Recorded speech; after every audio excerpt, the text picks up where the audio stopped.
Hello everybody, welcome back to Storm Saga Games. I'm StormyD, your host, Dungeon Master playing Rylar the Suffrigant. We have itsStarkitty who's playing Emillynn. We have extirpatefate who's playing Lorkris, the Goliath, and we have Druid IRL playing Fern, the Druid. So you forgot about two other people on our team. Rylar the Suffrigant and Philip and Chonkapillar. There you go. All right, that was the quick and dirty re-intro. Not to be confused with re-entry, but yeah. All right. So, hey, I was thinking NASA. You guys have got a dirty mind. No. No, that was me. Now I do. Now you do. Yeah, I'm gonna wash it out with some bean water. Okay. The bean water is getting to him already. That's true. Bean water. So That's what Faye called it earlier. he did. I know. I'm gonna have to use that now. Bean water. I need to make me some bean water. The bean juice.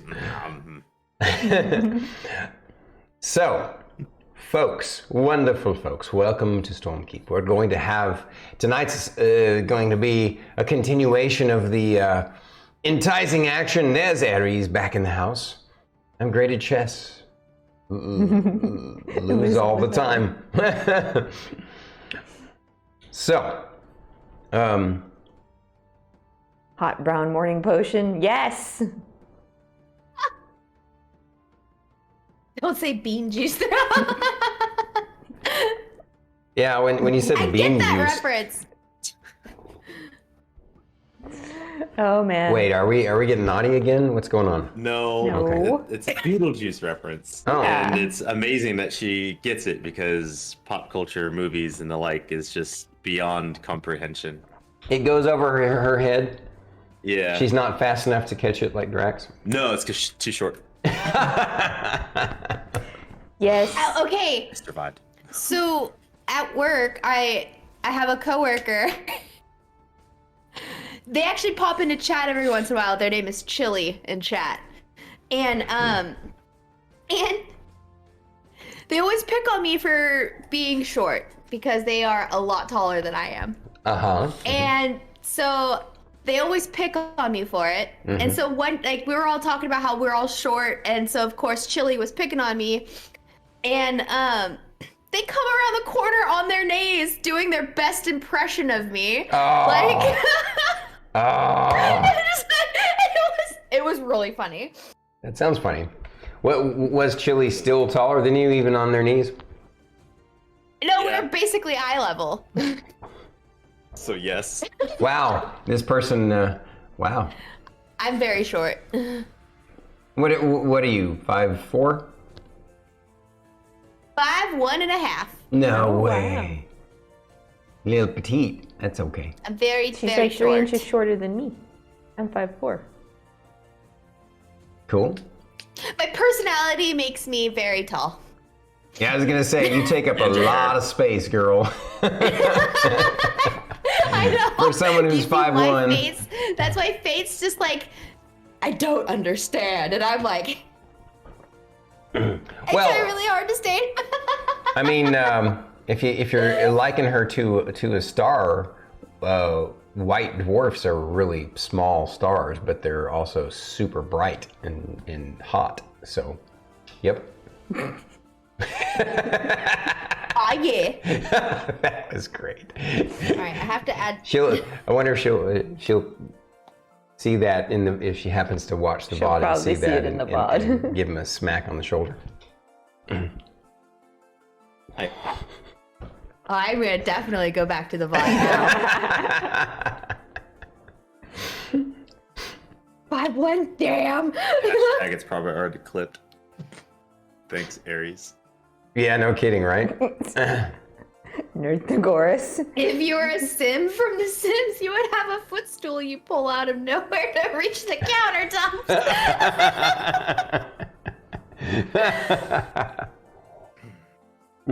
So yeah, I get picked on for being short all the time. but I have more hiding places if I need to hide. I was gonna say, I adore Petite. I think Petite is awesome, and you're definitely advantages to being smaller for sure. I have more hiding holes. The most advantageous thing is to like who you are. That's the most advantageous thing. That's the best thing. I've definitely been called fun size. I actually had somebody bought me a shirt that says I'm not short, I'm fun size. So no, this was back in high school. I didn't do it. I knew it. She did it to herself. All right. Okay, well. So back to the amazing Dungeons and Dragons, guys. Just to give a recap, last week the adventurers took on their first arena challenge. Real quick, I'll pop up the bracket so you guys can see it. I believe it's this one. Yep. To draw your attention, I believe it's this bottom one, right? Can you tell me? Bonejack Marauders and Jocko, yes. So they took on the Bonejack Marauders, which was the number 4 ranked guild, and absolutely dominated them. Like, they didn't just beat them, they got them to concede. So there you go. That's actually, let's go dual cam until we get in. I don't know if you guys happen to notice, since I took it away from you now, you might have noticed something in the combat cam. I noticed it as soon as I sat down at the table, and I'm like, commented on it. It's already all set up and ready to go for arena fight number 2. Now, obviously, we're gonna do a little bit of role playing of stuff that happened in between. But basically, the team took on a group called the Bonejack Marauders, which consisted of Gimlad, Lupino, Miriam, and Cora. And yeah, they just crushed them, just ripped them apart.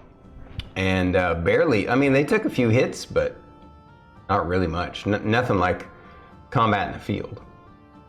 And they did so super good.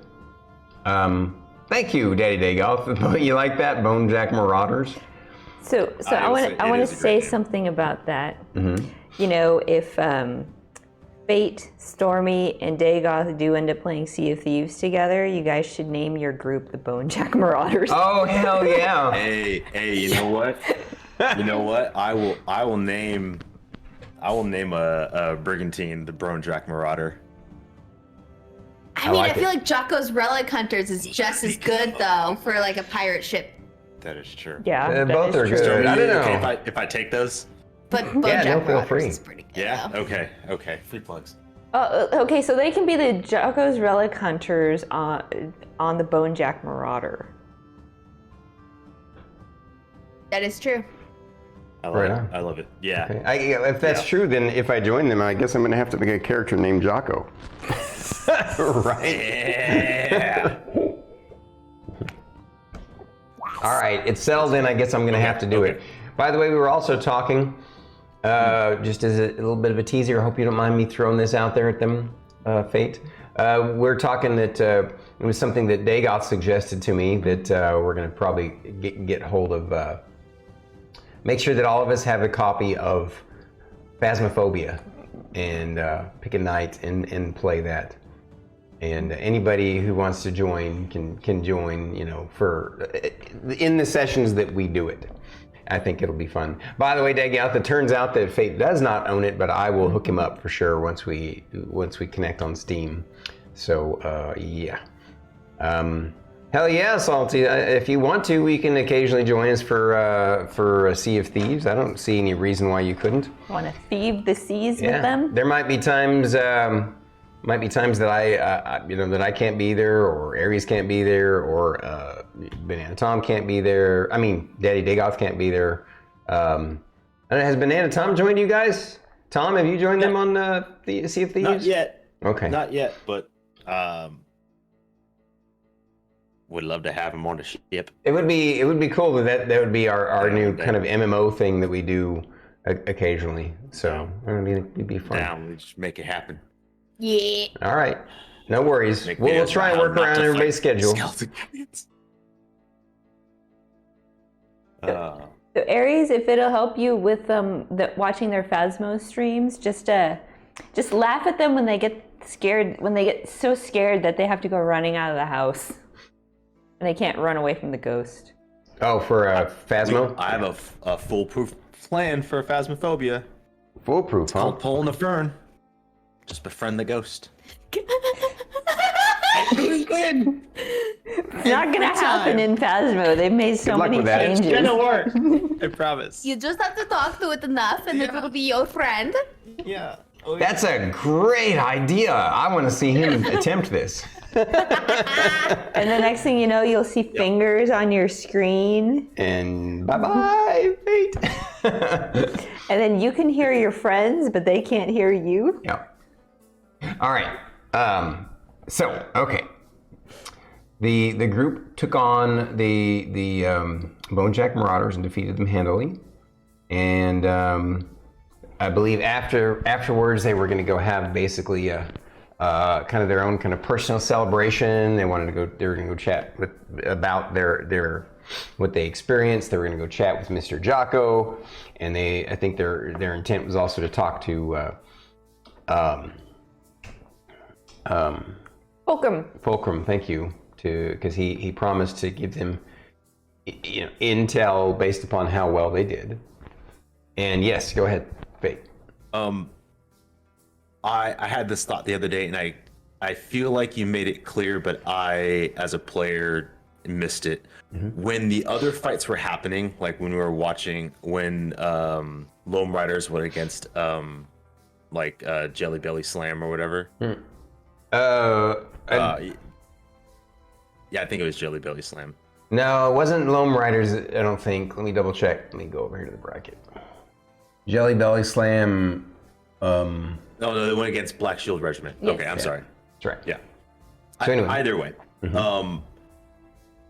us as characters, were we able to watch that fight, or are the participants not allowed to watch the fights to not gain? Oh no, you were definitely allowed to watch. If I remember correctly, I think I described to you the first fight. Was it the first? Yes. Fight? Yeah, it was. It was the first one. Yeah. I knew you described it to us, but I wasn't sure if that was like an exposition that was given to us about how it went. Oh, okay. They totally decimated them. This is how it happened, but we didn't know how it happened. I just was curious. Right. I mean, if you have questions that you want to ask me about the fight to help you fill in gaps about it, you can. Even though in the long run it won't necessarily matter because you're not you won't likely. It's unlikely that you'll face off against that team. No, but. Yeah. It was kind of in the thought process of like, I know we can kind of RP some of this, but there's that element of Lorkris like realizing everybody was watching us, so who we're going to be fighting next has an idea of what we can do. Yes. And trying to leverage that. So I wanted to make sure, like, were they actually able to watch, so that would make a proper narrative for. Absolutely, yes. You were witnessed by the folks that you will fight next in the bracket. And I'm sure everybody in town is talking about it too. And I do need to point out, though, I think, let's see, so we've had 2 brackets, right? We've had the, I guess it was who was it that Black Shield Regiment beat the Jelly Belly Slam, right? Yeah, Black Shield beat Jelly Belly. And then you guys, of course, beat... and we beat the Bonejack Marauders. And then... I think next up was Lone Riders and Megantis Elite. Right. Because basically those have to happen. Yeah, those brackets have to happen before the next can go on. And I'm assuming we'll just sort of, I'll kind of describe each fight once we get to that point, each day, because it would happen each day, each new day. And so after the first week is when the the bracket fights are done, and then the following week will be the semifinals, right? And so, yeah. So that is the gist of it. Now,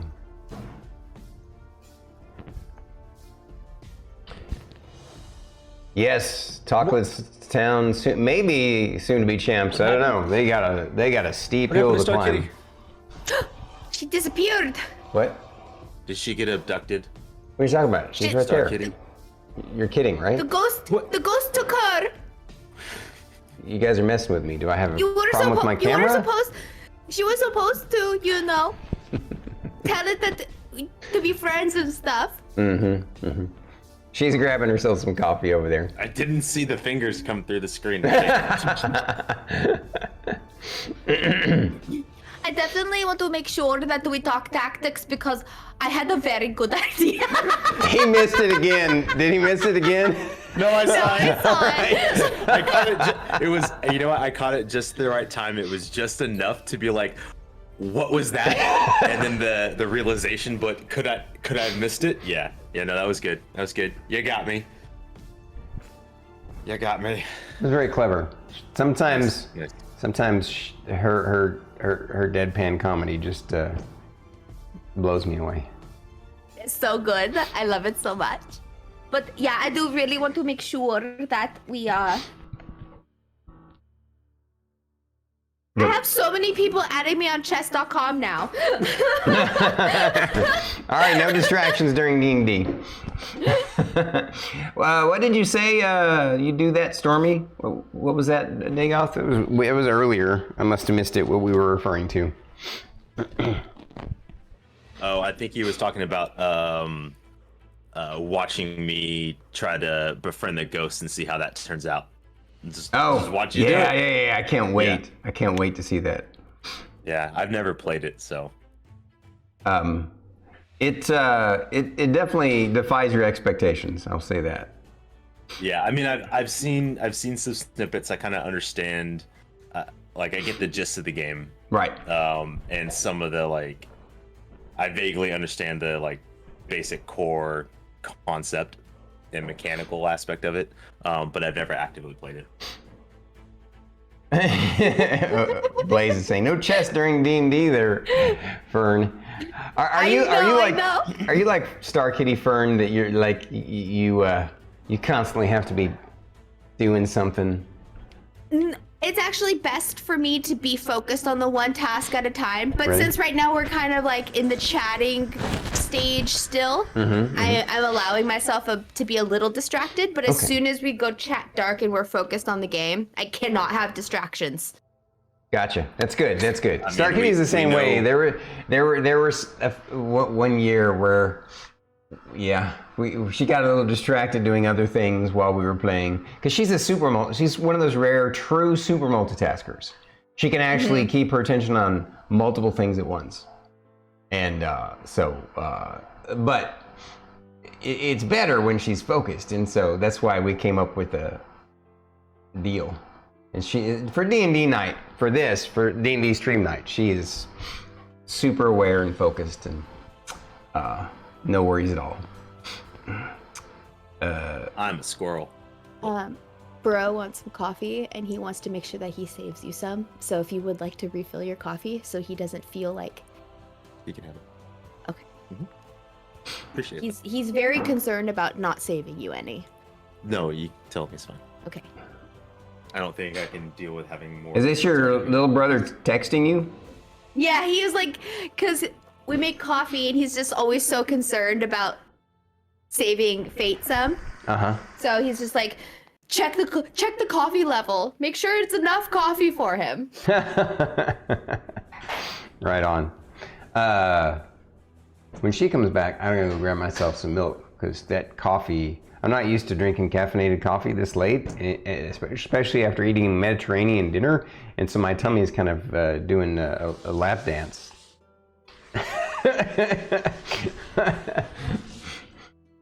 I'm gonna go steal some coffee though, since we're all waiting. I mean, if you're gonna go out there, then.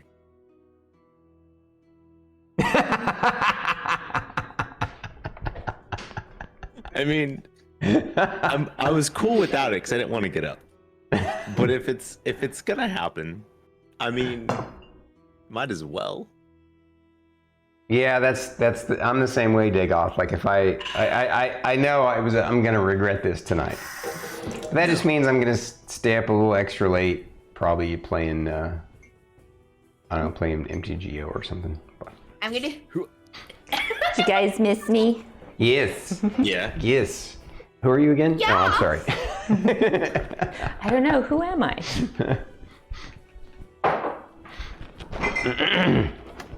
Wow. Okay. Yeah, that third cup of coffee is really wow. Oh. Yeah, I love to brag about my brother.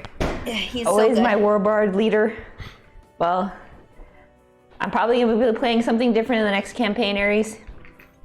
Hopefully you like that character just as much. How many characters do you have now, sweetie? Oh my god, I have to count.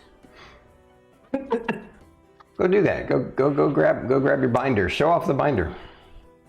You have a whole binder? She does. I love it. I have a file folder binder. It's a file folder binder. Each section is a character class. So she has multiples in some of the classes. Yes. So, yeah. See? Got the little tabs that I broke down into class. There's only 2 classes that she has not played. Barbarian and Monk. Those are empty. Wow. The class I've played the most is Cleric. Yeah. I mean, clerics are pretty. Because after I'd gotten used to playing D&D, I always ended up filling out the party, and everybody else wanted to play everything else besides the cleric. So I'm like, okay, I'll play the cleric. That's fine. I'll be the healer. Mm-hmm. So that's why I have so many clerics. The support mom. Mm-hmm. Yep. Yep. My first character was a rogue bard, multi-class, that eventually turned into a dragonborn.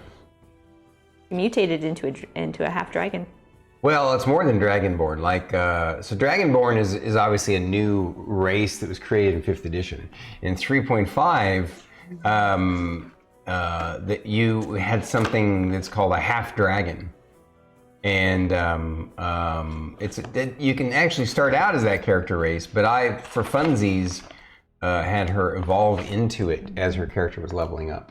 And so it was like she was born from a dragon, and so she was, the DNA and stuff was evolving her into it. But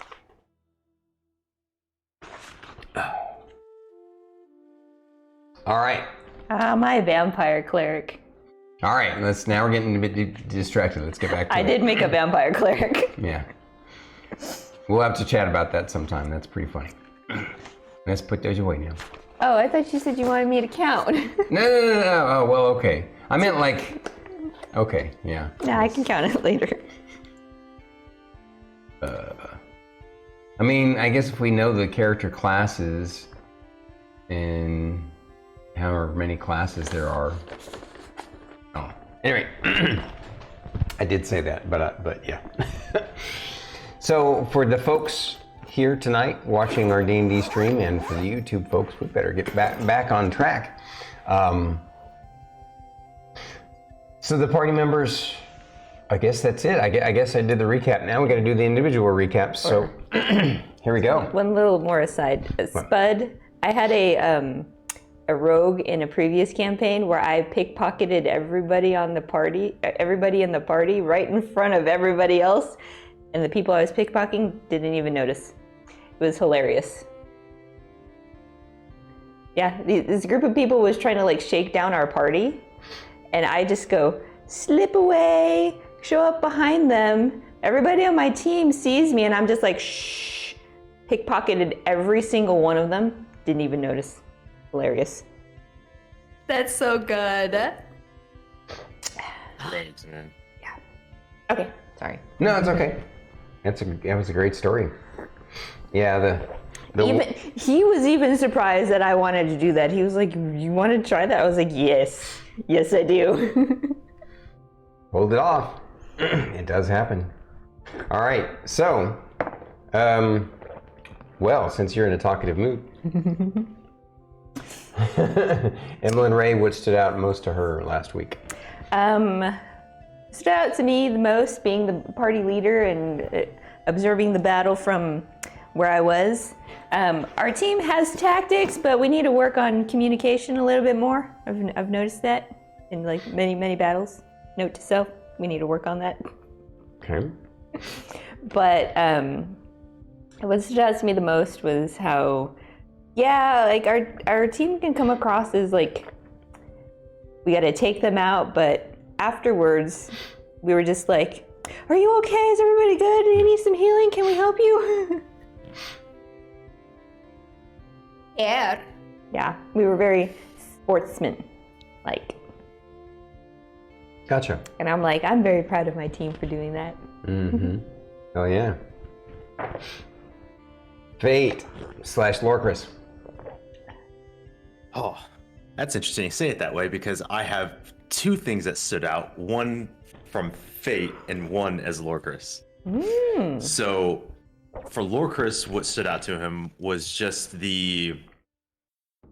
there was this realization when fighting against the war priest that she was terrified of him because he was such an imposing figure. Not that he was mean or evil or dark, but just like he posed such a figure that she panicked and really tried to hurt him.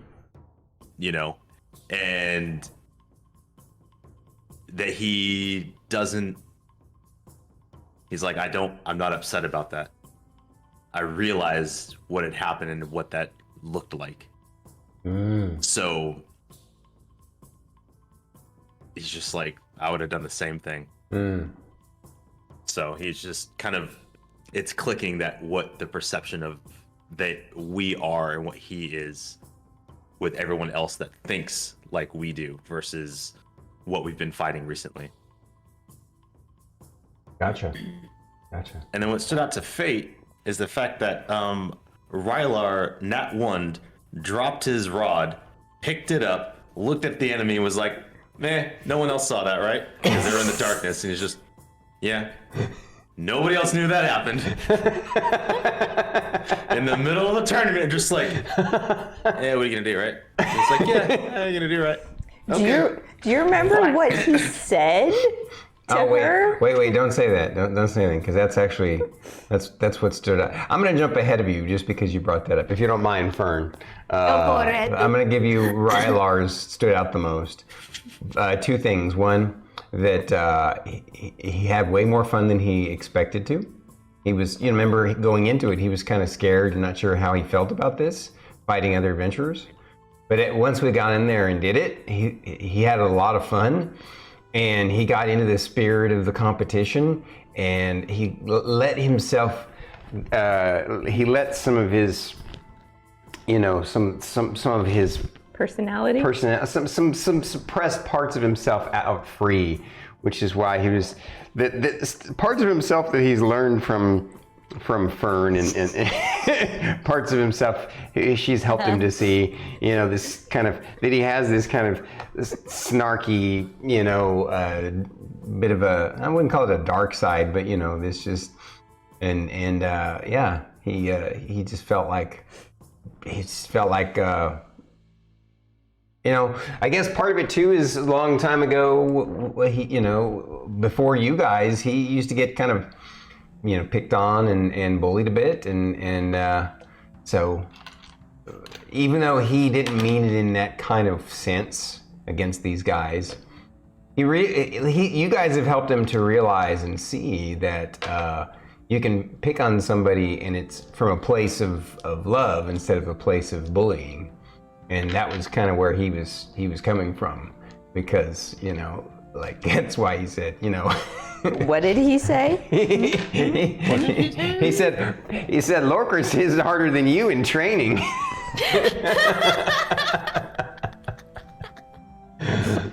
I heard that, I was like, Rylar.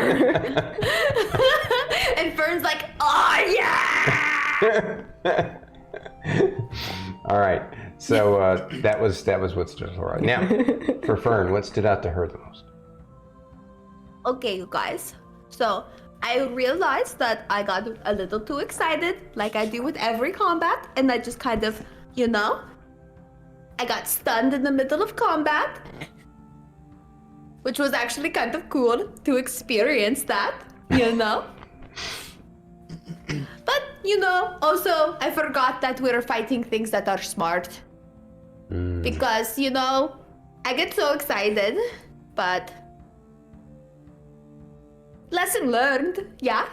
It's okay, Fern. You still made a big splash. That is true. Oh, God. And your performance was electric. You guys.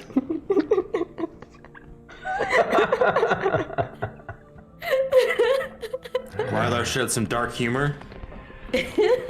Oh my God! Crashing in. You guys are crushing it.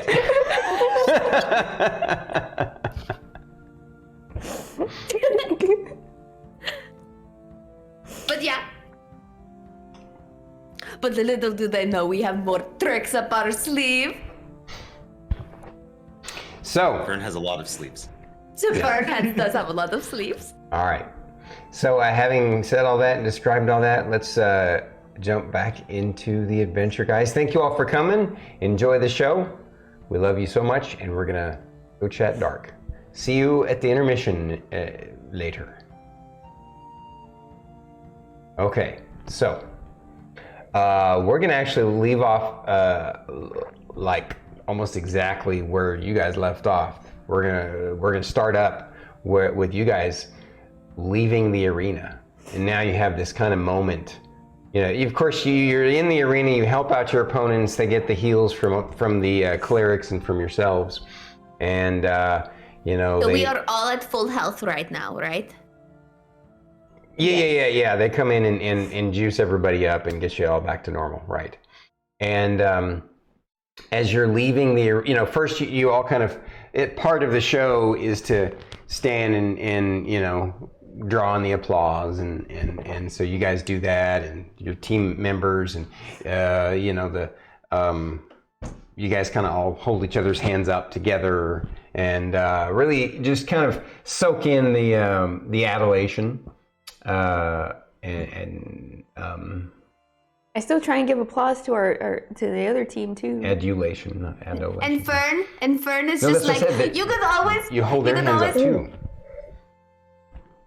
You could always catch us at the Castaway Inn.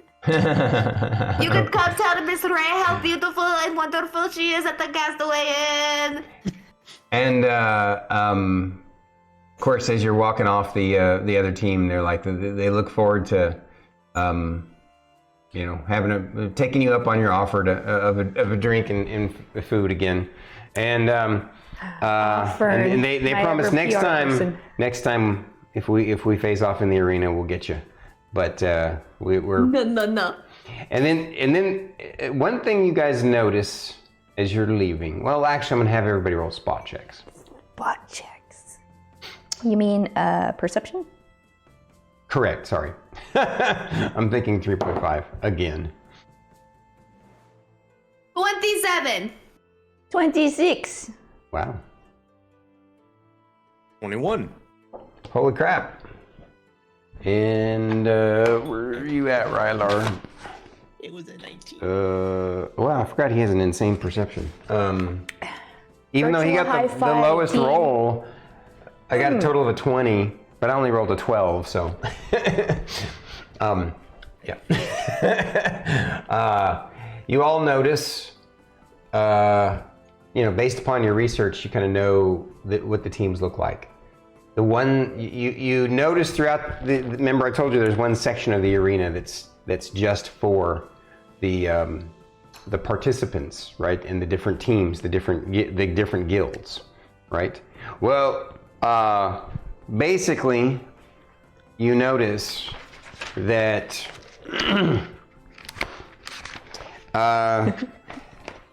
everyone is there watching you. With the exception of the Jelly Belly Slam. I guess They since they're out of the competition, they decided they didn't want to continue watching. Maybe they're a little disheartened. Who knows? They're probably like, "Whew, we're done with that. Now we can get back to research." And they're spellcasters. I forgot to. It's true. Yeah.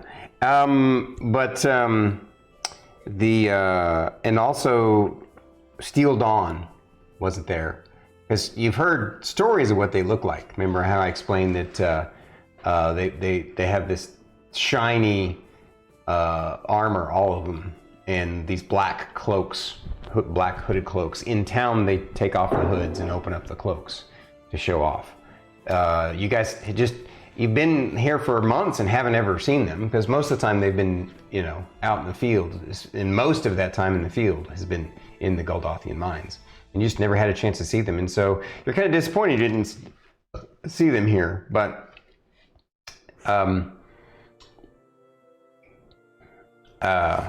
yeah, you don't see them or Jelly Belly Slam. You do see Loam Riders, and they definitely they're kind of whispering and talking to each other.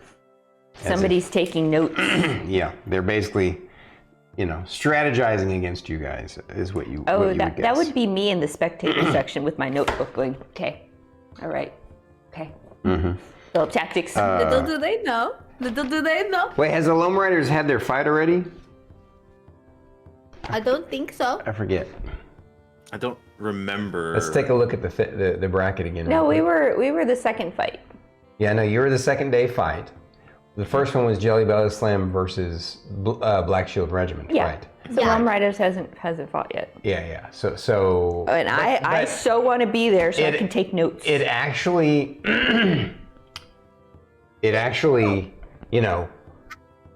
they obviously it shows that they're confident, right? That they're going to defeat who they're going up against. But it also shows, the fact that they were there and they're having a discussion about you guys means that they take you seriously. So, Fern? yeah. So Fern is gonna lock guys with them. Well, they're at a distance up there that they probably won't notice. I mean, you can wave in their direction, but they won't necessarily. She's gonna point at them and then wave. Okay. And then she's gonna go. Let me see if any of them realize that you guys are focused on them. Here, I'm gonna switch over to this one. You now get a view of the group, and I'll go ahead and show them now. As you can see, this was what I was teasing that I already set up, but I'm just going to give you individual shots of all of them, because now you're looking up at them. Their leader is that beautiful blue dragon sorceress that I told you about. That everybody's got a crush on. Someone have notes on have their notes? What's the name? Gashura Wormtooth. Yeah. Correct. And then Dragonborn Sorceress, Evocation Elemental Magics. And here we have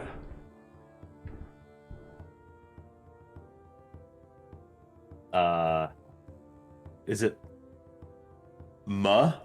Right? Well, it's the dwarf, whoever that is. Oh, that's the dwarf. Oh, I'm so sorry. Yeah. Urskull. Minthen? Minteth, I think. Minteth? Yeah. Minteth.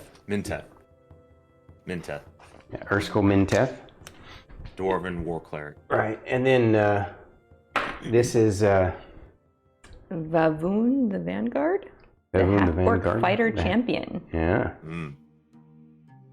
And then finally, somebody that Lorkris might want to face off directly against. Mm-hmm. And is it Ma? Mu. M-U-H. Mu. Earthwither, the Goliath Paladin. Earthwatcher. Paladin of Glory. Uh-oh, did the camera lock? Oh, just froze for a second. So. Yeah, the Goliath Paladin from the Glory domain. Yeah. And now I'm going to do them all. Little do they know. So by the way, since I've been doing those pictures, I feel like it's been better for the algorithm or something. We've gotten more views. Maybe I'm wrong. Oh yeah, your thumbnails. Yeah, since I've been using pictures instead of these shots. I don't know, but I'm gonna.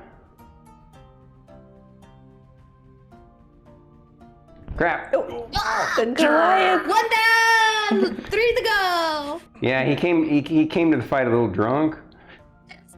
Or he could have come in like a wrecking ball. All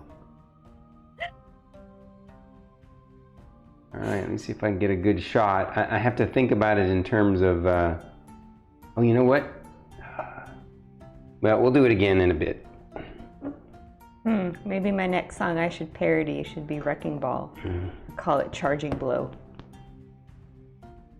Maybe. All right. So.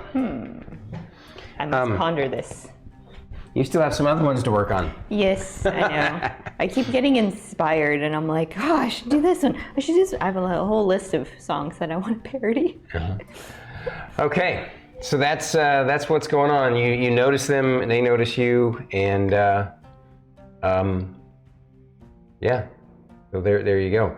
So as you guys make your way off the field, of course, Mr. Jocko's in the back room waiting for you, and he's super stoked to see you. There's an extra cleric in the waiting room area, to make sure that you guys are good to go. There's no other issues that the field clerics might have missed.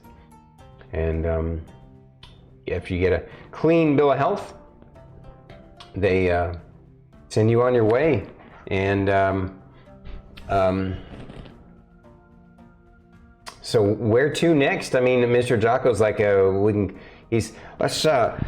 can go back to the guild hall and start our celebration.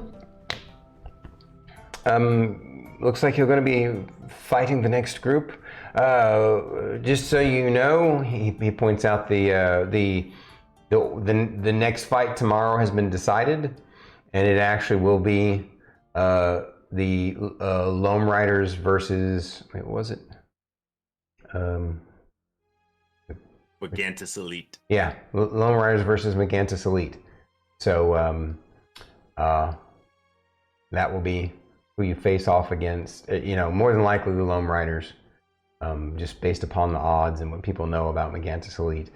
And also based off how you've set up the mat. Oh yeah, I guess I kind of spoiled it, didn't I? Yes. Oops. Yes, you did. Yeah. But that's okay. We can still pretend to be excited about it. This is a good way of separating player character knowledge. Yeah. Good practice for that, yes. Crap. I guess I'm jumping too soon to that too. Damn it.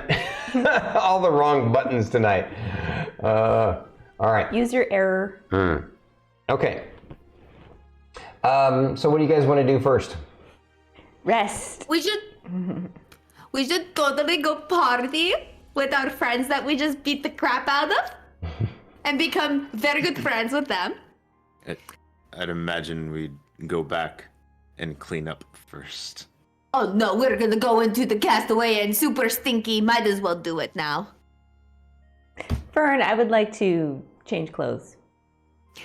Okay. All right, so you guys head back to the guild hall to relax, and so you have now that you have a couple of days, so since tomorrow is going to be Loam Riders versus Megantis Elite, that means that the last day will be Steel Dawn versus Zenith's First Dragoons. Right. And so we definitely need to make sure we watch. Yes. Both fights, right? You Yep. want to, because the Loam Riders are the folks you're likely to face off against. And if you defeat Loam Riders, then you're gonna then you move up to be able to. Everyone is one, like all. There's no bookies taking bets on taking realistic bets on anyone beating Steel Dawn. So I wonder how much money we won for people if they were taking bets on our fight. Do you use your character say that out loud while you're walking back? Yes. Mr. Jocko says, well, as a matter of fact, you won us a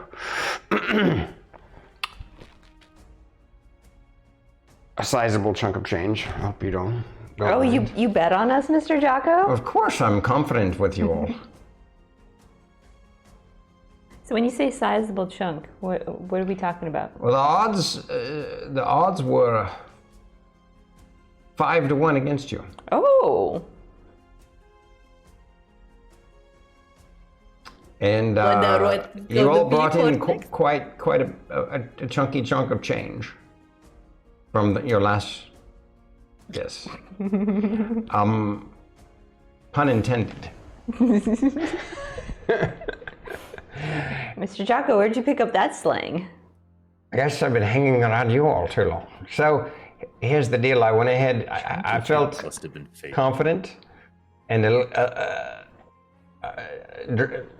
Granada can attest to the fact that I've been drinking a bit, and to get over the hangover from the other night when we celebrated. And so because I was a bit buzzed, maybe I didn't make the wisest decision, but it worked out all right. I bet 10,000 gold on you all. Oh. Well, just make sure that money goes back into the guild, please. Well, yes and no. I mean, yes, it's guild funds, but we just made 50,000 gold off of that bet. So that was the most that they would actually take for the bet. And so if it's all right with you all, I would like to split that with you. It was paid for with guild funds, Mr. Jocko. It's going back into the guild. Well, that's my final answer. Think about it this way. If you take half of it, I still over doubled the money that was going back to the guild. So you're going to take half of it. Put it in the party fund, and then forget about it. Yes, what she said. Put it in your party fund. Take the 25,000. Use it if you need to. And we could just slowly, over time, hide gold coins around the guild hall for people to randomly find, and we're giving back to the guild anyway. Fern, you're not supposed to say that in front of him. Oh, but he's drunk right now? And he can't stop us from hiding it. I'm not drunk now. I'm sober during the fight. You all sobered me up with that wonderful exhibition of prowess and power. Now I totally understand why you all have been so successful out in the field. Anyways, just because I said it out loud doesn't mean you can stop us from hiding it around the guild hall. Well, I'm not going to be giving you gold. It's going to be in gems. I don't carry around. They didn't give us 50,000 gold pieces to carry around. So. It's okay, Fern. I'll take care of it. I'll take care of it. I believe in you, Miss Bray. I will take no barter, no argument. You will be taking half of this bet. You're the ones that made it happen and you earned it. Yeah, let's go party. And then? Well, let's go back to the guild hall and get cleaned up, shall we? You've got dried blood all over you, girl. Yeah. Yes, Fern, we must be presentable if we're going to the Castaway Inn. Everything okay? Yes, I just want to make sure, just as a point for bookkeeping, that's 25 with 3 zeros. Gems. I know it's technically not in our possession at this immediate moment, but just so I don't forget. Yeah. Yeah. It's okay. I think I figured out a way to make sure it stays in the guild. Sure. I'm gonna have a chat with Granada. Since she handles the books. Do you say that out loud? No. No. That's what I'm thinking in my head. I said that out loud as a player.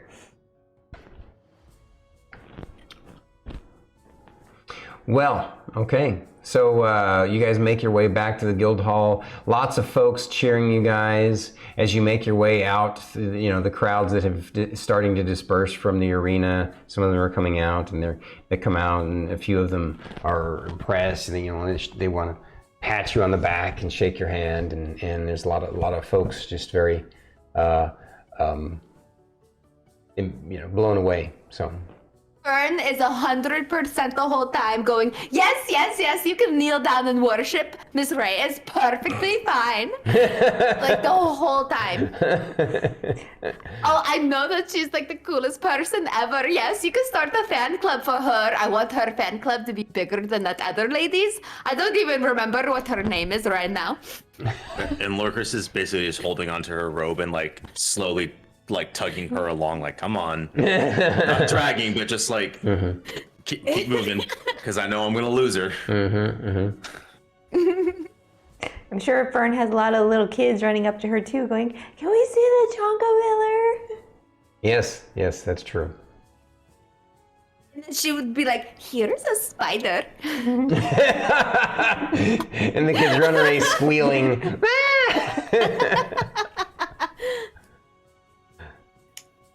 Poor Aries. All right, so that fuzzy feeling. Yeah.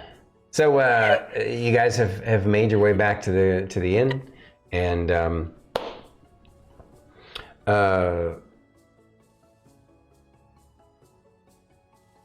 that afternoon, you guys get cleaned up, and the celebration will be later on that evening, and so that afternoon, though, you get a visit from a certain elven ranger, friend of you guys, Lorkris, and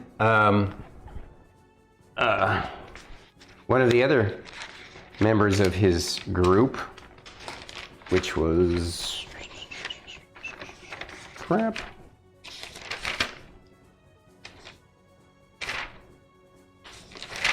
I guess.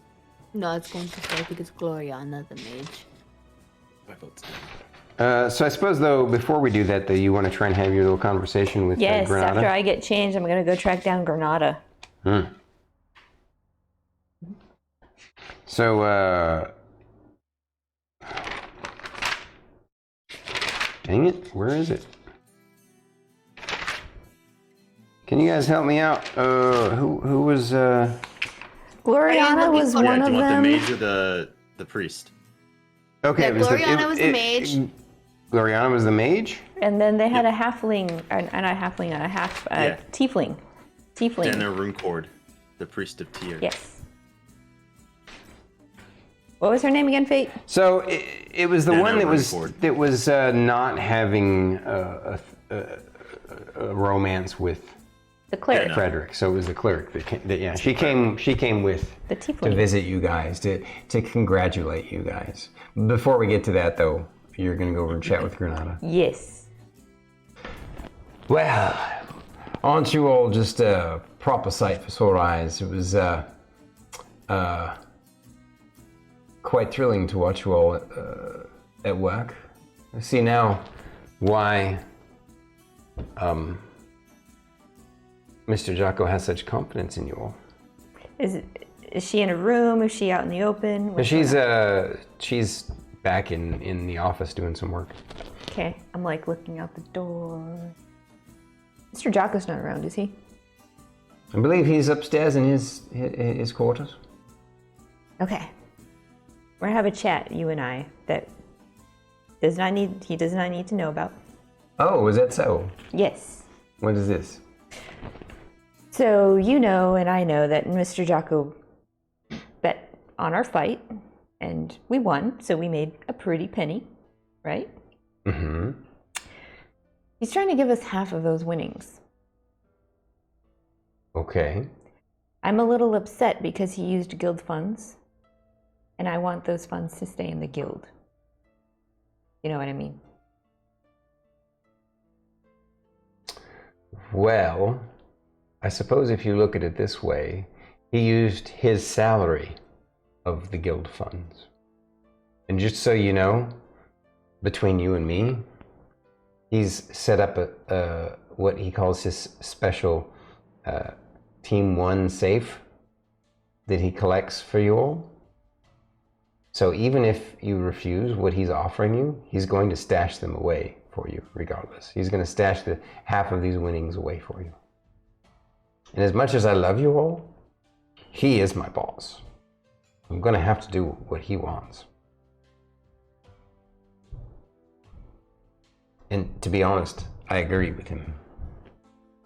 You all deserve that just as much as he does. But we want this guild to grow. You have no idea the projects that you have exploded our growth exponentially in a short period of time. It usually takes guilds at least 2 years to get as far as we have in just a few months because of you all. Well, continue to use that money to grow the guild. Well, there's only so much growth that can be had. If you all succeed in impressing the MGA leadership and the rest of the residents of Misty City, you all will be one of the 6 ranked guilds. And more than likely you will become one of the 6th ranked guilds. It just depends on which rank you make. And once we're a ranked guild, we get a special funding from the MGA. It will change things completely for us. Does the guild have an emergency fund? Yes, I made sure of that, of course. Okay. Well. All right, if he's going to set it aside into a separate fund for us, can you at least guarantee me this? If the emergency fund runs out, please take it from that. Okay. Because we're not going to touch it. Well, so it'll be an emergency fund. The way he sees it, I believe, is this was him securing your retirement. It's a way of him betting on the fact that one day you all will be successful in helping to tame this wild land and make a civilized place out of it in some fashion, and that once you've done so, and there's no more dangerous threats left in the land, relatively speaking, then you can make sure that you have enough gold in reserve to enjoy a comfortable life that you've earned. It's understandable, but I'm very passionate about this guild because he took a chance on me. Well, you were very persistent from the stories that he told me. I was, because nobody else would hear me out, because I'm a bard. So... Well, you're obviously more than just a bard. For him to tell me, it's like, well, if you can get 2 more people, then I'll consider it. So, that is why I am trying to do what I can to grow this guild, this team. Well, don't forget that the guild isn't an island. It's not its own thing. The guild isn't the guild without you all. You're just as much a part of the guild as he is. Exactly. Exactly, which means you deserve the earnings from it as well.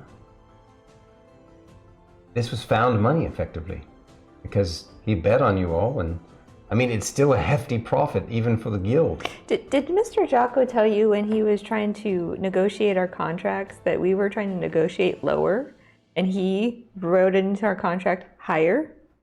Well, did he tell you that? Who do you think pointed it out to him in the books that we could do better for you all? I'm sorry if you came here thinking that you would find an ally. I am your ally, which is why I'm going to be picky about this. You all have made Mr. Jog's relic hunters what it is. Mr. Jocko sees that. He wants it richly rewarded because you all have changed his life as much as your own.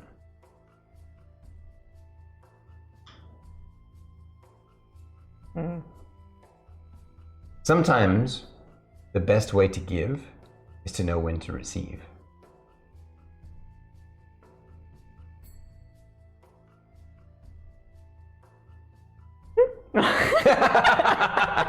Okay. I didn't do that. I know. You can help yourself. Nope. Oh, okay. I see I'm losing another battle. Well, you can't win them all. Well, we hope you win all of the ones out in the field, that's for sure, because that would mean you come back. Of course. Although there were a few times where it was a little sketchy if we were going to make it back or not. I try not to think about those things. I look at the numbers. You make me worry about you all, just like Mr. Jocko constantly does. I gotta talk him down off the ledge every time you all leave. He's grown quite fond of you all. And we have of him, and you too, Granada. I do my best. All right. Well, I will take the loss on this battle.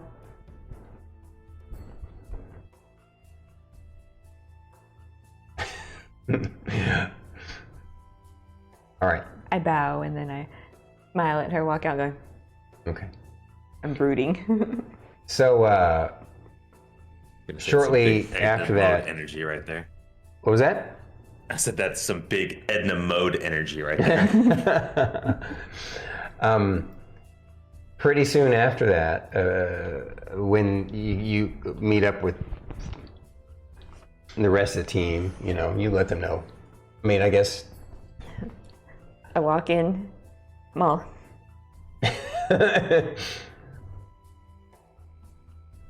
What happened? Granada wouldn't take the money for the guild. I wasn't charming enough. You know what we could do? Because they're all in, you know, jewels and stuff. We could, like, put them in, like, the pillars of the wall as decoration. It's our money. We could do whatever we want with it. Oh, and then that's we want right. to decorate it with it. Fern, would you like to make a little jewel statue over Frederick's grave? Yeah.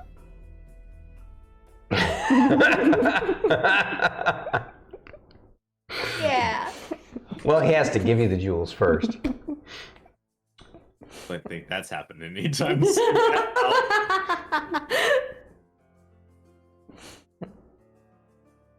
So, for out of character bookkeeping purposes, Fate, that's going to be like an emergency fund.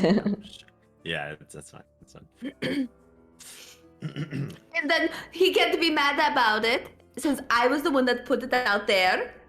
And he can't move or touch or anything out there in the garden. It's perfect! That is true, because you are the only one that can make changes.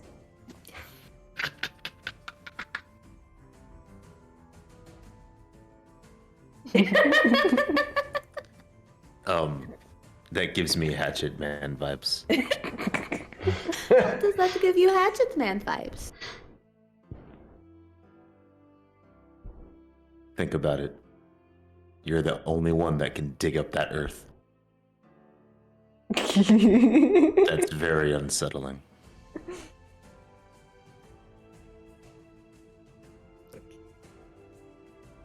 So what are you saying, Fate? If people start going missing in Misty City?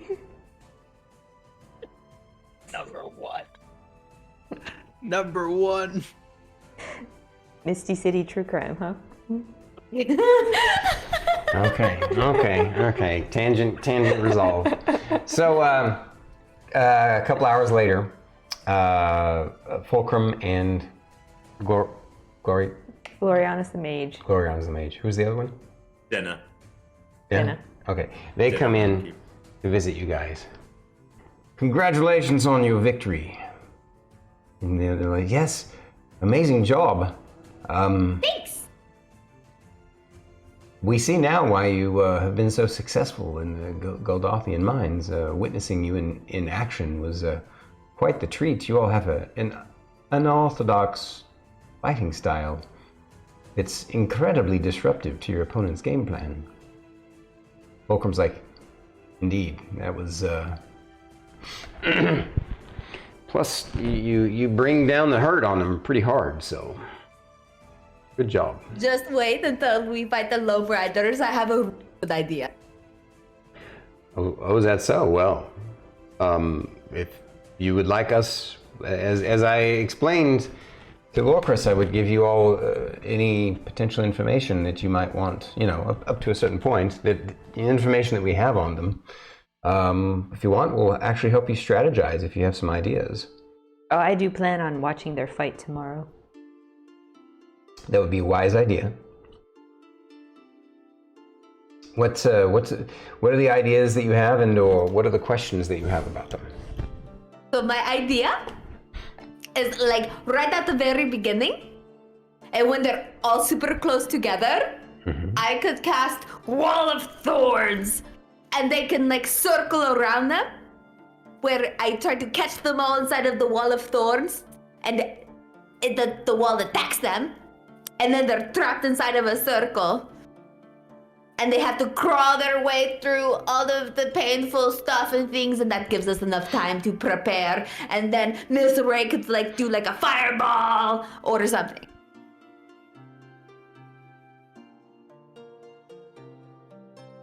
It's actually not half bad. Deanna says, well, and fireball on top of a wall of thorns would set the thorns on fire, so that's potentially more fire to attack them with. It's not bad. I mean, it would be a good start. Keep in mind, if you've done your homework, you do note that they have both a cleric and a sorcerer on their team, of not of notable rank, as it were. This is true. Dispel magic is a spell, Thorn. Indeed. Fern. Thorn. Fern. What? Dispel magic is a spell that they could have access to. Yeah, but it wouldn't cost me any of my own magical anything, because I'll be casting it from my staff. Forgot your staff can do that. Yeah, Yes. the lady says, you have a staff that casts that level of magic? Yes! Do you want to go into my garden and see it turn into a tree? I would love to. And Fulcrum is like, Come on, let's go! all right, so you guys go and chat with them out in the follow them out to the, everybody goes out. You can continue your conversation in the garden, and you show off the staff. Would you like to pay your respects to Frederick? So, after you show off the tree, she's all, may I hold it, if you don't mind? I promise to return it. Besides, I can't use it with you attuned to it. That is true. And plus, you're not a druid, so it wouldn't work for you anyway. Oh, is that so? Wow, it's so elegant. It's beautiful. She uses detect magic on it. It's incredibly powerful. Here, thank you for letting me. Thank you. She says this is. That felt weird. I didn't like you holding it. No, I understand. That was weird. We all have our own kind of connection with our items. And this one is very special. What did you find something of? Usually it's only archdruids that have something like this. We found it somewhere very cool. Really? We had to fight bog witches. And they corrupted it. They corrupted the staff? No, they corrupted the area. Oh. So, Fulcrum asks, well, what questions do you have for me? Let's see. So again, you have Gushura Wormtooth, who's the Dragonborn sorceress. She's blue. You have Urskel Minteth, the Mountain Dwarf Cleric, Domain of War. Mu Earthwatcher, Goliath Paladin of Glory, is what he says. Vavoom the Vanguard, Half-Orc Fighter Champion. What can you tell me of the personalities of them? Well, Gashura, being the sorceress and being very, very charismatic, and she rules. She doesn't so much rule the team as lead them. Very similarly, I would say, probably to your style, Emillynn Ray, in that she leads them with kind of an encouraging, inspirational kind of personality. She likes to, when she's talking to the crowds and stuff, it's almost a performance, but it's not like a false performance. You can tell that she's truly trying to help people see the best in themselves, and so she gets her team to believe that they are capable of doing great things, and so they have. I would say she can be a bit arrogant, though. Some of her fame has gone to her head a bit, so that might be something that's exploitable. I tried to get into her head today, playing a little bit of mind games. I was about to say she probably reminds me a little bit of you, Fern. Good. I know how to drive her crazy then. He kind of looks at you guys like he realizes that Fern didn't get what he just said. And then he says, now Vavoom, the half-orc fighter champion, he is obsessed with his sword art. He is, to him, to defeat his enemies in battle with blade is all that matters, and he focuses his entire intent upon that, and he's very good at it. Very good at it. Mu, the Earthwatcher, the Goliath Paladin of Glory. Wow, he he is quite the showman as well. He has a gladiatorial background, which is why he looks the way he does with his gear. And he has some he has a protective fighting style, but with his quite a few special abilities given to him, obviously by his deity, as you would know, of course, because of being a paladin. And then as far as his personality goes, he really he knows how to play to the crowd, and he's like a backup version of Gashura in that he's good at pumping the group up in combat. And Askel, he's the opposite of all the rest of them. He's just quiet, stoic, believes he's here to do battle against any force that would oppose his deity, and that's the best of him. I know that he has a bit of an Outlander background.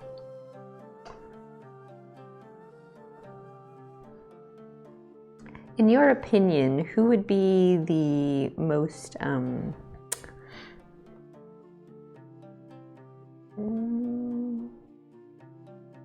well, the one we should focus on the most? Well, I will throw that question back at you based upon what I've told you about them. What do you think? It sure is going to be a problem. With her spells? With her spells and the ability to rally the troops, as it were.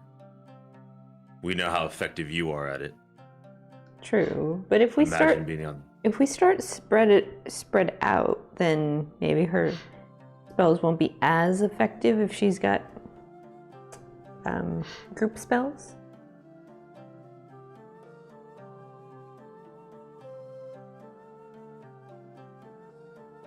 So. And there is that.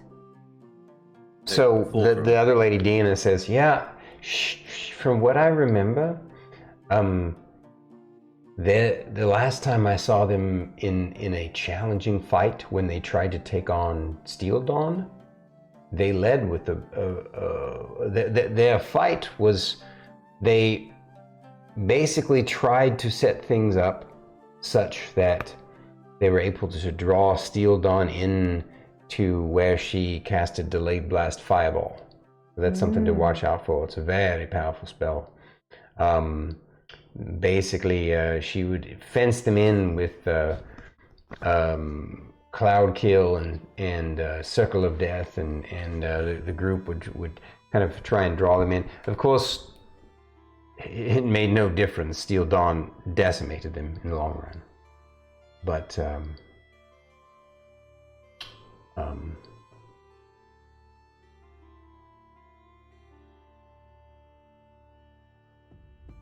he has some powerful spells at her disposal. And then Fulcrum asks, so you have correctly identified probably their most dangerous party member because of the sheer power level of a high level sorcerer. Now, who do you think is the one you're going to underestimate the most?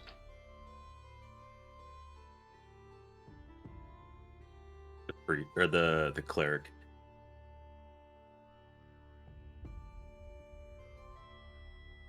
Dwarven clerics, they're pretty standard. As far as Erskell goes, I don't know. I don't think that he's going to be really. So Vavoom, like I said, he's really focused and great with his blade, with his greatsword, but really do not underestimate Moo, Earthwatcher. Why do you say that? He is able to put out massive damage with that magic warhammer of his. And Goliaths are often by nature very competitive. I'm sure you would know that. Fulcrum says. He has, as a paladin, he has an unusual assortment of spells because he's a paladin of glory and an ex-gladiator. There's some things that he can accomplish that are unusual. So keep that in mind.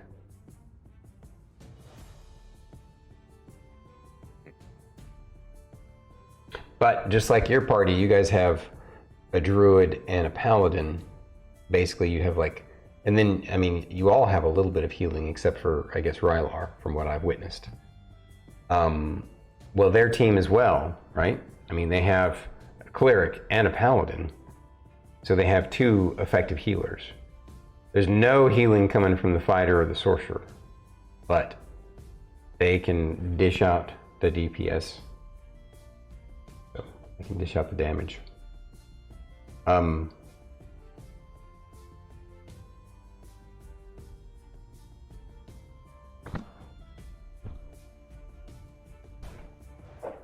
One thing that I have noticed, the lady says, one thing that I noticed in the fights that one time that we got to have an exhibition match with them, I found it fascinating that Vavoom, there was a point in the middle of combat where it became actually harder to hit him than it was at the beginning of the combat. We weren't quite sure how that worked, or why that was happening, but and Fulcrum says, yes, I remember that. I remember our discussion about that. It's true. And I've seen it too.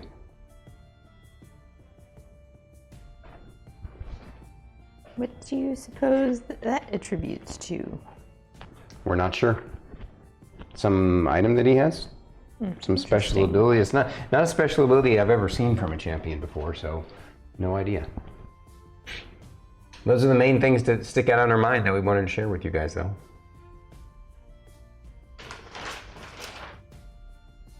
Are you gonna come party with us? Oh, of course. That's one of the other reasons we wanted to find out when you all were going to have your celebration. Tonight. Okay. Soon. Apparently.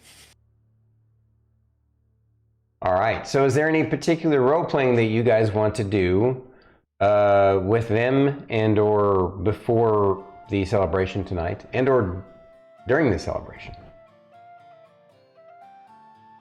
At some point in the middle of the celebration, Fern is going to be just like off in the corner playing with bugs. Okay.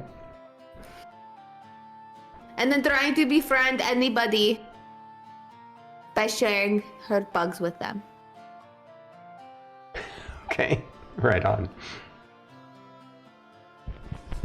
I just imagine her walking up to some like big muscular looking spider or something and just being like, look at my spider! Do you want to be friends?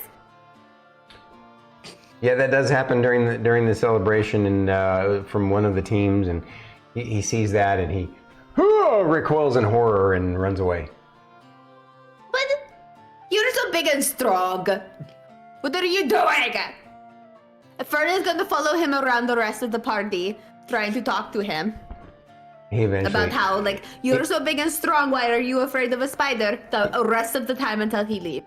He eventually leaves the building. She chases him right out the door. It was one of the warriors from the Black Shield Regiment. I just wanted to be your friend. That's all. One of their team members says, you know, we had some problems in some dungeons in the past. He almost died from a horde of giant spiders. So. But this is a small spider. Yeah, it still left him a bit traumatized. So. Do you want to hold the spider? I'm good, thank you. Okay. What's your name? Okay. Sorry's like, no, we're stopping this right now. Let's see here. Oh, great! I didn't come up with the name. I knew I was forgetting something. Didn't come up with the names for. I'm sorry. This was from the Stenhouse First Dragoons, not the Black Shield Regiment guys. You chased off. Kixney and Thulil was the one that talked to you. Wait, I'm just trying to make friends. That's all. Did you want to do a performance during the celebration, or just celebrate with your friends that night? I mean, everyone would try and get you to go up there anyway. Yeah, everybody would just be like, no. Eventually, everybody, the whole crowd, and everybody wants to hear you perform. So. Okay. Go ahead and roll it. Roll my performance. That's a 26. They, as usual, they're blown away by your musical prowess. And I'm jumping around the stage while playing the violin. You definitely are building a fan base. You see how much cooler she is than that one Dragonborn lady? By the way, the Loam Riders don't come to this party. Just so you know. Neither does Steel Dawn, obviously, but every other team makes an appearance at some point. You should totally be like a part of Miss Ray's fan base, not that other lady. And I want you to tell everyone that we are so much cooler than her. All right. So you guys end up having a good time that night, and the next day you get to watch. If you want, I'll just kind of describe what happens. If there's any other questions or role playing that you guys, or any information you want to gather or anything like that, let me know. Nope. In watching the Loam Riders, Lorkris would be very focused on Mu and Gashura and finding out more so Mu, because I feel like Lorkris just has this feeling like, you know what? We're going toe to toe. It almost seems fitting. Right. Well, so anything he can gain about I'm gonna actually have you roll an arcane knowledge check while the battle's going on, because you all see him cast a spell that is unusual for a cleric to cast that you haven't seen before. So, you mean a paladin? I mean paladin, yeah. That is And Lorkris couldn't identify it. He was like, "What? I've never seen a paladin cast that before." 24.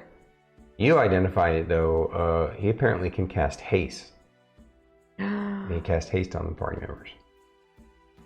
Or on I forget how it is in 5th ed, if it's a party member or more than one.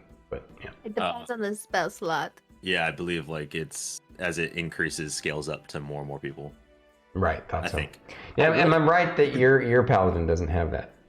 Right? I do not have access to haste. Right. At least as of right now where I'm sitting. It must be something related to his background and or his particular oath. But yeah, he was able to cast haste, and it made a difference, obviously, in the fight. So I'll just describe to you real quick, since we're talking about that, the next day, the actual fight. That would be how did Team 2 do? In their exhibition match? Yeah. I thought they had already done that before. Didn't I describe that? No, I thought there was for today or something. Oh, is it? Okay, yeah. So that's right. They're the exhibition match before the Loam Riders. Right. Okay. So let's jump to that. But help me remember that the Loam Riders are taking on Megantis Elite. All right. So back to this one. Megantis Elite. They don't. They don't seem anything special. They're a couple of humans, an elf, and a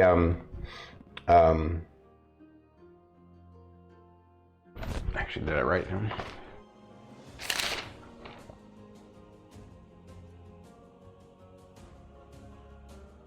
Yeah, a couple of humans, an elf, and a dwarf, and or not a dwarf, a half elf, and they kind of have a standard kind of smattering of, you know, you have your straight up just like a cleric, and then a fighter, and then a magic user, a rogue, and a magic user. Yeah. Ooh, they have a thief on their in their party. But they look almost as outclassed by Loam Riders as the Jelly Belly team. Jelly Belly Slam got outclassed by the regiment. Yeah, Black Shield Regiment.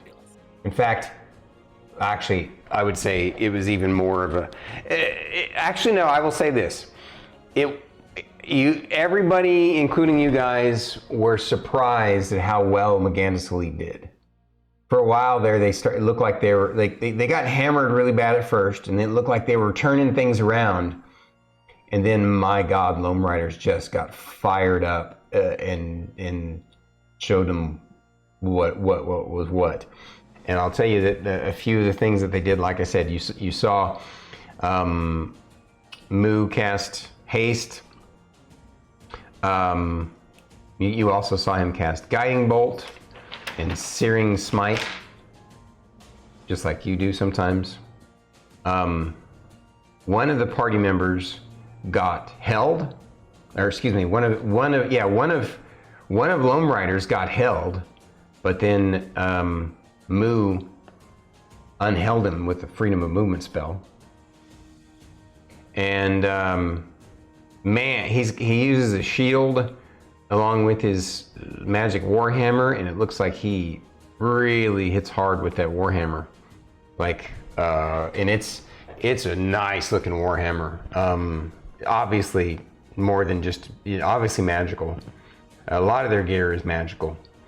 What was really shocking was the, or not that shocking, but they had really good tactics with each other. Yes, question. The Warhammer have reach? No, it's a one-handed warhammer. It's what I thought. Yeah. Okay. And let's see, what else? Let me tell you. So,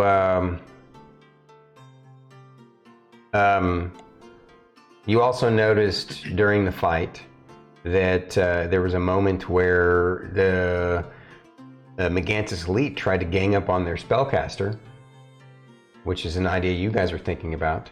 She cast Globe of Invulnerability on herself and Circle of Death in order, and then you also noticed that immediately when she was targeted, the dwarf moved to protect her, and Erskell, the Cleric of War, had a number of interesting things at his disposal, spells at his disposal.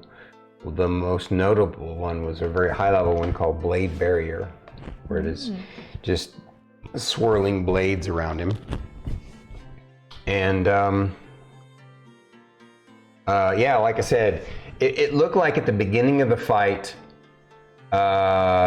you know, it was almost like Megantis Elite, you recognize over watching the fight, the Megantis Elite, their tactic was to feign being weaker than they were, to draw Loam Riders in to make some mistakes, and that tactic worked, which is how they were able to start turning it around really quickly. But they didn't really realize the scale of the difference of power level and skill between them and Loam Riders. And Loam Riders basically just ate their lunch when they realized what was happening, and they know how to develop tactics and you know, adjust their tactics in the middle of a fight, which just comes from more experience. And that was basically the gist of it. Like you get the idea that you guys would have been able to do a good solid fight against Megantis Elite. You think that they probably would have been roughly equivalent to, maybe even slightly better than the folks that you fought, the Bonejack Marauders. But yeah, Loam Riders were really, really good. They were impressive. Any other questions about the fight?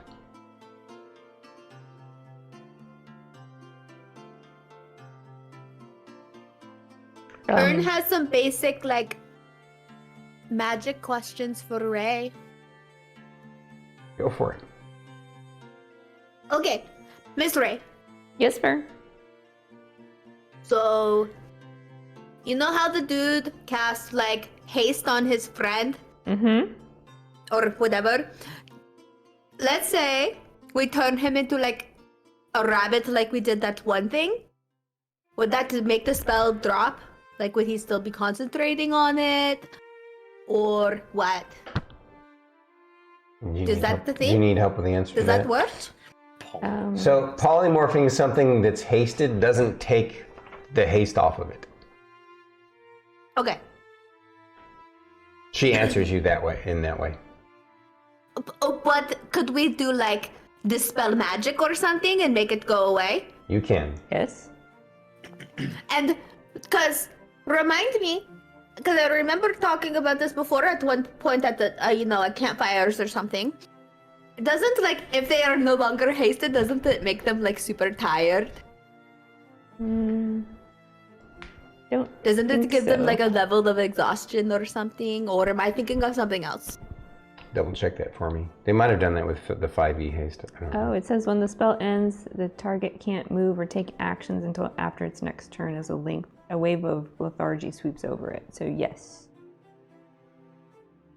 It's not exhaustion, they just lose a round. Right? That's what the spell says.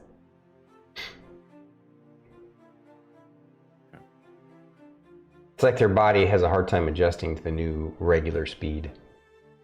They're jet lagged for a round. Yeah. While they're hasted, they obviously have double movement, +2 AC, 1 extra attack, better dexterity saves. So. Okay. One last thing that bit of advice that Fulcrum gave you guys about them is that Loam Riders has been experienced in arena combat enough that they don't show all of their cards, and he's confident they have some spells and or abilities they have not yet used in arena combats. So you have to assume that, you know, like, you guys are an unknown other than, obviously they were watching what you guys did yesterday. If you have some other tricks up your sleeve, use those. The only negative here is obviously that the more tricks you use, the more, if you make it past Loam Riders, you just make it that much harder on yourself against, if you face off against Steel Dawn. Although, Fulcrum tells you, to be honest with you, as good as you all are, and I want to be confident and believe in you all, I don't think you have a realistic shot of beating Steel Dawn. We did a lot of research on them to try and, like, ourselves and the other second-ranked team, there was just such a power gap between us and them that, and of course, since then we've grown. We've learned a lot in the Golgothian mines. We've grown ourselves as well. And I'm not trying to hurt your confidence. I just want you to go into it with realistic expectations. So. I respect what you're saying, but I'm still going to pretend like we are so much cooler than them. That's the way you have to approach every battle, right? We are so much cooler than them. They are all wearing matching outfits, which I think is super dumb.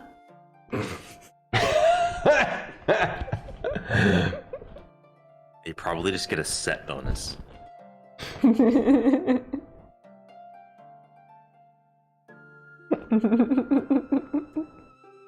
That was funny. All right. I'm on fire. Well, so he tells you guys, well, if you defeat Loam Riders, then I will share what we know about Steel Dawn with you, because it would be a wonderful comeuppance if you all could defeat them.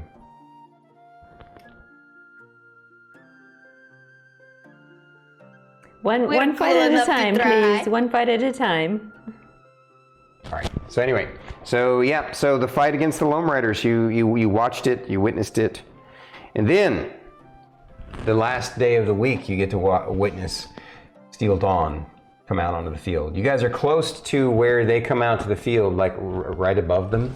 Actually, that day, as you guys are making your way through the crowd to make it up into your seats, your seating area. Again, you all have special seats, you know, your box seats, so to speak, because you're participants. But as you're making your way through the hallways and stuff on that Friday, basically, there's this moment where they're getting prepared. You basically pass each other in the hallway. You see them for the first time coming. You know, you guys are making your way down this hallway where you're going to turn to go up to the stairs to go into your bleacher, into your box area. And it's not box seats, but you know what I mean. And premium seating. And you see them coming down the hall. You see them in a distance, and of course, what's noticeable about them is, yes, these dark, flat, black cloaks that just juxtapose in a contrast with this kind of almost milky, shiny armor. Like it's when I say milky, it's not like. You would think that this armor is so reflective that when there's no light, it would still reflect light. It's so kind of, and yeah, it is like it's like a metal you've read and heard about, but all of them are wearing, and wow, are they impressive. As I explained, you have here, and I'll just kind of, I guess I can show them to you actually. Might as well. It's kind of a preview for next week. But The point is as they walk up towards you, as they're getting ready, you guys kind of stop before you turn off that hallway to just watch them, and you know, a few people are kind of, everybody else stops, you know, because what you notice is people saying stuff and clearing the hall for them to just basically the four of them walk, and it's one of those movie style walks where they're all walking in step and everyone's just kind of spreading out for them to walk out into the thing, and as they walk by, it feels like gravity gets heavier the closer they get to you. Remember that thing that your characters experienced that one time when you first met Fulcrum and his team? Mm-hmm. It's like that, but stronger. You feel that your instincts, your own instincts, make the hairs on the back of your neck and along your arms tingle and stand up, as if your body is telling you, run away from this. This is dangerous. And of course, you know, I mean, you guys are experienced adventurers, and if you were to face a monster like that, you would just tell that side of yourself to shut up and do your best to beat it and survive. It'd be the same with these guys. But it is this kind of pressure, this intimidation factor, and you notice that one of them is this huge furbolg. One is a human. One, his face is they all have their helmets and they're carrying their helmets, and one is a half elf, and yes, they are all wearing matching mithril full plate armor. And let me double check if anybody has. I know that Marlu has a shield. He might be the only one with the shield. Let me double check though. I know that he might. Marlu being the Furbolg cleric. He's a cleric, huh? I think that was what I... Battle priest? Battle priest. Battle priest. Yeah, and then he's the only one with a shield. But they all look like they would be really hard to hit regardless. And as they walk by, you guys take note. And it's like you're seeing, you know, your next fight against Loam Riders, since you just witnessed them, you know, the previous day defeat their enemy, you know, now that you guys are going to be facing them in the semifinals. If you can overcome that hurdle, that hill, that's what you see them as. You see the Loam Riders as the top of a hill. Well, these guys are the top of a mountain. Something that you guys got to strive for, got to climb for. And we'll see if you can do it. Like I said, it's a noticeable presence. And you get now, you know, there was a part of you before you saw them that was thinking it was just a lot of hype, and that everybody else, you know, that they were built up by everybody else, and that's what makes them so kind of intimidating and impressive. But now that you see them in person in their quiet, stoic manner as they walk by, you realize that their reputation is well earned. And you're confident that, I mean, if you think about it, they did, you know, from the reports that you heard, they were confident they could have defeated that dragon. But they chose not to because it would have cost the MGA too many other lives. So, there you go. There's your mountain. And, but today's the hill. Let's see what we can do there. So, is there anything you guys want to do or say or ask or check out before, you know, during the weekend, before the next week? You guys actually are going to go ahead. So go ahead, Fern. Oh, okay, you guys. So you know how I got that super cool, like, sparkly bowl and stuff? Do we want to have a hero's feast before we do the Loam Riders? Or do we want to do it before, like, Steel Dawn? Or do you think we should try to do, like, another one and have one for both? Rylar asks, what does that do, Miss Fern? Okay. So, hold on. It's very far down the list. So basically, it is a magical meal, and it's a magical meal where it protects you from diseases and poisons. You cannot be frightened. When They you say can't scare protects you from or diseases and nothing. poisons, does it make you immune to diseases and poisons? It makes you cured of all diseases and poisons, and you become immune to poison and being frightened. Okay. You make all wisdom saving throws with advantage. For how long? And it increases for 24 hours. Okay, go on. And it increases? It increases your maximum HP temporarily by 2d10. Okay. So I don't know if you guys want to do that before the Lone Riders. The night before we have to fight them. And we can try to find another bowl for when we have to go against Steel Dawn.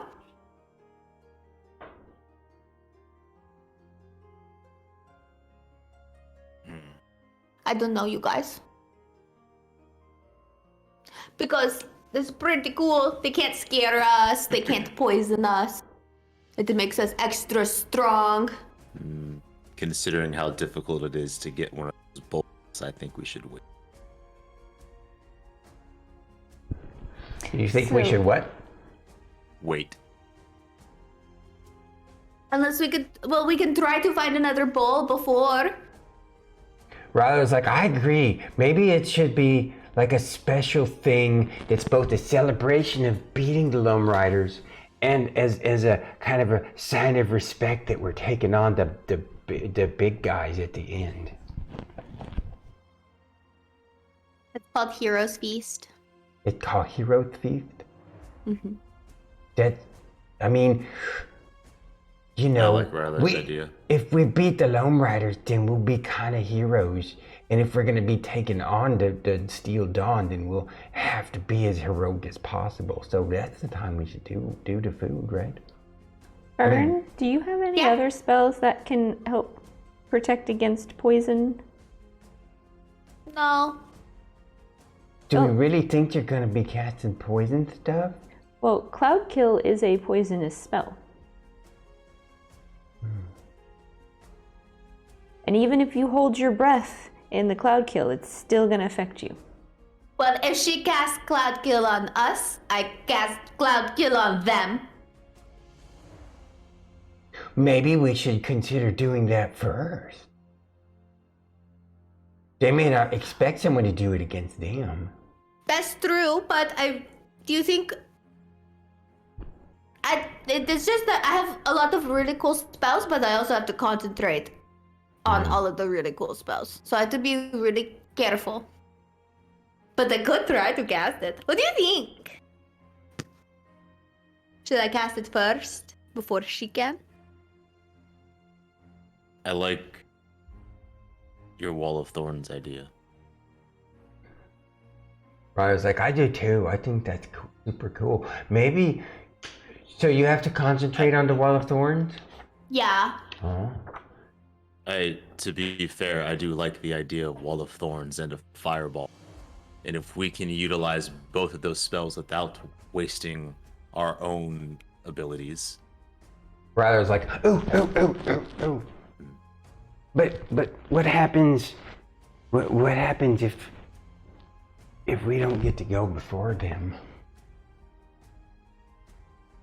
If they separate, then I could put a circle around half of the team, so they can't work together very easily. Would rather catch a few than none. Okay. This time in the fight, what do you want me to do? Before you had me, I was gonna go after the Cleric dwarf lady, but then that didn't work out. But instead you made me, what do you call it, pivot and go after the spooky ninja lady. You're so cool. She didn't hit very hard. Really? She hit me pretty hard. She made me frozen in place. Like, how cool is that? Wow, that was pretty cool. She didn't happen to me. That's because you're extra cool, Rylar. Well, I can't catch lightning or thorns or, mammoths or anything cool like that. You have the black butt blaster! And your purple beamer. Yeah, those are fun. And your Those big are blue super shocker. cool. Speaking of that, You also have the tentacle one. I'm sorry. You were saying, Lorkris?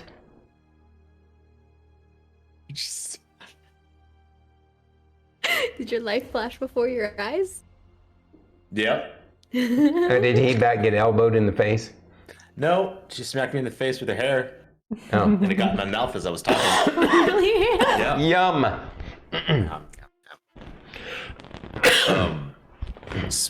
I was gonna say, speaking of the black butt blaster, that might not be a bad idea on the fighter. Which one? Bavu? The fighter. So is that what you guys want me to do? Start off by casting the back butt blaster at Vavoom? Well, do we want to have a plan for an opening like before and then just continue to rely on our tactics like we have? Well, you said you're gonna try to do the thorns and the fireball. I want to know what you want me to do in the first beginning of combat. Who do you want me to do what to? Well, depending on order, we should have plan A and plan B, depending on, how everything goes. So plan A would be Wall of Thorns, fireball. But if we can't make that happen, we have to have a plan B. So. I mean, I think Wall of Thorns and a fireball regardless. Catch as many as possible, or at least catch one or two. Bring them down a peg. Separate them from each other. Whenever that Wall of Thorns goes up, fireball that space. I also can do the thing where you turn people into rabbits. I don't know if you want me to prepare that or not. Because how funny would it be to turn like half of their team into rabbits?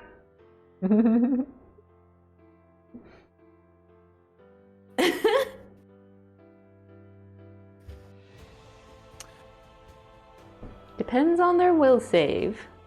Yeah, I think that might be harder to do against adventurers than monsters. Mm-hmm.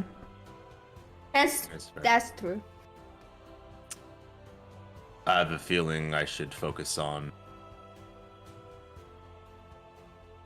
their Goliath. Moo. I figured you were going to focus on their Goliath. And I'm pretty sure that their Goliath is going to focus on you. I've never been one to be competitive. But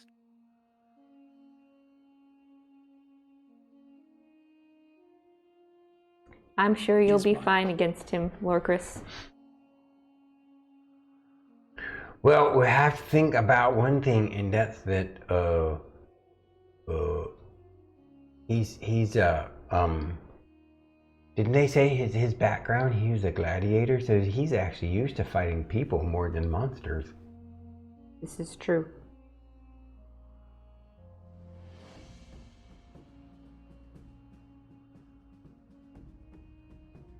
But we'll see. That's true. So, at least we have a plan. Yes, Fern? So, okay. Well, I don't know if you would want me to, because like I can also conjure another like an elemental as well. What kind of elemental are we talking about?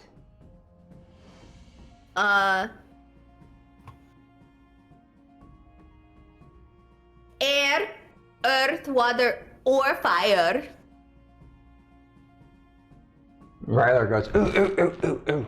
Yes, Rylar. Maybe we should go have this conversation with Mr. Jocko and Silvus. They might offer good insights too, like they did before. That's true. Now that we've seen them gnome riders fight and stuff.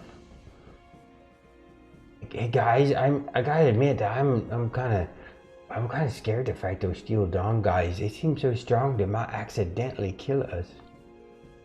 Well, if they do, they're gonna be disqualified. That won't. And then I will take their armor and shove it up their butt. What if you're the one that gets killed? I'm still gonna come back to life as a 3 and make their life as an adventurer very, very difficult. I don't want to see you die. Rylar, this is an arena fight. Nobody's actually going to die. You will be stabilized and the clerics will come out and heal you. Okay. Well, I'm excited. I guess I should just stop thinking about Steel Dawn. I'm excited. I think we can at least give these Lone Rider guys a challenge. They were really good though in that fight that I was watching. They were. But they were casting spells that I was not expecting. So, yes. Well, but we got the tricky stuff too. That is true. All right. All right. Do we want to take a so you guys end up having I'll just kind of exposition. You guys end up having a conversation with Silvus and Jocko, and you congratulate Team 2. Their fight went really well. You could tell that they were holding back to make it more fun for the audience, and so you feel confident in their choice of in choosing them to be Team 2. Yeah, because this is the first time we actually got to see them like really fight. I mean, we probably sparred with them plenty, but that's not the same as. Yeah. Right. You'll say this. You were surprised. You kind of, in a way. Elena Moonsong kind of reminds you of Warbard over here. She's, although more of a drill sergeant version of her, because she's just constantly barking orders in the middle of combat and getting the guys to do stuff. And yeah,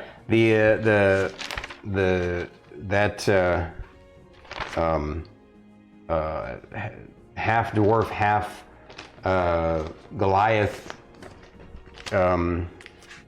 Where'd they go? Crom the Crusher? Yeah, Crom the Crusher. He is a grappler deluxe. He likes to take out, of course, you're not going to fight them since they're your team and friends, but you were impressed by him basically taking out by grappling, just kind of controlling one of the opponents while that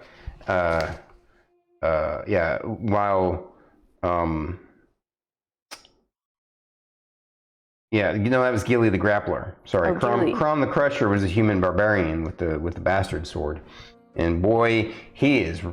You can see his obsession with that bastard sword is real. You get the sense that he might be a good foil or a good similar, to the guy you guys are getting ready to fight, the half orc of Lone Riders, and of course while Gilly the Grappler was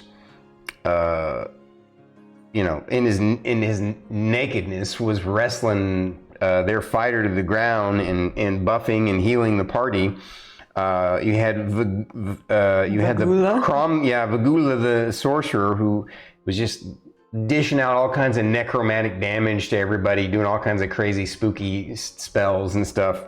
And then Arlena was just running around the edges of the battlefield, shooting into the fray, just constantly targeting and barking orders. And they really work together as a good team. You get the sense that one day, should they rank up to be close to you guys, they would actually give you guys a run for your money. Might be a good challenge, and might be a fun fight to have someday in the arena. I imagine our, not to say shocked responses, but our revelation of just how how good they are is equivalent to how they felt about us when they watched us fight.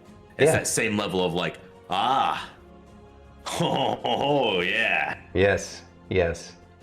And they celebrated you with you that night too, and they were super stoked about watching your fight, and they congratulated you guys so much, and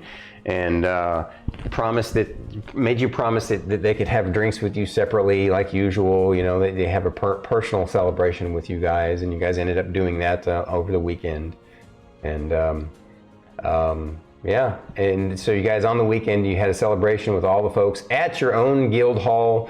Mr. Jocko had a catering party come, and since a lot of the stuff is finished at the guild hall, it's working out, and it's starting to come together nicely.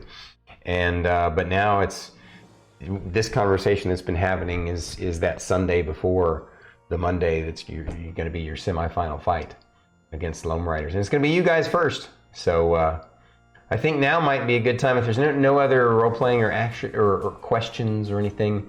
What we can do is we can do a quick break and chat with Chad, have a little bit of an intermission, and go potty and stuff. They get to the fight. Can you plug in my headphones? I think we got raided. Oh my gosh, we did.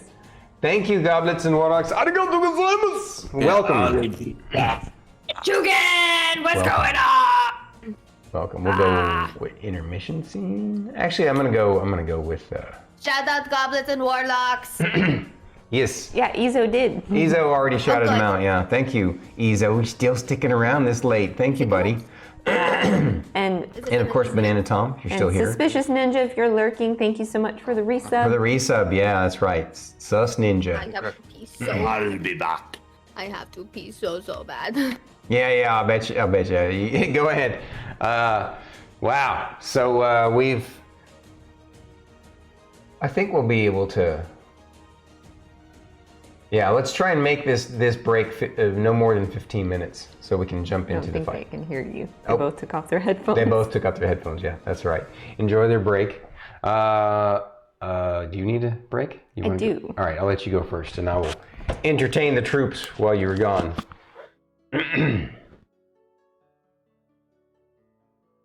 Looks like Dagoth had to go to bed. Sorry, buddy. Have a great evening. We appreciate you. I know you have a new schedule that's rougher and can't rougher around the edges, but that's all right. Banana Tom, I just want to acknowledge you again. Thank you so much. You stay up so late for us. You and of course OG Blaze, both of you guys. And Azolade is still here too, right? Oh, holy crap tonight. Azolade, wow. Like, you European folks, we love you so much and appreciate you. You make me want to change up some of my timing such that I can catch more of you wonderful people.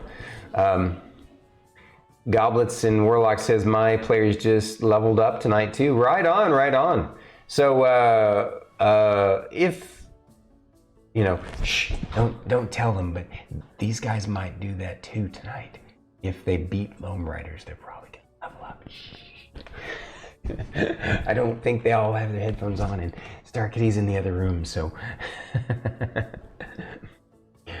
They are currently level 12. So, yep. And they're getting ready to take on a serious challenge. Yes, tonight will be a very serious challenge for the party members in this arena fight. And but next Saturday, if you guys can come to that one, that's going to be the big finale / we'll see what happens. That may be spoilerish, may be an impossible challenge. We'll see. They might surprise me. I am always hoping for my players to surprise me. I like to create situations where that's a possibility, and but I like giving them a good challenge too. Your group just got to level 7. Right on, man. Level 7. Trying to remember what this group was doing at level 7. That was so many episodes ago. We're on episode 41 tonight. By the way, all you folks who joined with Goblets and Warlocks, I'm pretty sure that most of you have been here before when he's rated us. But for those who haven't, thank you for joining us and for being a part of his D&D group. All of us that support this amazing fantasy RPG hobby, whether it be Dungeons and Dragons or Pathfinder or Shadowrun or Gamma World or any TTRPG. Vampire, werewolf, mage, like any of the amazing tabletop RPGs that exist. No matter what the past or future holds, this special is a special hobby. It's the best hobby in my absolute 100% confident opinion. This RPGs, role-playing games, are a special kind of hobby that is better than any other hobby. And I know that's ballsy to say, but I've been doing this since 1981, and I love it. It's my first love, my first passion, and this might be the first time Oh, is it? Well, I know you've come in before Goblets and Warlocks. I didn't realize it was the first time raiding. I appreciate you. I could have sworn that the first time you joined us was a raid, but I could be wrong. Your Goblets and Warlocks, what did you have your party do? What did you have the team do tonight to where they leveled up? Yeah, what was their recent escapade? Inquiring minds would like to know. Inquiring minds over here would like to know if that watermelon's any good. Mm-hmm. Is it gonna have good potent flavor? Because I hate mediocre watermelon.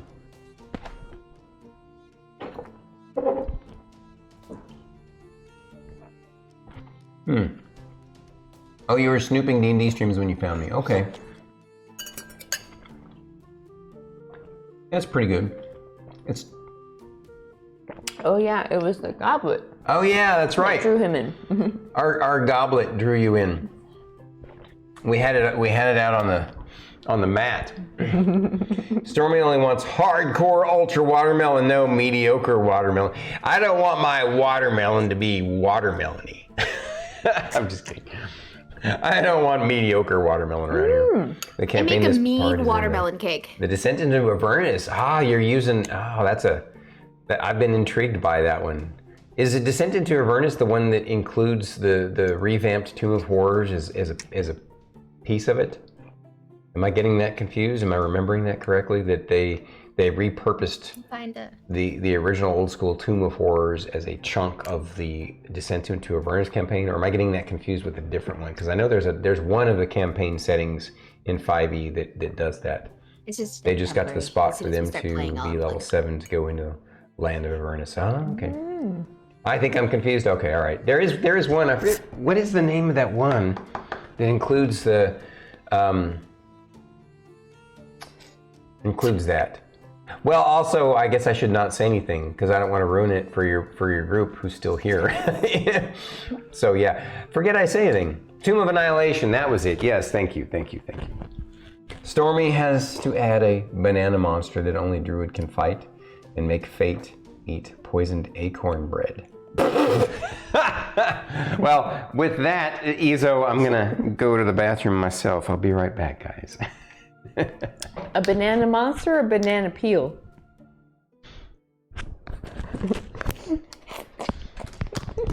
They'll have to make that into like a fancy clip. That was so funny. What? Fate watched it twice.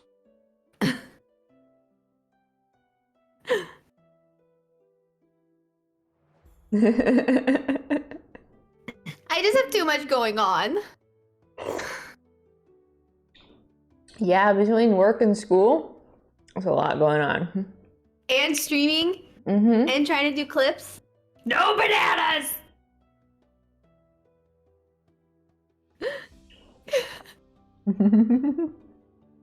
So I guess it's a good thing I'm eating watermelon instead of a banana.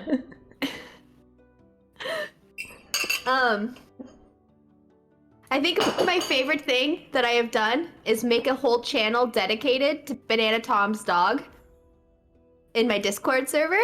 Because they just post like the happiest pictures of their dog in there now. And it's the cutest thing. Naboo? Naboo. Our Lord and Savior. As long as Druid's low agility intel makes her slip, Banana Monster has to have an attack that makes people slip. Did you see that clip? Were you there for that? Were you there for my inability to understand a dad joke? I think I was part of this. I think I was in your stream when that happened.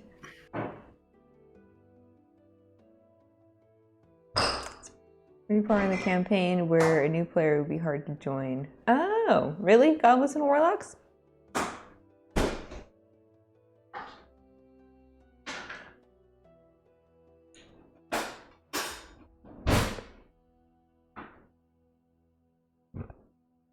Ready to fight. So are we going to start spread out, or are we going to start grouped together? I think we should definitely spread out. You guys are going to be starting in the... I have... You guys can't see it on the streamers. There's the clip. There's the clip. What? What? There's the clip. For anyone that misses this glorious moment, feel free to check out and follow Druid by checking this amazing clip. Have you not seen the clip? No, I guess not. Oh. We'll have to watch it later. It is so disappointing. What? Without ruining it, you'll understand why Druid's very different. And you'll why Druid's very what? Understand. Well, in watching the clip, you'll understand why Druid was but why everyone finds it helpful. For some reason, it keeps cutting out that same word. Druid was what? Disappointed. Disappointed. Okay, thank you. Huh. Okay. Well. It's hilarious. I'm totally not using my mod powers in Storm to embarrass Druid. No, you're just... I embarrassed myself. And it's not even all that embarrassing, really. It's really funny. I've done some quite some ridiculous things on my streams. Darn, I can't watch the clip. It's not showing up on my chat, my phone. Oh yeah, there is a sequel.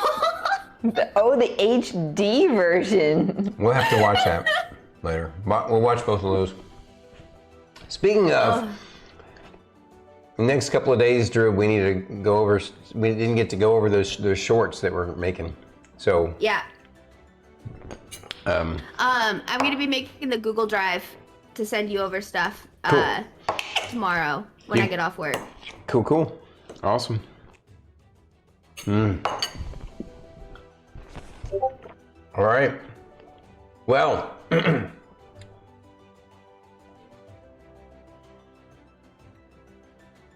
Is it as embarrassing as dancing in a banana suit?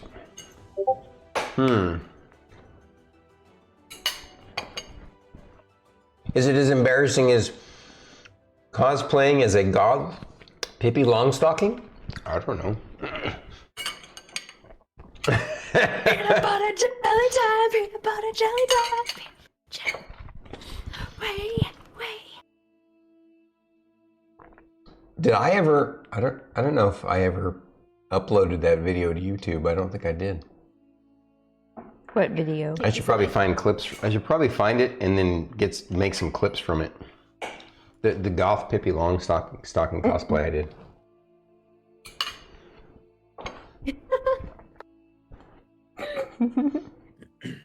He's always picking on you, Druid. He's always doing that. I can't wait to see this now. Dang it. I do it on stream, but we can't do that with this setup, so. It's okay. And I she's sent like, it to you guys in our chat in Discord so you can see it later. So you can be in on the joke.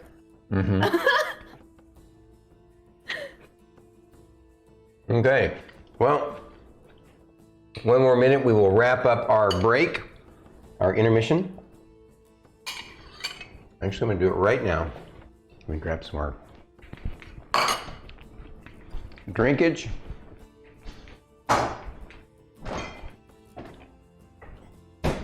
And the weekend is past. All the planning is done.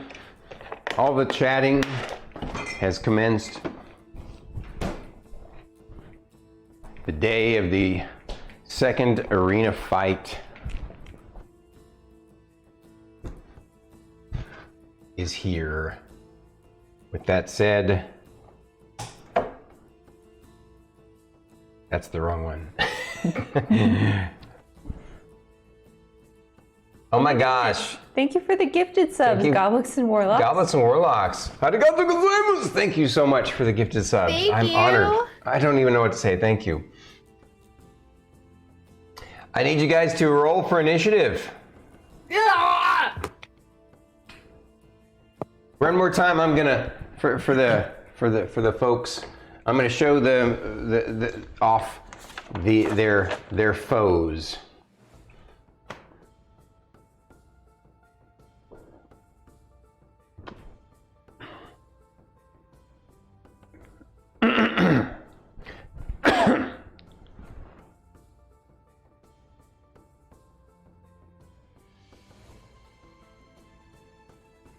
Gotta get the right angle for when I do the... Okay. That is their enemy.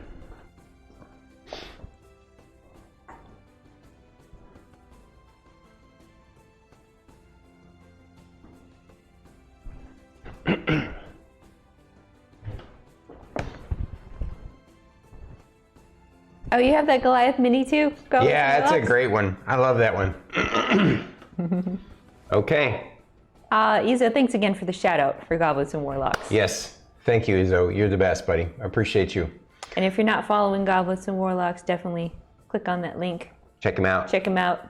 Drop him a follow. He has a YouTube channel as well. Oh. Heck yeah. Okay. Well, we're gonna get back into the action, guys.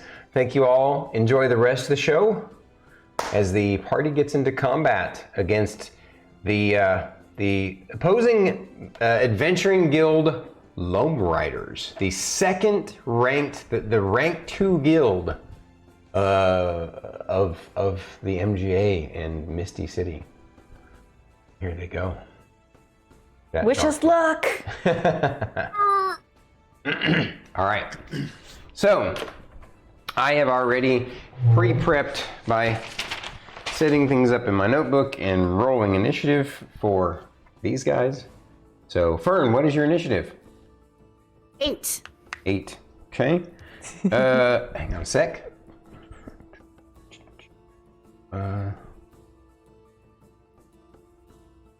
What is your dexterity? Never mind.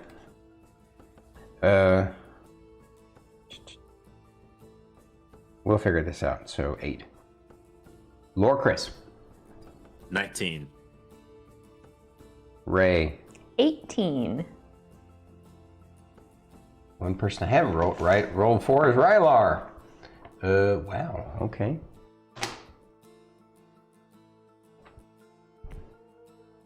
I'm gonna bump him down to 17. He rolled the same thing as you, Ray. Fern rolled the same thing as their lowest one. My dex is +3. No, I know your dex is going to be better than his. I'm just trying to figure out how I can adjust it. I mean, I can upgrade you to a 9, but then there's still someone else going at the same time as you. I guess we can do it that way. Yeah, I mean, when equivalents happen. So, just so you know, we're going to do it. This is the initiative order. Lorkris is first. Ray is second. Rylar is third. So most of your team is going before their team. Then comes fourth is going to be Gashura. Well, actually, I don't want to ruin it for you guys. So I will say this though, that Fern is going to be going at the same time as Vavoom, so we're going to kind of work that out. What is what is your dex again? +3, you said? Yeah. So was his. So once it comes down to it, we'll decide if you go before him or not. Actually, let's just roll off real quick, so we'll know for sure. Just roll. Are we just doing straight dice roll? Yeah. Or Just roll a d20 and just tell me what you roll. Don't add anything to it. 15.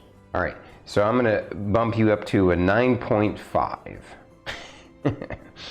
And Yay. Okay. So Lorkris is going first. Lorkris, let's get this party started. By the way, I will let you all, on the beginning of your terms, before you even make any decision, I want you all to roll me a perception check.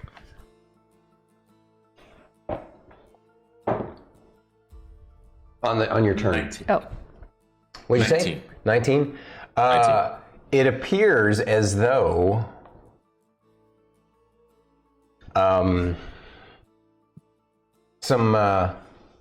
there's some magical enchantment buffs already cast on some of their party members.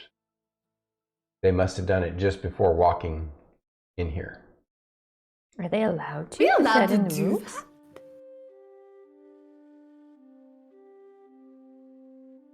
that? You guys don't know yet because you haven't rolled. So it's Lorkris that he knows that. And I'll let Lorkris roll we'll call it a wisdom saving throw to see if he can remember because he probably is thinking the same thing. And the wisdom saving throw to see if he remembers because they gave you a rules guidebook. 21. The answer is you remember. Oh yeah, there was a subsection in the rules guidebook that said that if you want to pre-buff just as you're going in, there's nothing in the rules that keeps you from doing that. I would have known that. Of course, there's a negative to that, and that means that it's not going to last as long too. So Lorkris, right before he's gonna kind of start very similar to how the last fight started. okay, He's gonna step out about 15 feet. Prior to that, he's just gonna say they've already buffed, and then he's gonna stride forward. like that. Yep. With the glaive, draw a line in the sand and point at Moo and cast Shield of Faith. Cool. Shield of Faith can only be cast on yourself or others as well. It can be cast on others, as far as I'm aware. There you go. So it looks like Moo may already have the same spell on himself. Okay. Next, in initiative order, initiative number 2 is Emillynn Ray. So my perception check was 19. Yeah, you also note it's obvious that a couple of them have been rebuffed. All right, let's see. There's kind of a shimmering glow about them, you know.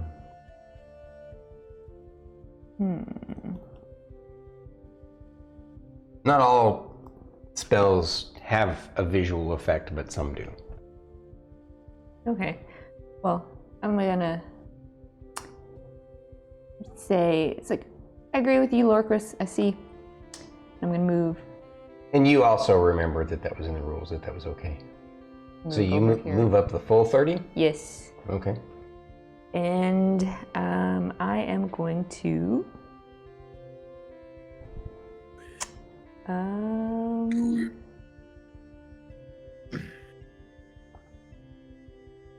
as my bonus action, I'm gonna say, Lorkris, Fern, Philip wants you to share his love.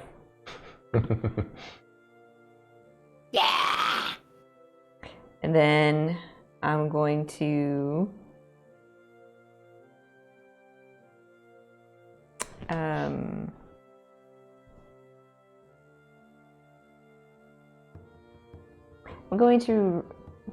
I can still ready an action, correct?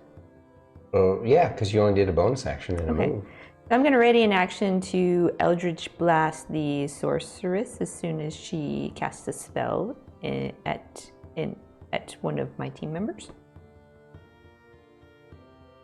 That's a bit too specific. She casts a spell at me. We'll go with that. That's still too specific. Because, you have to think of it this way. You're reacting to her casting a spell. You can probably do that. Like you can react to someone moving, you can react to someone attacking, you can react to someone casting a spell, but you can't specify a type of spell. Like only if they attack, cast a spell that targets me. It's too, like, you can't react that instantaneous. Okay. It's too specific. So, ready in action to cast Eldritch Blast at her as soon as she moves. Would that work? Yeah, that's what you want to do. Yes. Okay, that's what you do. And next is going to be Rylar. And Rylar is facing the wrong direction. Yeah. He's like, why is there a wall here? Oh, wait. Oh, there they are. Okay. And,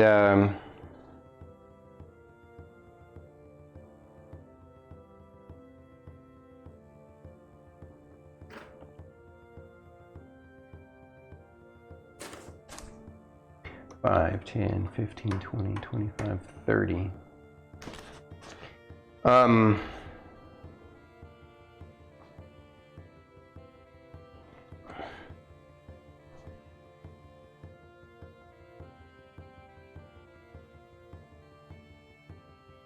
He is going to ready an action to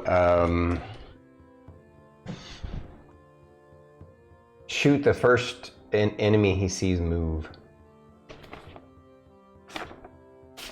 Okay. With his purple beamer. Well, you guys don't necessarily know that. Looks like he's ready in action one of his Eldritch Blasts. What he calls his purple beamer. All right. Purple beamer! Purple beamer. And then, so that would be initiative 3. Initiative 4 is Gashura.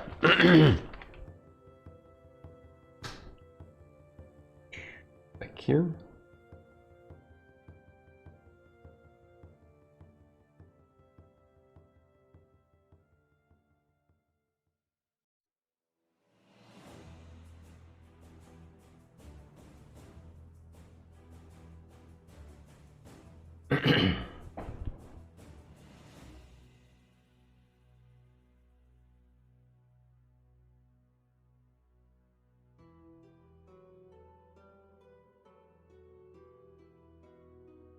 Suddenly, the beautiful, extravagant, elegant blue dragon vanishes from sight. And I promise you, I'm not hosing you. This was her plan from the get-go.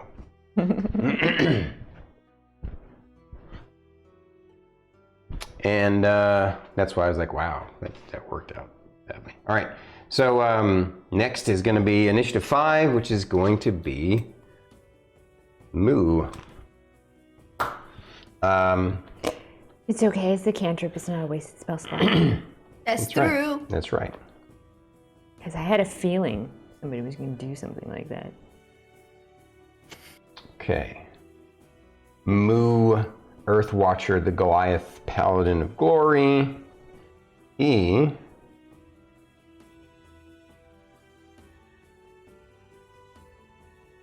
looks at the other Goliath. It kind of gives you that kind of like two gym bros passing each other. And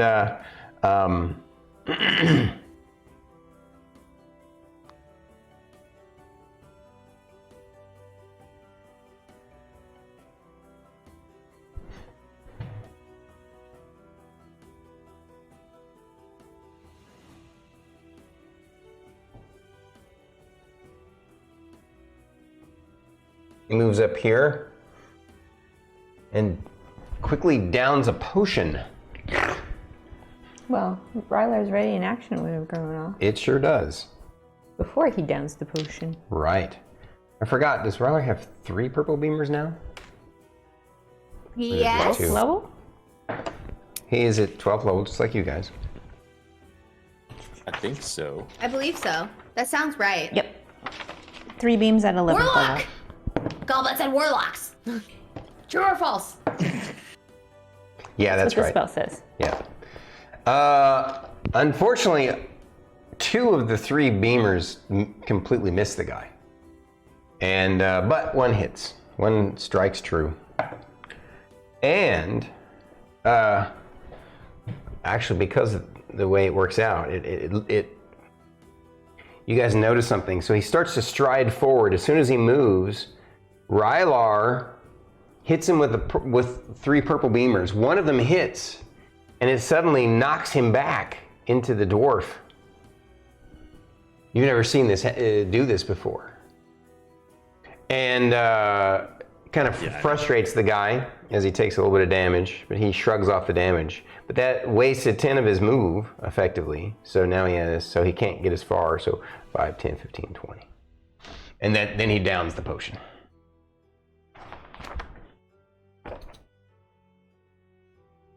Okay.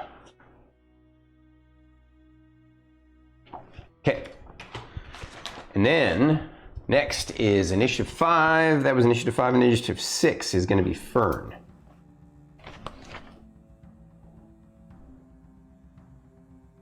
What? Yeah, I rolled really crappy for all of them. It's a shame, but it is what it is. Alrighty. I'm gonna move my 35 feet of movement directly straight forward. 5, 10, 15, 20, 25, 30. 35. 35. 35. Yes. So you want to be in front of Lorkris or this way? Yeah, that way. Okay. Right there. Perfect. And as she comes out there, she runs out. And she waves at them. And then she slams her staff down into the ground. Uh-huh. And then she casts a wall of thorns through her staff. I want to encircle them. So it's a range of 120 feet, definitely have the range. You choose to make a wall up to 60 feet long, 10 feet high, and 5 feet thick, or a circle that has a 20-foot diameter and is up to 20 feet high and 5 feet thick for the wall. So you're wanting to do the circle one, right? Yes. And I want to hit the back 2 with the wall so they get stuck inside of the wall and take damage. All right, let's see. So suddenly you're slamming your staff in the ground. This wall of thorns springs up all around these guys. It's a 20-foot radius, right? I think that's what it said, correct? 20-foot diameter. Oh, diameter. Yeah. But 20 feet high. 5, 10, 15. Well, if it's a 20-foot diameter, see, you can barely get them all in it, but just barely. I want to at least hit them all with it. Right.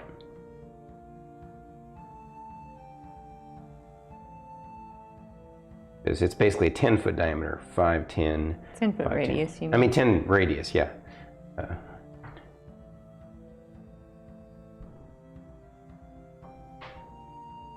Would that technically hit all 3 of them in the wall? Oh yeah. Can I have 2d8? Because it's a circle, yes. I mean, I'm not drawing. You don't quite see it like it's a circle, but yes. No, I got you. I need to get those little circles. That would be really cool. I'll have to invest in those at some point. Wow, that's upside down. I was like, what happened? The language changed on me. Quick, cast comprehend It's languages. unofficial. All right, so When the wall appears, each creature within its area must make a dex saving throw. On a failed save, they take 7d8 piercing damage, or half as much damage on a successful save. And then there's special notes about moving through it. So all 3 of these guys need to make saving throws. I'm going to roll Moose first since I have him up. I need you to roll the damage though. 7d8. I already rolled it. Oh, okay, good. Good on you. And it's a dex save, correct? Dex save, DC 17. Okay. 10, 20. Is it based on her save or the staff? Because she's casting it up from the staff. It's all of my stuff. Oh, okay. My stuff. Okay. So 10, 20, 34. 34 points of damage. Nice. So let's see here. And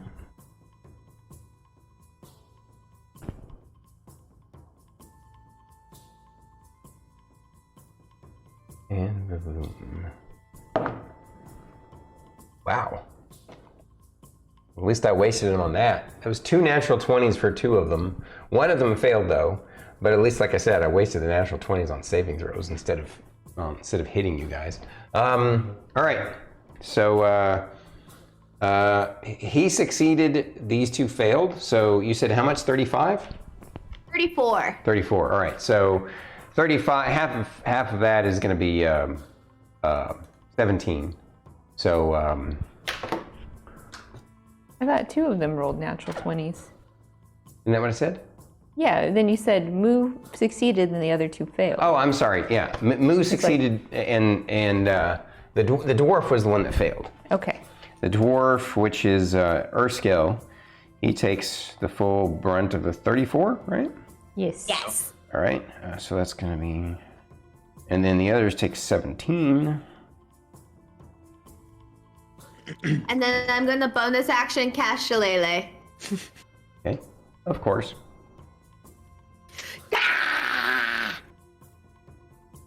And then Fern's gonna look around at the crowd and like, ah! She's showing off. Was there more to that spell?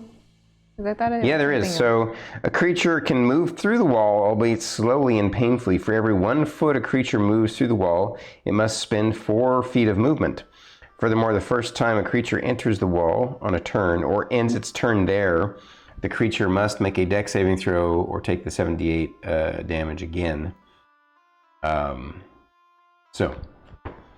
But since it's going to be some of their turn, they're going to actually get to move out of it.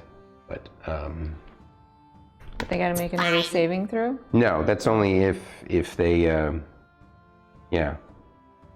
the first time a creature enters the wall or a turn or ends its turn there, and they're not going to be first time or ending. So they took the damage, but now because they're right at the edge of it, they're gonna. Well, I have to figure out who's next. So that was Fern at 9.5, initiative 6, initiative 7 is Vavoom.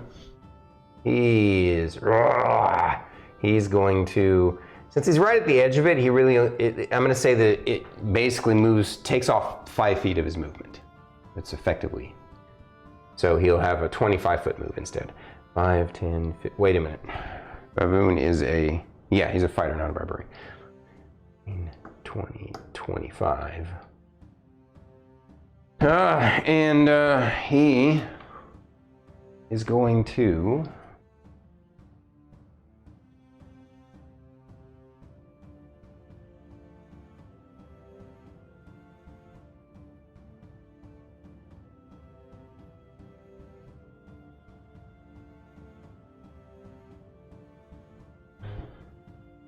he'll just double move.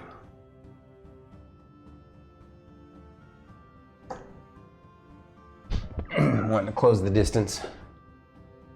He sees somebody who seems to be out on their own, and so he looks like he's moving towards Rylar, but he's eyeing Lorkris. Keep that in mind. Next is so that was Vavoom, initiative 8. is Erskell the dwarf. You hear him curse. 5, 10, 15, 20, 25. And then he,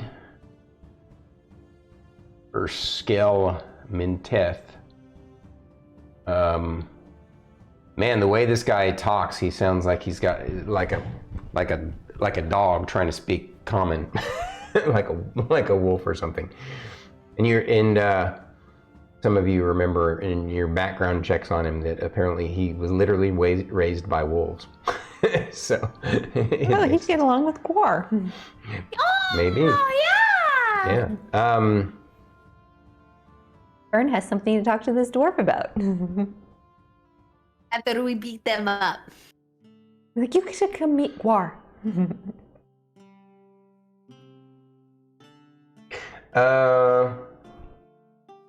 He is going to cast. You see him surround himself with a. Come on now. There we go.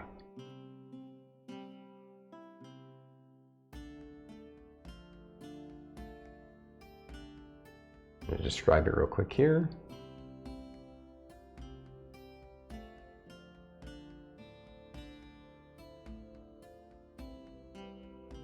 Suddenly, a vertical wall of whirling razor-sharp blades made of magical energy appears, shimmering and spinning around him.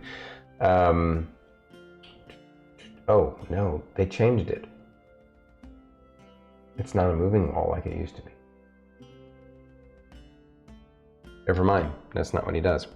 I mean, no blade barrier? He might still get around to doing that, but he's gonna wait until a more opportune moment. For sure. Instead,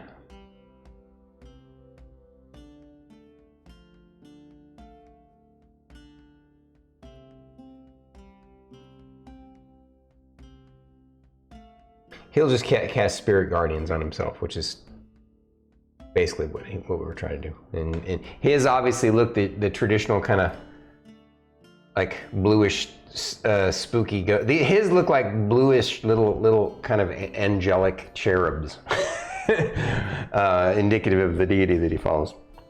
Yours, but they look like little angelic cherubs with little morning stars, which is really weird. Obviously different than your green glowing will-o'-the-wisp style things. All right, and so that's what he does, and then we're back to the top of the round, which is going to be Lorkris.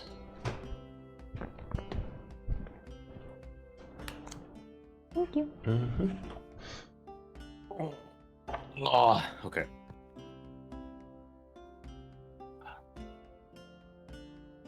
Do I do it?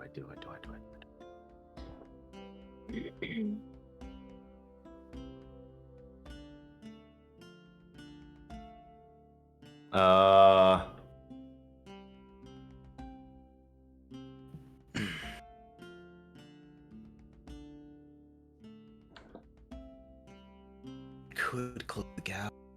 Should I just close the gap? Do it. Yeah, okay. So per last time, gonna bonus action activate the ring of jumping. We're gonna. All right. We're gonna do. Yeah, I'm gonna take 10 feet of movement. 5, 10. And then jump.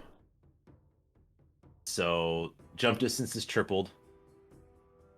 Jump the distance of my strength score times 3. So you can jump times. 60 feet? 72 feet. 72. What's your strength score? 24. Oh, crap, I forgot it was that high. Well, that would be double that is 40. Oh, yeah, triple that is 72, yeah. Yeah, wow, 72. Yeah, it's nuts. So not that I'm going to jump that entire distance, but I believe that's enough to close the. You could jump all the way to here, yeah. Yeah, cool. So I'll jump and land with about 10 feet between us, so I'm still at range. Poof. They see you suddenly close the distance by Hulk jumping over here. And as you come down. And as I come down, it's swing. First one is you know what? Can I use my inspiration and re-roll my die? I mean, it's up to you if you want to. I am going to roll my inspiration and my die. Why? Why? Because it was a nat 1. Oh, okay. Yeah. Okay. I don't want a nat 1 to start this fight. Okay. 18 to hit. Let's on the see. first one. We are going after. Moo. I imagine it. I have a feeling it doesn't. 18 does not hit. You bounce off of. You hit him and it bounces off what effectively is his shield of faith. You think? Yeah. By the way, he has a shield and the hammer, but he's also got the shield of faith around himself. Yeah. Okay. So next one. Natural 20. Okay. And with that, I would also like to Divine Smite with that hit because it is a natural 20. Okay. And I'll Divine Smite at second level. So that's 3d8. Your Divine Smite, does it have any... I just need to look at it real quick. It's just an additional 2d8 radiant damage. And then for every spell slot above first level, it's an additional d8 up until... No, that's not what I need to look at. That's not what I'm asking about. It's fine. I'll look it up here. It's not right.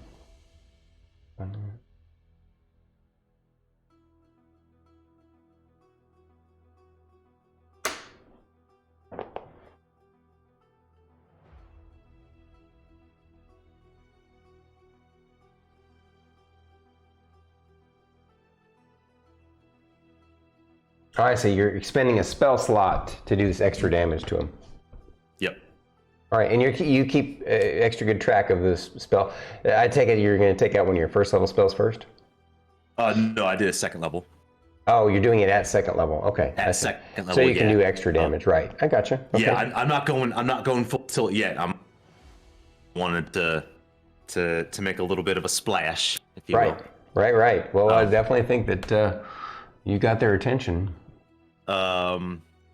So the ring lets you jump triple your movement, or triple your strength. Is the jump spell, which is that's amazing. That's better than I thought it was.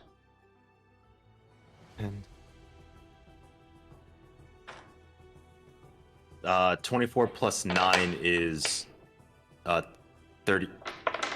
24 and 9? Yeah. 24 and 9 is 35. 30. No.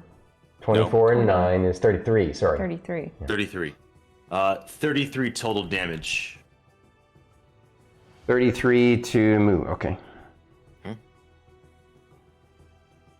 on a sec here. So no more attacks? No, that was. Hang on. It's 24 doubled because that was our crit. Oh, so it's 48. 48 then. 48 plus 9. Plus 9. Oh, so 48 plus 9 is going to be 57. Yes, I totally forgot. I just crit. Yeah. I mean, I was happy with the 33 like that. Yeah. No, I was crit.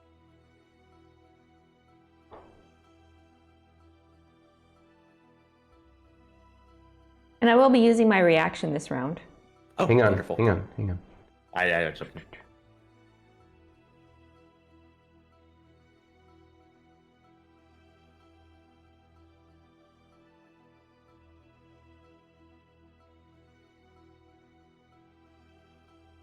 I'm in danger. Yeah, you are. Okay.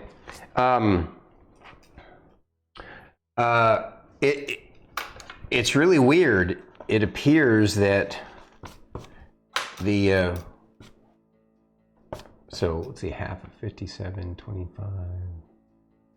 What would it be? Half of 29, 28. All right. It feels like you did effectively half the damage that you thought you would to him. It's really kind of surprising. You're like, What the hell? It was not nearly as effective as I thought it was going to be. It's the potion. Maybe something he ate or drank. All right. And then now you said you had As my reaction, I'm going to do a little dance and say, Lorkris! Philip says, hit him again! 26 to hit. Yep.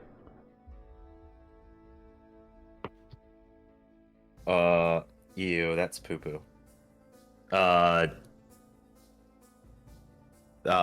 13. Okay. Is that with my D8? Yeah, I rolled a 1 and a 3. It's okay. I mean, hit's a hit. Mm-hmm. Take it. All right. On his turn, I'm just gonna jump ahead and say real quick as a quick role-playing thing during battle. He goes, that first one was not that bad. And then he winks as if that second one was weak. But then, all right, so that is your turn. Anything else, Lorkris? There is nothing more that I can do. Okay, it's Ray's turn. I am going to cast See Invisibility on myself. It lasts for an hour. I just want to see where she is. So now only you can see, right? Okay, right. You have seen, you picked See Invisibility? Okay. So you guys are gonna have to separate player and character knowledge because you guys don't see her, only she does. Now she could point her out, but yeah.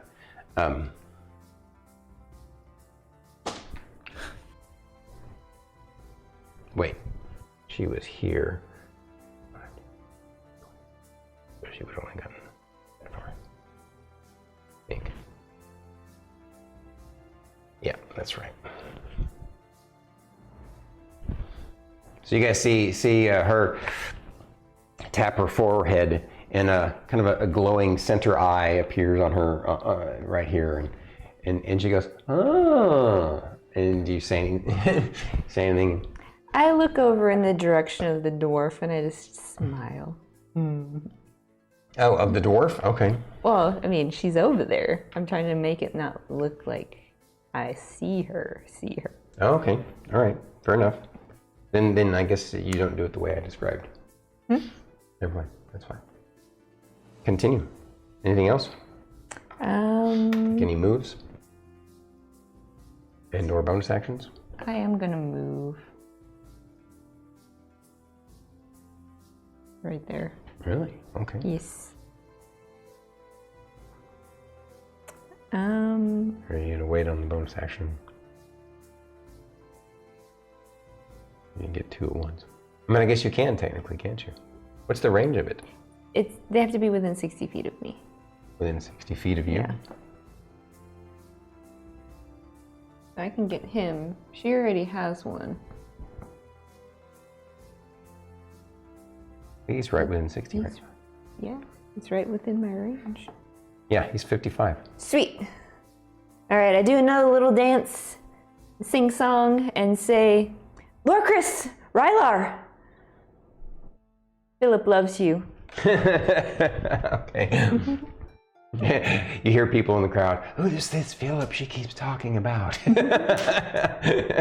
All right, so nice job. So now Rylar everybody has a die. Yep. A bar, and so it's a D8 now? Mm-hmm. Okay. All right, so Ray's done. It is now Rylar's turn.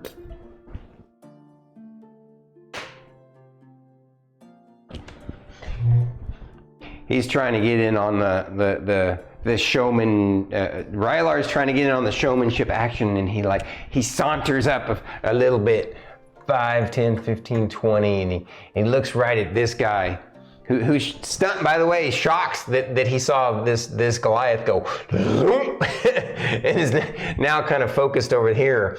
Rylar kind of saunters over there, and he goes, "Big back butt bastard," and shoots him with his Raven Feeblement. Raven Feeblement.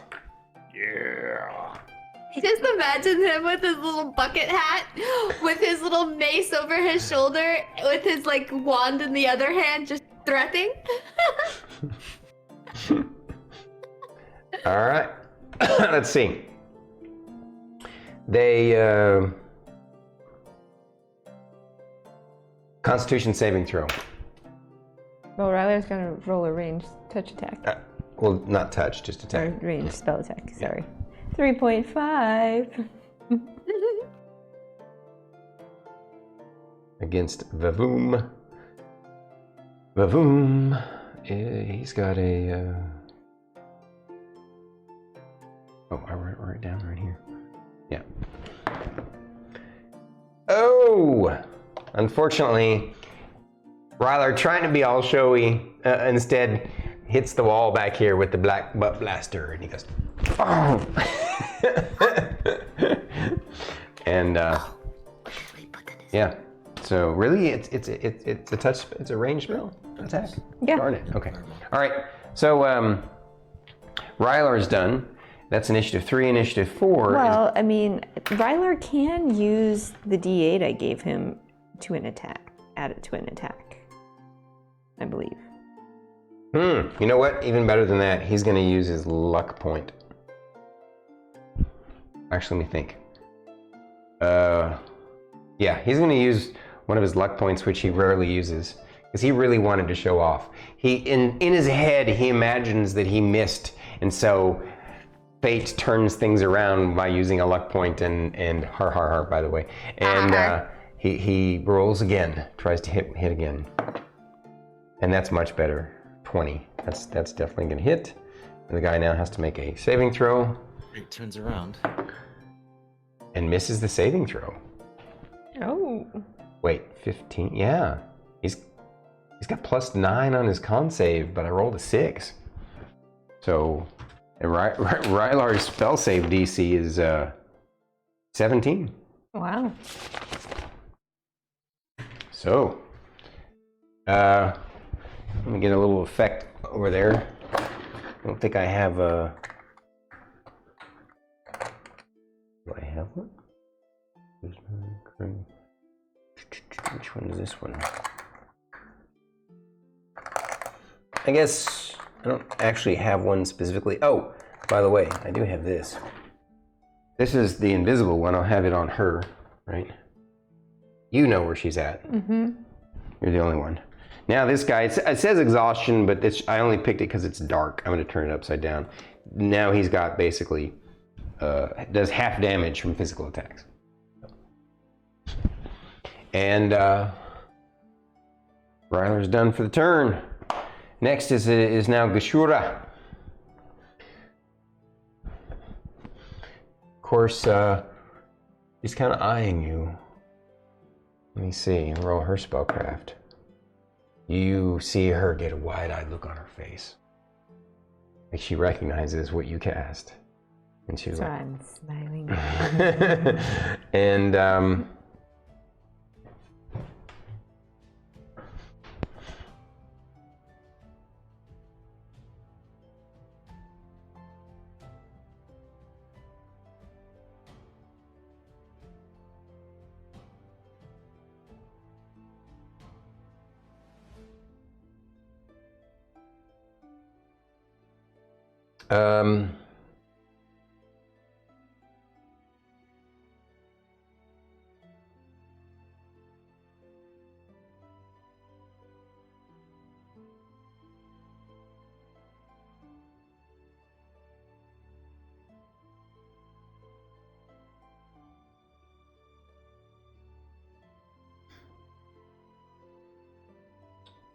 wait on that.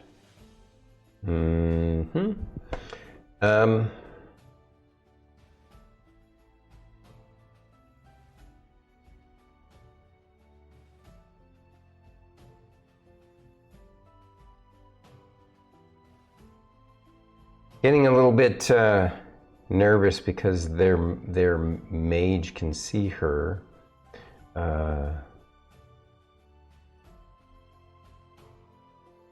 She casts a spell on herself.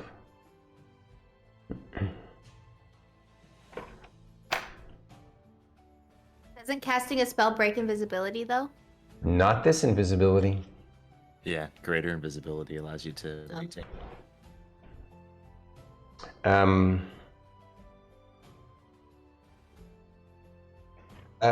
immobile, faintly shimmering barrier springs into existence in a 10-foot radius around you and remains for... Wait. No, that wouldn't be a good idea, because then she would be seen. That would be dumb, actually.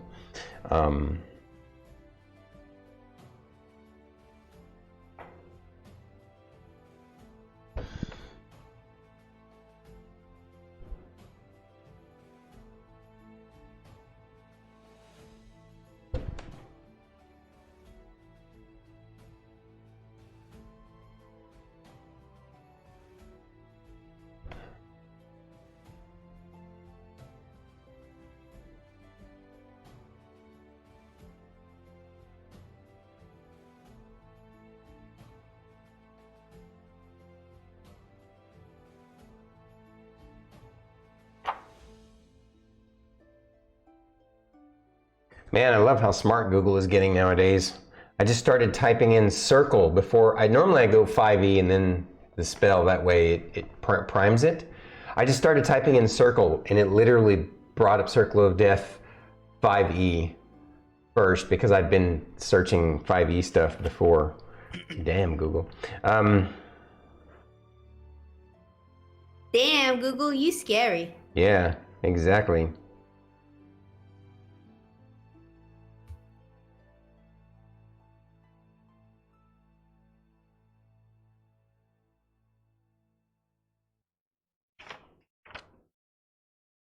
Oh, wow. Okay.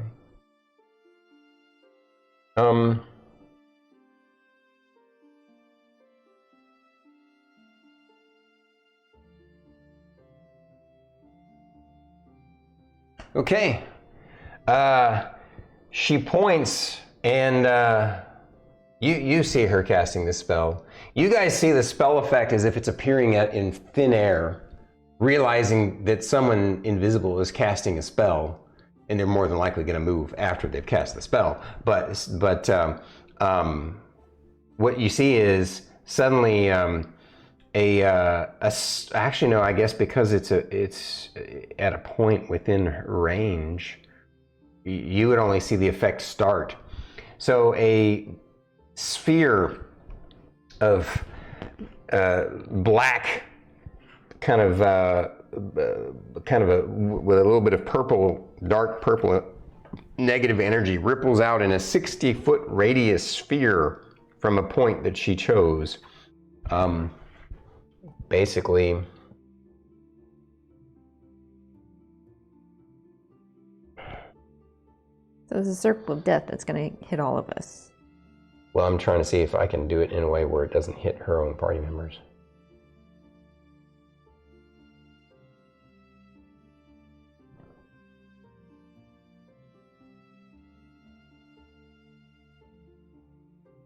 Yeah, so she points it right here.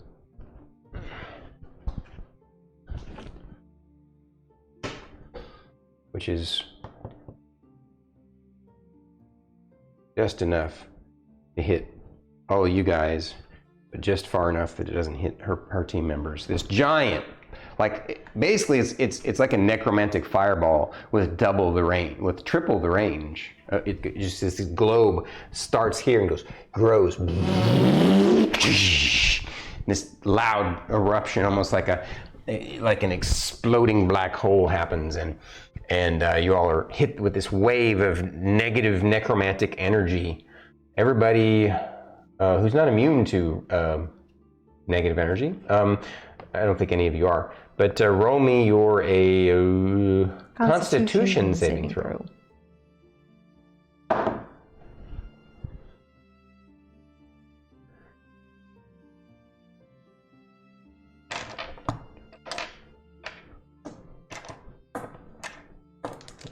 This, and then I need to see what her spell save DC is. Okay. What'd you get? I got a 20. Okay. Lorkris. 23. Fern. I'm gonna roll my bardic inspiration die to add a little extra. Okay. 17? That was with your bardic inspiration? Yeah! Okay.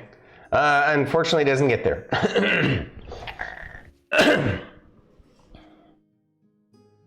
Fine.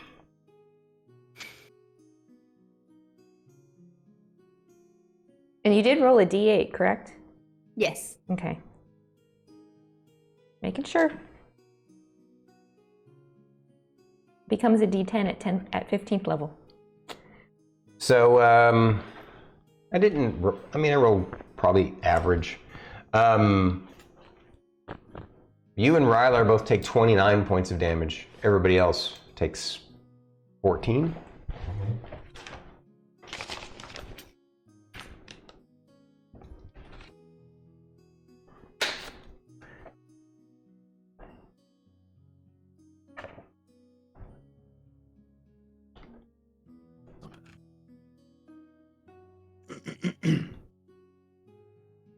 Yeah, that's right. Okay.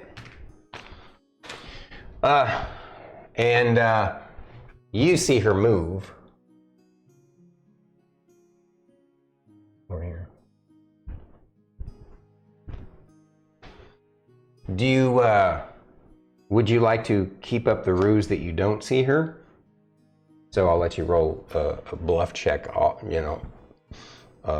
A deception check, you mean? Yeah, deception, sorry. 3.5 again. Yes. You have a question? Yeah, that was Circle of Death that she did? Yes.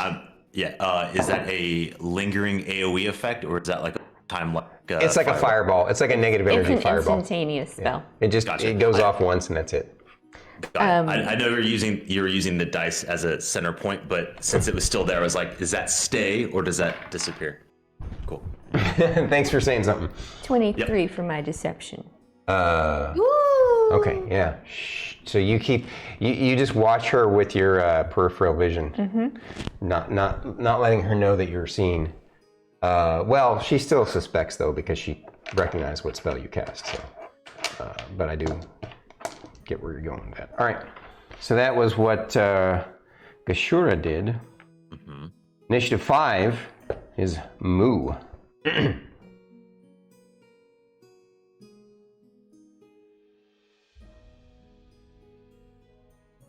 I realized my mistake in my positioning. I should have taken one step back. Because then it would force Polar Master Sentinel. Then he couldn't close the gap. But he can now. And of course he wants to step out of the thorns anyway, so Yep. which he does. He looks down at you slightly because you know he's an average height Goliath, and he as he's striking you silly in a friendly voice, he asks, "What clan are you from, young man?" And but you know his voice and question is the opposite of the look on his face as he's you know, looks like he's trying to murder you. You can tell, but it's just the way he gets into combat. So,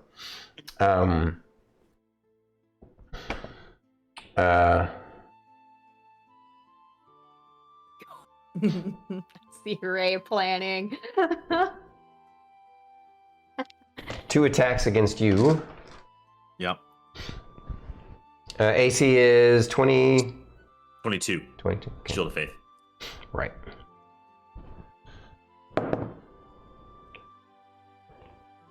First one's a hit. You roll this other die just to be different. It's gonna hurt. Second one is also a hit. Oh, of course.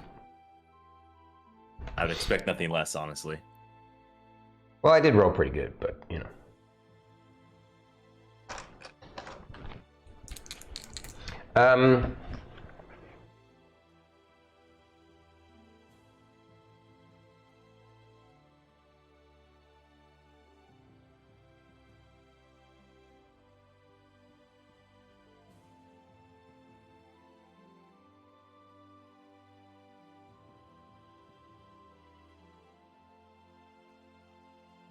He is going to...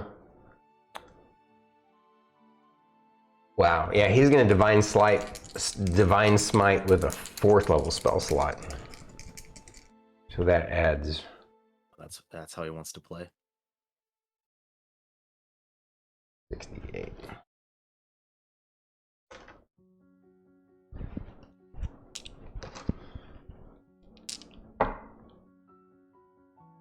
Isn't the highest for Divine Smite only like 5d8? Yeah, which is 4th level. Oh. Because it starts off with 2d8. Yeah, the weapon damage And then probably. Yeah. Each one Yeah, up, I and the understand. max is of 5d8.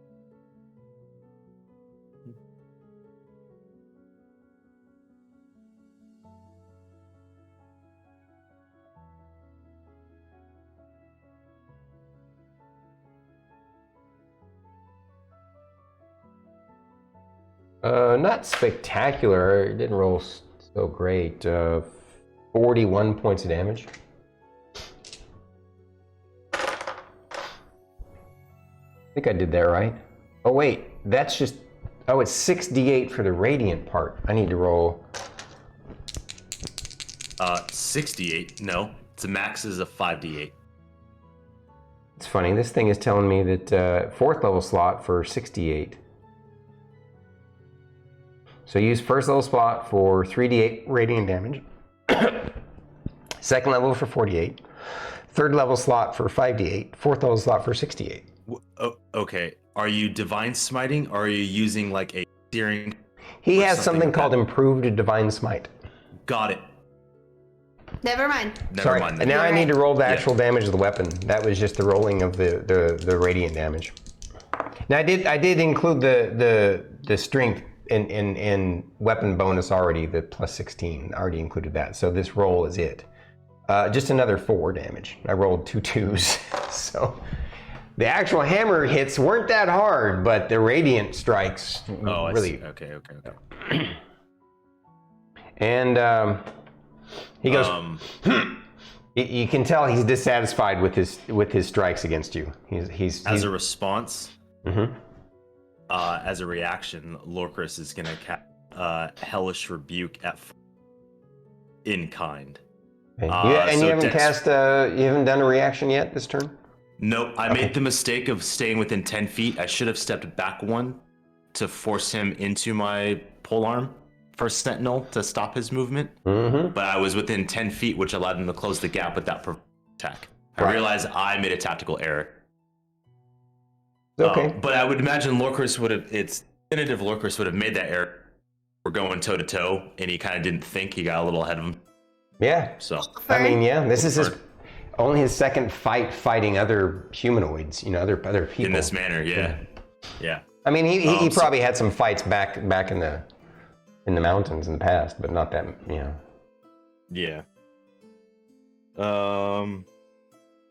You need the D10.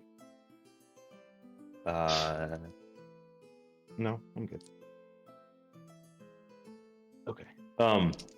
So Hellish Rebuke, 4th level is 5d10 fire damage, Dex 14. Failed save, takes full damage, half as much on success. What's the DC? 14. All right, he failed. It's cocked. Okay, so that is 10. I'm just gonna do this here. My brain hurts.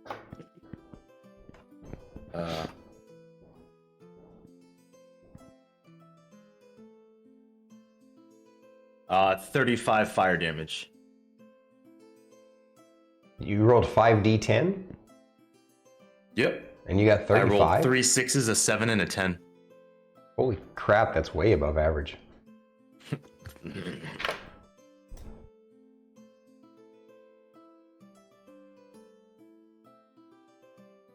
And I'm just gonna have like that scowling like smirk of recognizing this is still a friendly competition, but like, yeah, that's how we're gonna play. He, you got his attention. You really surprised him. He's realizing now that even though he was giving you some respect, he also is realizing that he underestimated you. He was not expecting a hellish rebuke back from a paladin. He has a kind of a narrow view of paladins. So, so that was Moo's turn. Was Moo's turn. Initiative 6 is Fern.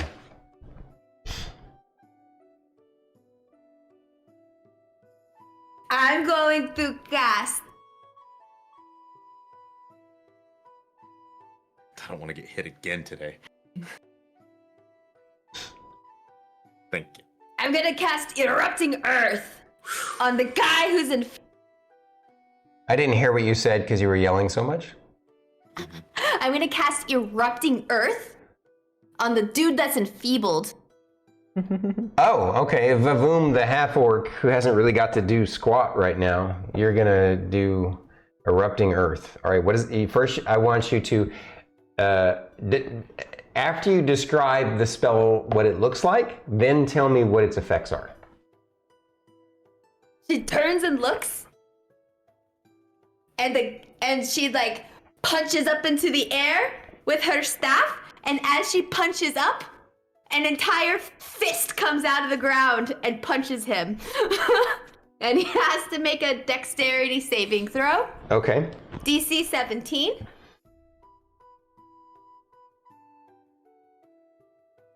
At 3rd level. And this is dexterity saving throw, DC 17. Yes. Okay, he fails. 3d12. Wow. 28 points of damage. On a 3d12? Yeah, I rolled an 11, a 9, and an 8. Okay. How much did you say? 20 what? 38? No. 11, a 9, and an 8. That'd be 28. Yeah. 28. 28. Wow. You said 38. Did I say 38? I meant 28. It's 28. Sorry. Okay. Yeah, 11 and 9. I'm excited. Yeah. And I can't math when I'm excited. 28. Yeah. I Count for understand. me. Yeah, 11 and 9 would be 20 plus 8. 28. Right. I got it. Thank you. All right. Yeah, he like, oh, does he go prone or anything, or does it just do damage to him? It doesn't say anything like that, then it doesn't. It is difficult terrain. For how much? Just on that 5 foot square? It's a 20-foot cube. 20 foot cube. It's a 20-foot cube. So he is in the smack in the middle of difficult terrain. 5, 10, 15. 5, 10, 15, 20. Oh, when you cast it at... I cast it at base level. No, 2nd level or 3rd level. It's a 2nd level spell. Is it? Oh, Whoops. I'm gonna redo this. You guys get the purple ones. Is Erupting Earth a concentration spell? It is not. Magic. Yeah, it just kind of tears up the ground there. 5, 10, 15, 20. 5, 10, 15. Because Wall of Thorns is a concentration spell, I believe. Mm-hmm. It is. I'm just going to do it like that if this is okay with you. I'm assuming that you want the bulk of it this direction. Yeah, I want him smack in the middle of it. That's about the best way I can do the middle. So. All right. It's good enough. Okay. It's the ether of the mind.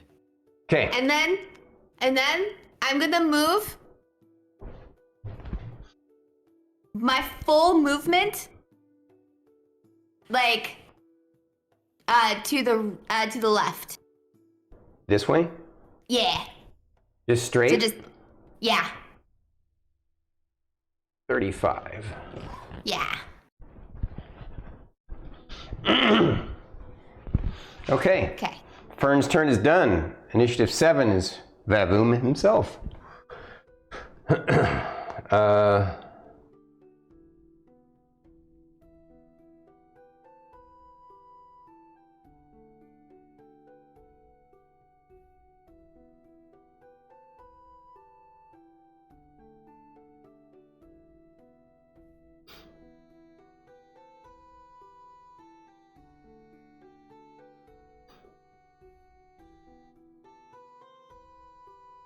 So it's difficult terrain, right? So basically it's going to slow his movement by...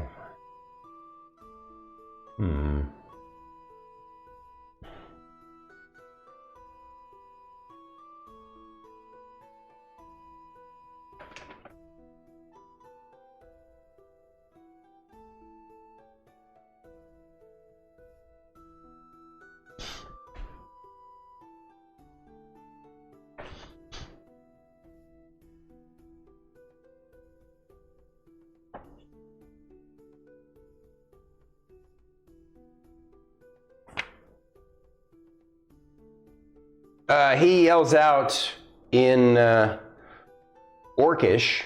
Anybody who... Does any of you guys understand Orcish? No. Nope. Okay. And he's gonna effectively double move. I'm gonna use my reaction when he comes into my space.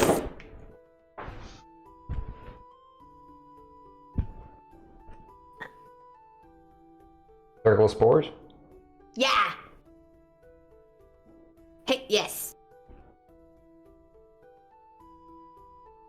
He needs to make a con save, DC 17. That's his good one. He succeeded. Okay, nothing happens. He's just like, it puffs out. All right. He can't do anything. He had to double move to get to you, so that's all he can do this round. And next is going to be Urskell. Did I skip Gashura? No. No. He cast Circle of Death. Oh, right. Yeah. All right. So Urskell goes in also in Orcish. He goes because it sounds very similar to what he was saying in Common, only because he sounds like all right. Wait, no, it was a different guy. Was it this guy? I don't remember anyway. 5, 10. Let's see here. 15. Actually, I think you already used a reaction, didn't you? Yeah. Okay. He's gonna close the gap, and he comes over here and he touches his buddy.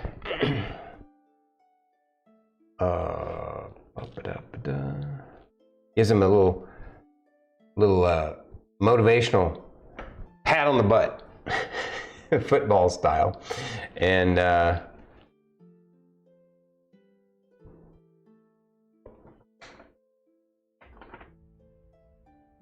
yep, he's gonna blow that. All right, we're gonna do that.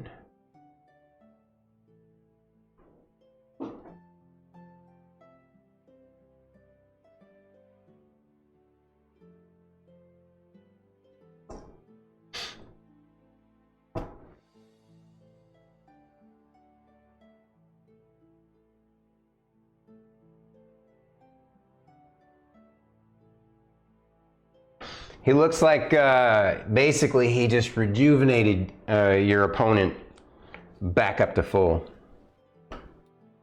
Well, maybe not all the way up to full, but not all the way up to full, but he basically just juiced him back up. His wound, tons of his wounds healed up.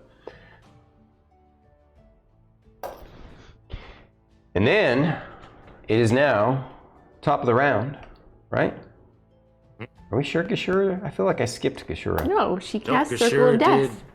Yep. I thought that was earlier. Okay. No. Yeah. Anyway, we're back to the top of Lorkris the round. got hit like collectively hard that round. Oh, okay. Lorkris, your turn. Yeah.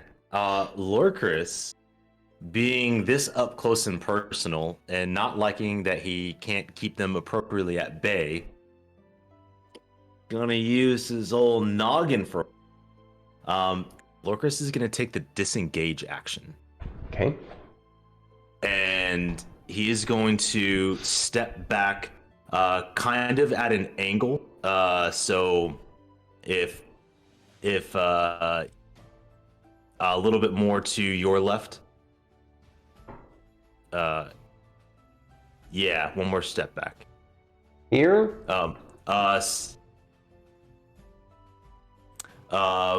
One more towards Rylar. Like there's that.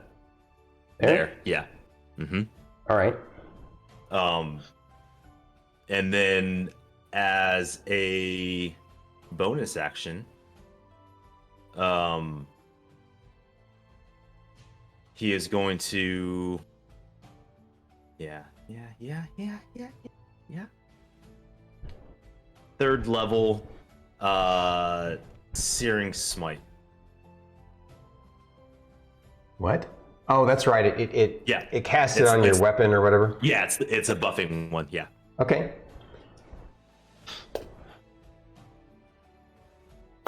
Alrighty. And So we should be at least 15 feet away, correct? Like that's the intent. Yes. From the Goliath or from the dwarf? From the closest target. So at this positioning, I would imagine it's the Goliath. Yeah.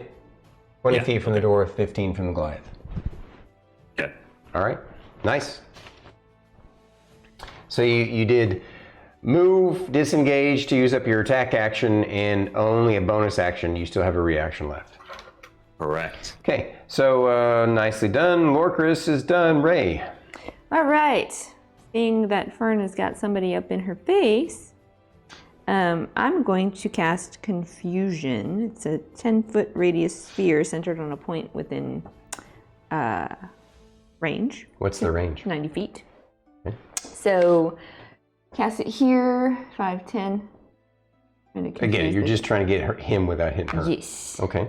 He's got to make me a will save. Okay. DC 18. This is a Vavoom, right? Wisdom saving throw. DC 18? Yep. All right, describe the spell, what you're, just, not just the spell effect, describe what the spell looks like to him when you're doing it. So it's a mind affecting spell, so it actually just affects his. No, I know, but you have to, what sort of things do you do when you, like, for example, you could say something like, you were only born yesterday, and wave your hands, and something to that effect, some sort of, I'm trying to confuse him, like, what's the square root of pi? Peach. Cherry. Pumpkin. Ooh, those are all good choices. They make the peach pies, the Grove, so that's. I see what you did there. Because the real answer is pumpkin pie. Cherry and pumpkin are my favorites, for sure, 100%. Yeah. Damn it, now I want one of each of those. So I'm going to look over in his general direction and yell, what's your favorite pie? Okay. And then this wave of invisible energy kind of swirls rapidly towards his face. And now he failed to save, so what happens? Tell me the spell effect. Oh, so effective target can't take reactions and must roll a d10 at the start of each of its turn to determine its behavior for that turn. Okay. At the end of its turn, the effective target can make a wisdom saving throw again. If it succeeds, the spell ends. Gotcha.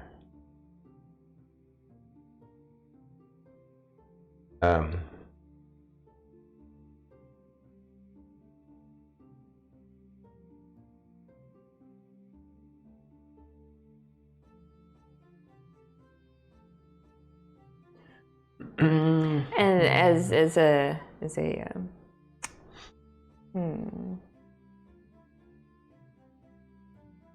By the way, so right now he has 2 effects on him, right? Confusion and black butt Rage bastard. enfeeblement. right. What are the levels of those spells? Confusion is a 4th level spell, and I think Ray of Enfeeblement is a 1st level. 2nd level? Or maybe a second one? Hang on. Ray of Enfeeblement is a second level spell. Right. Thank you. Appreciate you. So second level, and then yours is a fourth level? Mm-hmm. Okay. All right.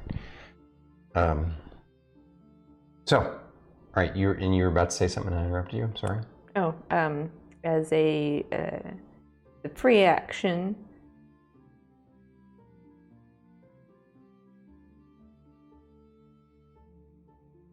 I think.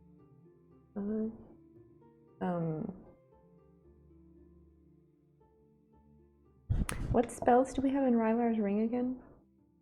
Darkness and Fireball. Yeah, one fireball, one darkness.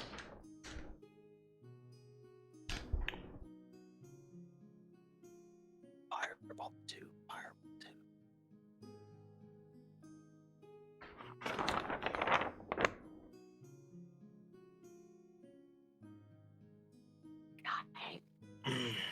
Okay, so there should be USB ports on the back because that's where all the other USB ports are too.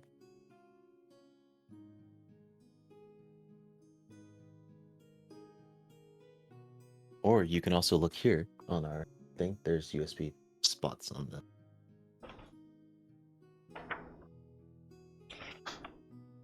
Like right over here. Yep.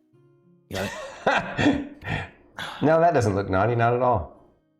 I'm literally just trying to show her where the USB plug is. I know. But you're like, right over here, yeah.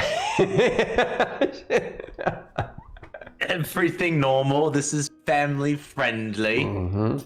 Yes, our family. Fair. You got me on that. We have a special kind of family here at Stormkeep. Very special. Don't say it that way. People might interpret it. Yeah. There is no such thing as wrong. We are a wonderful family. Bizarre and extravagant. How bizarre. How bizarre? How bizarre? And elegant. And beautiful. And what are you doing? You're going to give Rylar a command? I was going to, but now I'm like... What? All those two. I hope you guys don't mind if we go a little bit long again tonight. Is that okay?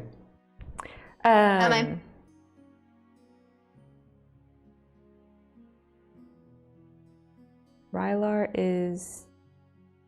What initiative order? Does he go after me? Yes, he does. Okay, Directly after you. Rylar! Fireball the dwarf. Well, yeah, the dwarf is 20 feet away from Lorkris. That means it'll hit Lorkris. It's a 20-foot radius. Yeah, 20 feet radius. He's Okay. 20 feet away. He'll be within the very edge of the fireball. Okay. Rylar, fireball behind the dwarf. Okay. So if he goes here, then...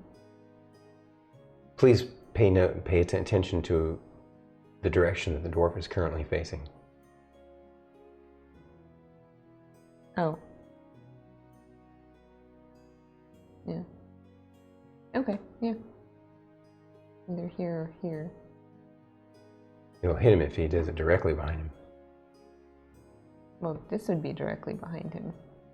This is also his back, though. I'm not saying that Rylar will interpret it, but remember, Rylar's not super smart. So. 5, 10, 15, 20. 5, 10, 15, 20. No, you start there. 5, 10, 15, 20. It's 20-foot radius from the center.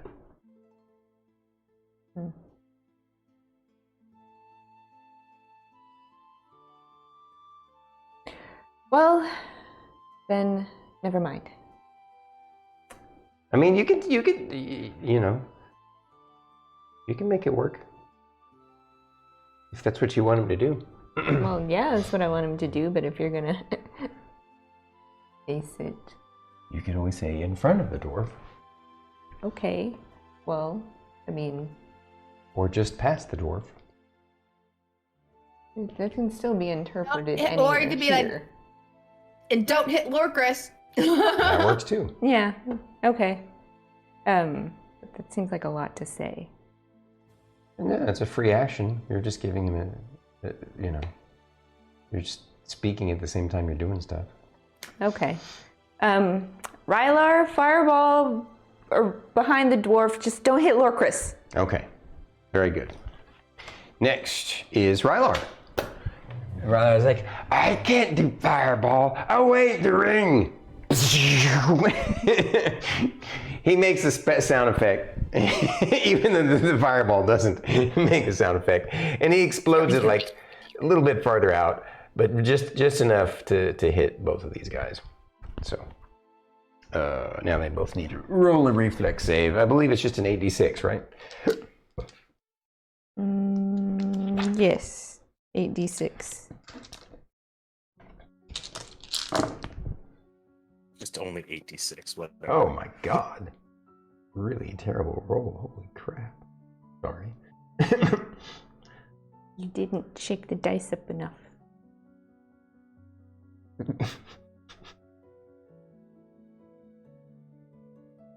I literally rolled 4 1s. I want hot chocolate. I want cheesecake. Oh, I want cherry pie. So. I would love cheesecake right now. I want a burrito. I want a Crunchwrap Supreme. Okay, Cheesecake stop, guys. burrito. Stop. Please stop. Please stop. All right, can you look up Fireball since you're having him do it real quick for me? I need What do you to roll wanna their know? saves. It's a dexterity save. Got Moo. I know it's a dexterity save. I want to make sure it's 86. Wow, It Moo, is Moo rolled a 86. nat 20 again. But the dwarf failed his saving throw for sure.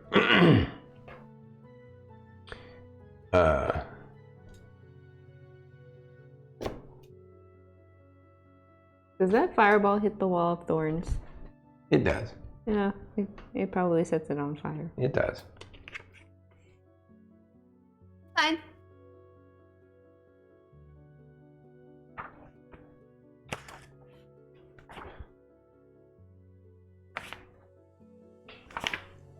Okay. The dwarf takes the full brunt of it, but it turned out to be kind of a minuscule fireball. Happens. So, and then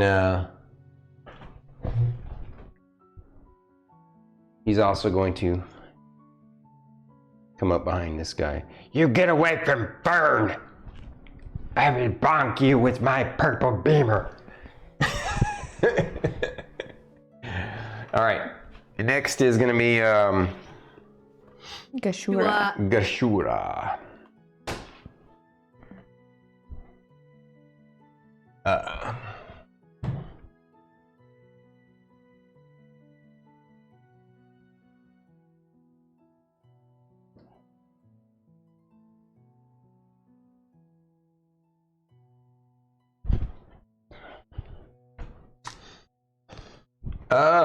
All right. Gashura. What level?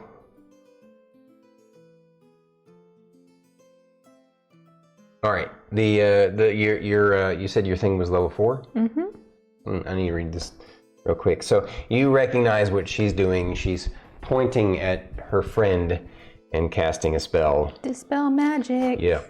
From what I'm reading here, it says choose one creature, object, or magical effect within range.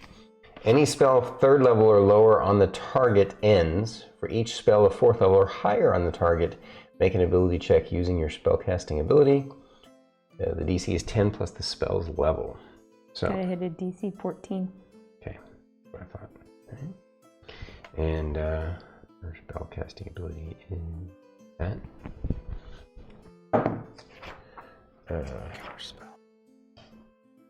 All right. She should hit it. Huh? She should hit it. Oh, yeah. It's based on her charisma. I mean, I could roll really crappy. No, it's just, yeah, her spellcasting modifier, yeah. Oh, yeah. So both of the effects are gone from him now.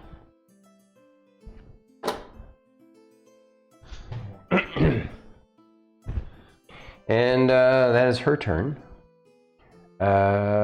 Initiative 5 is Moo.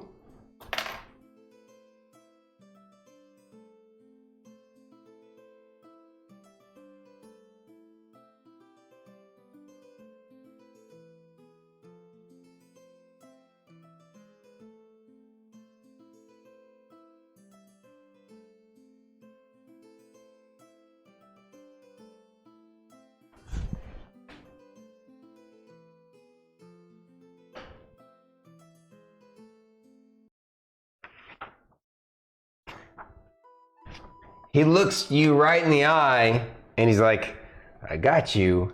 He casts a spell on himself. Let me describe. Let's see. Let me double check that that's what he's going to free.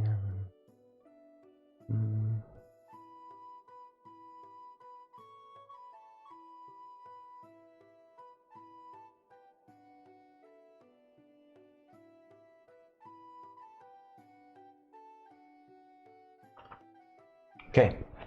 Yeah, he cast a spell on himself. And I'm gonna let you roll your religion knowledge. I like arcane knowledge. Religion or arcana, because they're drastically different. No, it's if you were casting arcane spells, then it would be arcana. It's religion because it's a Okay. It's a Okay. clerical spell that he's casting, or Gotcha. not a clerical, but I mean it's like a clerical spell. It's a divine paladin spell. divine. Divine, yeah. 21. You recognize that he cast freedom of movement on himself. Remind the player what freedom of movement is. Sure. Freedom of movement. Wait a minute, let me double check that he can even cast it on himself. It just says a willing creature in touch. I'm assuming you can touch yourself. He can cast it on himself. Yeah. For the duration, the target's movement is unaffected by difficult terrain, and spells and other effects can neither reduce the target's speed nor cause the target to be paralyzed or restrained. And he closes the gap. Now you obviously can get your attack of opportunity. But so Sentinel doesn't restrict it. Yes, it does. But it reduced. It does. It reduces his movement to 0. Oh no, you're right. Because I was like, it doesn't restrict movement. No, but it does, and it's. Yeah, no, you're right. Okay. And he as he gets up in your face, he says, "We did our homework on you. You should, in a way, the way he's saying it, you should actually feel respected that they actually went to the trouble of finding out that you can do Sentinel, or that you are a Sentinel. So you still get your attack of opportunity because you have the Sentinel feat. It just doesn't stop him from closing the distance. Doesn't stop him. That's totally fine. So natural 18 plus 13 to hit. So that's gonna snag. Yep. And so first off, 3rd level. Hang on. 6-3. Because my Searing Smite goes off because it made contact. We lost the map cam. Yeah, we did. Do you want to change the scene Let me change the scene back to something else briefly. to 5? I don't know why we did, but we did.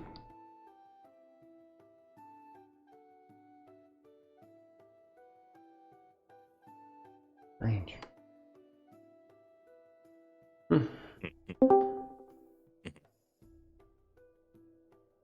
Whoa.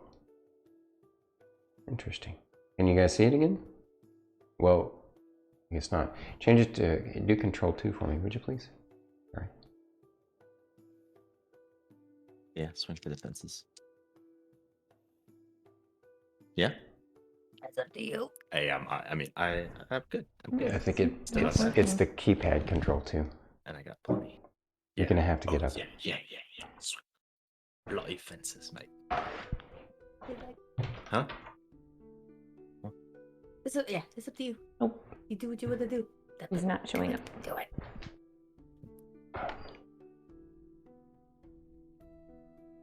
Camera on? Right, reconnecting.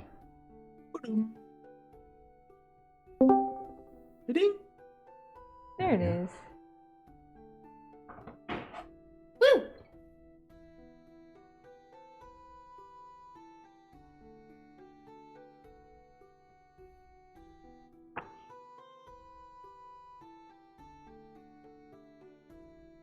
All right.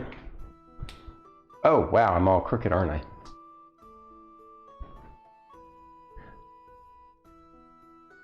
I think it looks fine. It doesn't. Even close.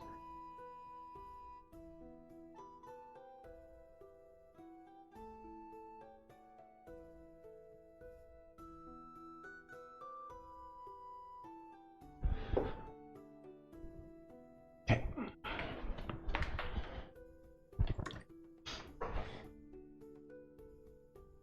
Here, we'll do it in Control 2 for a little while longer. I forgot what we were in the middle of. I was taking my attack of opportunity. Right. And since I hit, my Searing Smite goes off. Correct. But also, since he hits hard, Lorkris is responding in kind. So when he goes, we did our homework on you, Lorkris will respond then, you know this is gonna hurt. and then 4th level Divine Smite on top. Like, he is... Okay. So 4th level Divine Smite on top of the Searing Smite? Level, okay. Yeah. That's a lot so of, you're like, you did your homework, then you know what you're getting yourself into. Mm-hmm. That kind of hurt. Okay, hang on. Give me just a second.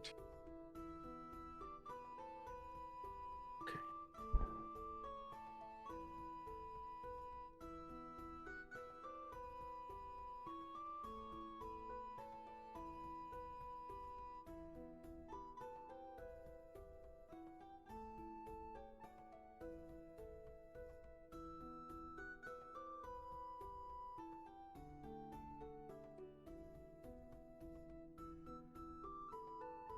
So total, all damage, including weapon and modifiers, 49.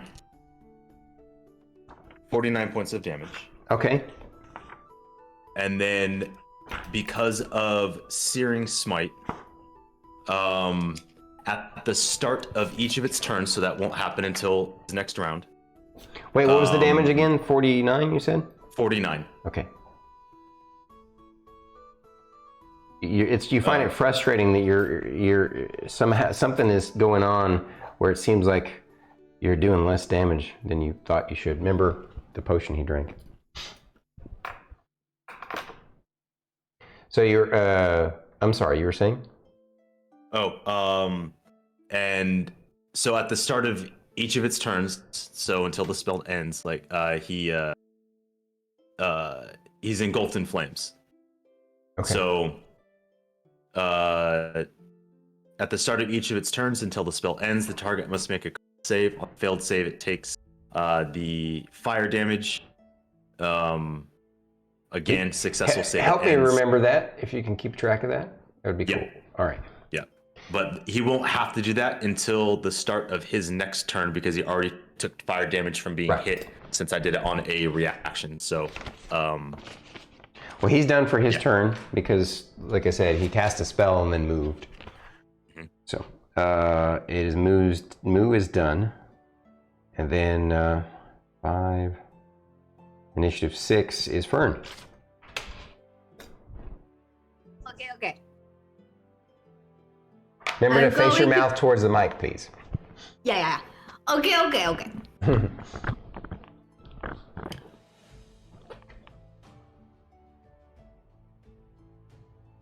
going to turn to our friend that's in between Rylar and I.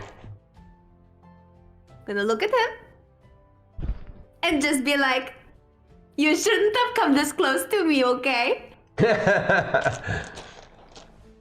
And I'm going to bonus action cast Guardian of Nature.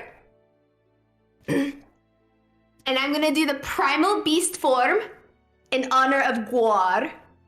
And so I'm just gonna have this feral, crazy look, and I'm gonna start being covered in fur, and I'm going to whack him.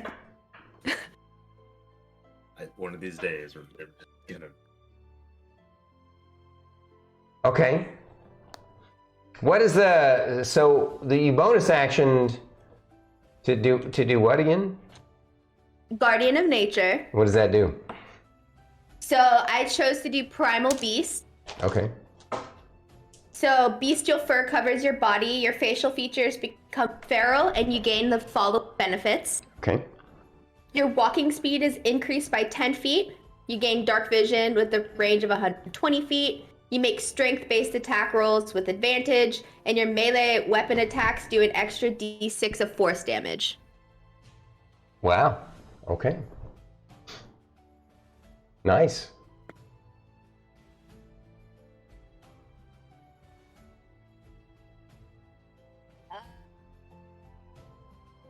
Plus, I'm flanking. Yes, so you get advantage on the attack. 27 to hit. Yeah.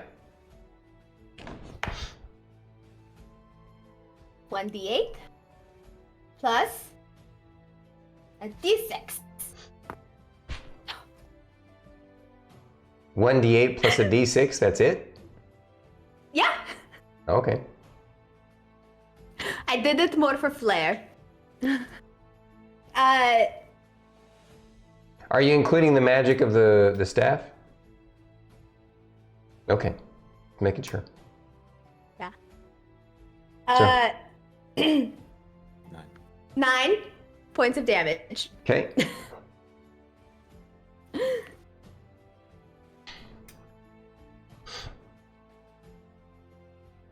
Fine. Okay. Next is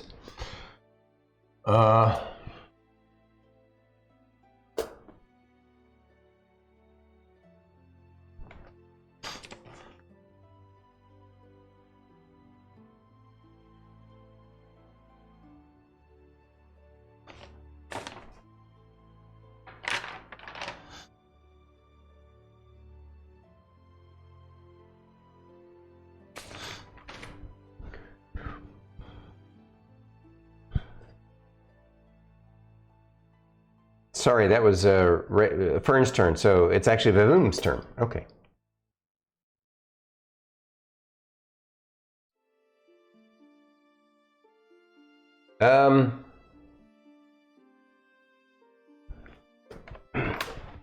He says, "Not a bad hit, little lady. Let's see how you like this."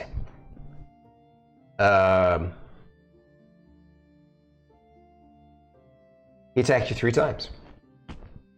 What is your armor class? 17. Wait, All right. I don't know if my primals. Hold on, wait.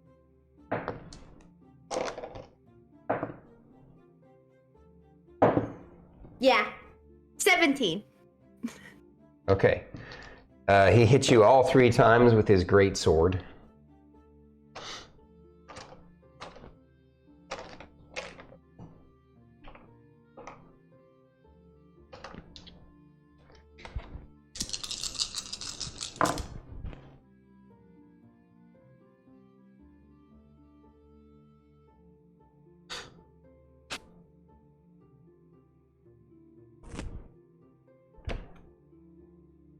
Oh, I'm so sorry. So the wall of thorns actually drops now.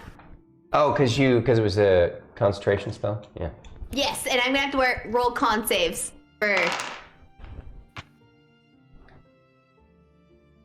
Okay.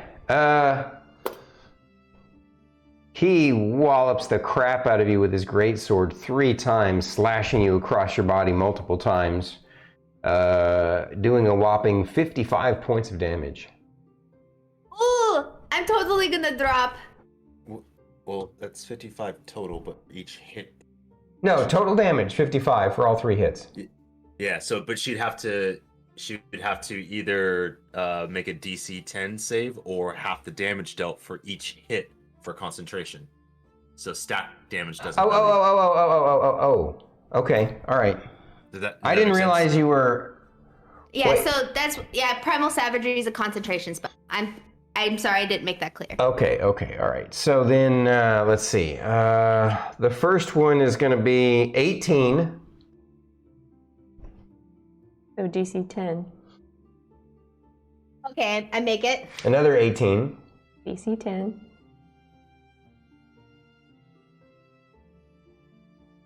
I make it. And 19. DC 10. Okay, I'm still concentrating. Okay.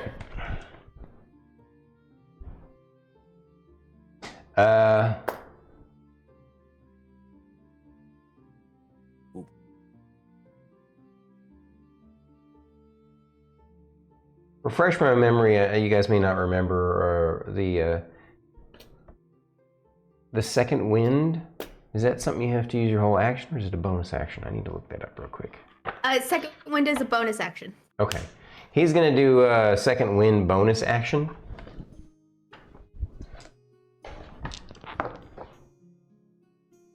And give himself back some hit points.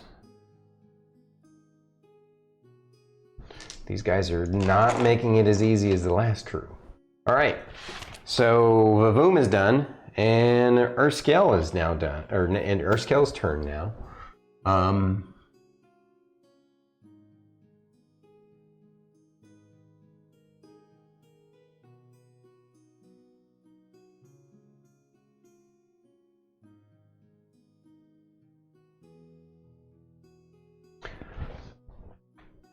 Oh, I just realized I completely forgot. Did I say earlier he cast Spirit Guardians, didn't he? Who? Yes. At the very beginning. And a heal spell doesn't require concentration, so... Oh. Well, I'll tell you, I totally forgot, because yeah, I didn't see a... We'll just say that it goes into effect now. I didn't put an effect around him. It's my own fault for not doing that. Yeah, I forgot. I'm sorry. It's Yeah, 15 I'm sorry, feet, right? Stormy. 5, 10, 15? Yeah, I mean, I would have been caught in it when when he stepped up. No, I know, but that's all right. Yeah. We'll just say that, I don't know. Is he going to move? Yeah, he's going to move up behind his buddy.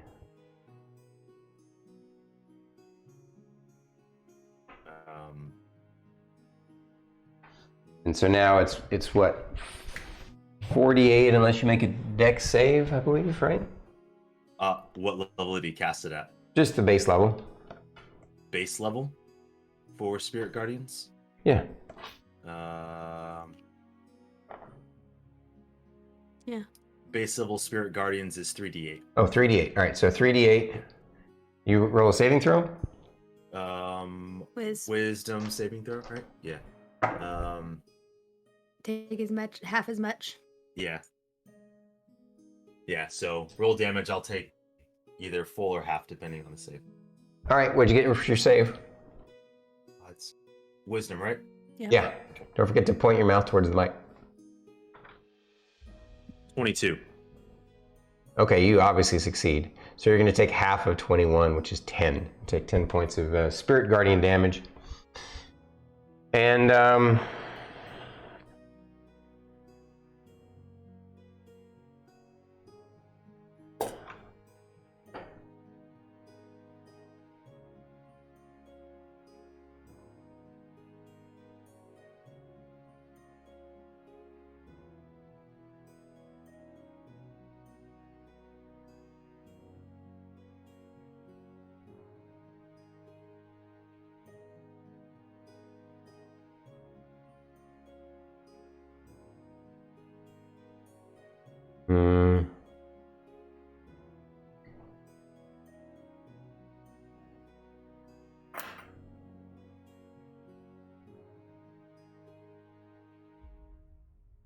He's going to keep it simple.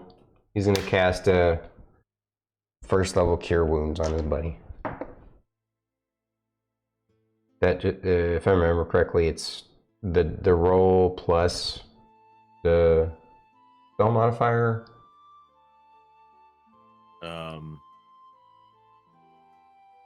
You said base level Cure Wounds? Yep.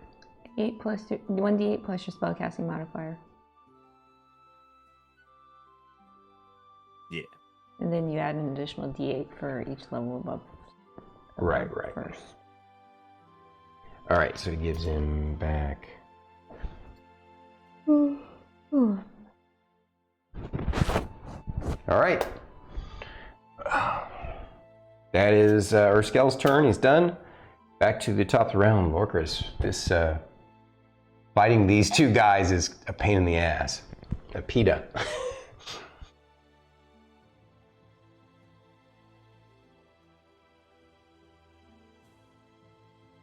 Like I said, he appears to have two effects on himself.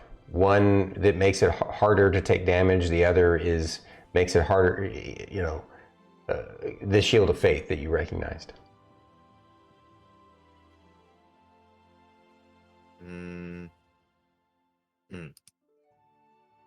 Okay, hang on. Do we want to go back to the big combat cam now, or? Good idea.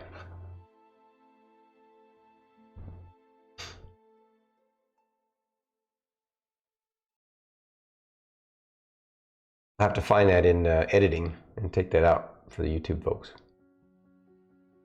That camera anomaly.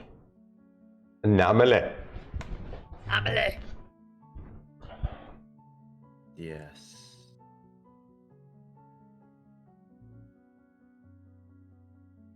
Oh, you know what? Lorkris is gonna try something different. Just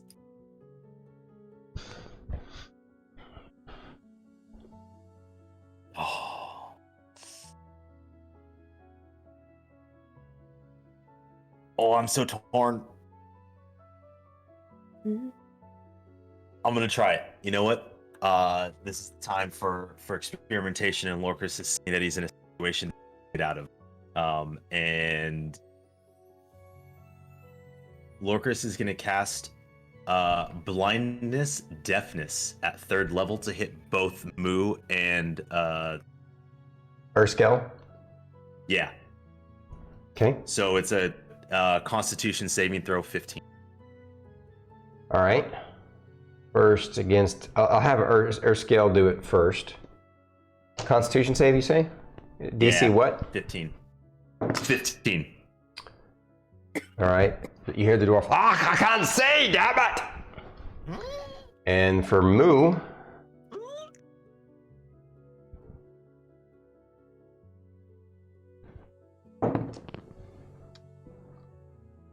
Let me grab, actually.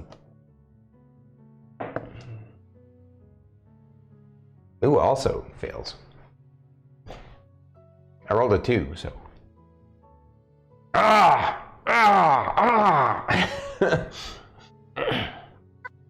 Lorkris is so they're both going to be blinded. Yeah.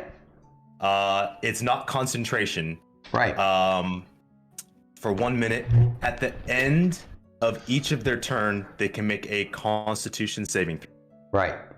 On a success, the spell will end. Right. Ooh, cool. Lorkris is going to take this opportunity he's going to create some space. He's going to back up. Probably about a good 15. That's 15? Yeah. Right there. And he'll look at Emillynn and go, Emillynn, hit him again with the fireball, please. They're blinded. He doesn't even care. Okay. That was Lorkris' turn, and this is now Emillynn's turn. Yeah. Yeah, you know where she's at. Mm-hmm. You see where she's pointing her fireball, and you're thinking to yourself, why is she doing it there? Yep. But then it dawns on you, oh. In that briefest of seconds, could we tell where like the figure is when the fireball goes off? No. Like where your head's at. I do like where your head's at. But on your shoulders. Okay. 5th level fireball. Oh! Okay. Now, if I remember correctly, when you're blind, you have disadvantage on dexterity saving throws. So what's funny is Druid and I were talking about A blinded creature can't see and automatically fails any ability checks that require sight. Attack rolls against the creature have advantage, and the creature's attack rolls have disadvantage.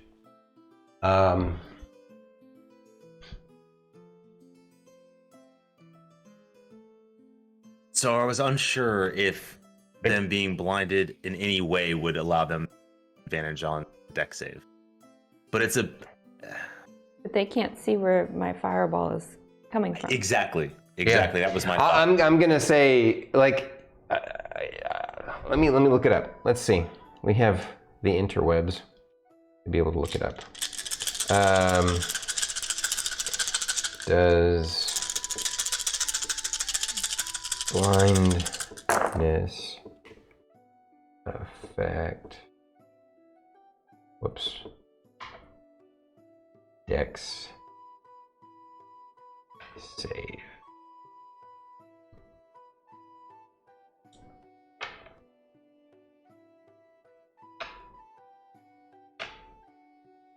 I rolled really bad.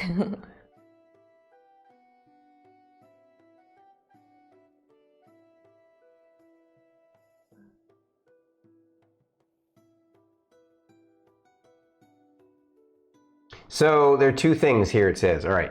Being blinded does not stop a creature from making a dex save or any other save. The blinded condition basically only gives you 2 effects. However, it also says saving throws in the PHB, page 180. A saving throw can be modified by a situational bonus or penalty. It can be affected by advantage and disadvantage as determined by the DM. So I think it would be perfectly reasonable to apply situational negative and or disadvantage on a dex save if the target was blind. As always, the DM decides how bad it is with no other situational considerations.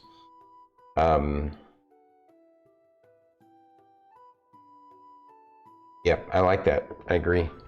If the book gives me enough leeway, then they're going to get disadvantage on their saving throws against this. DC 18. All right, 1 fail.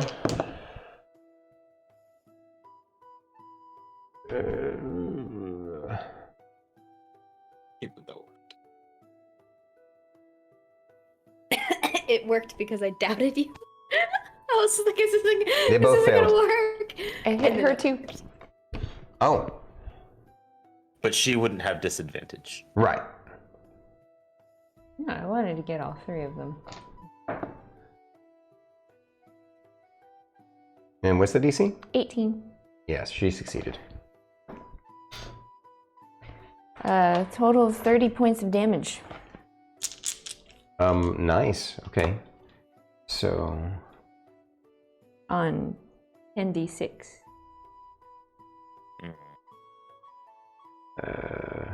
That's... I rolled really low.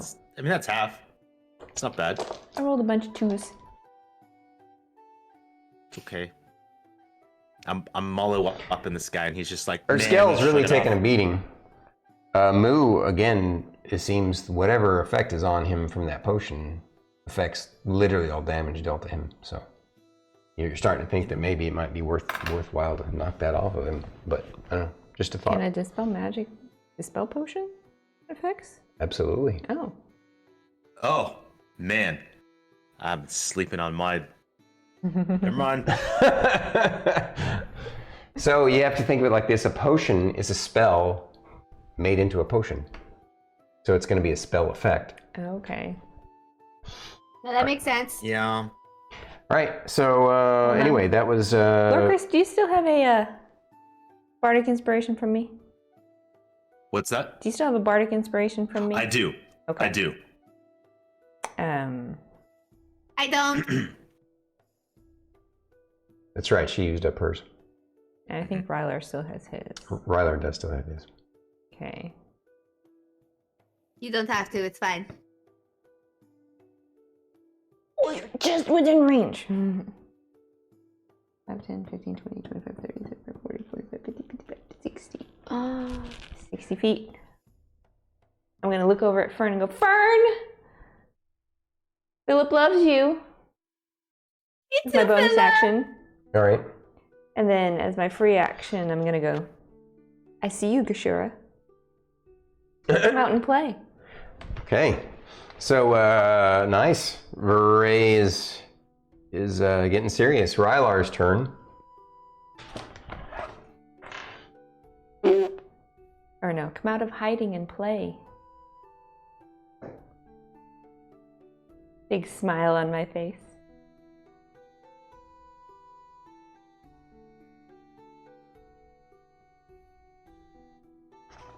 Yeah.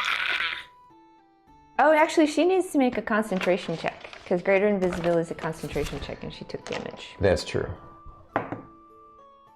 And the DC? It's either going to be 10 or half the damage taken. She succeeded. Okay. Okay, she succeeded, so she only took half damage, so that it would have been like a 7 to DC 10. Yeah, okay. Yeah.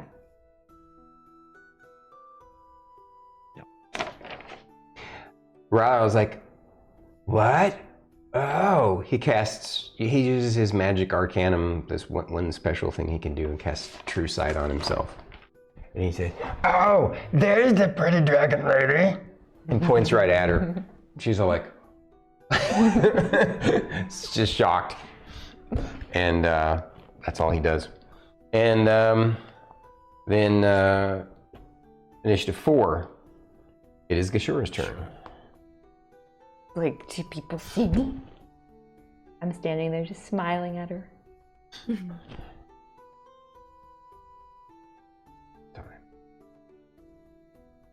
Bringing out the big guns. Yeah?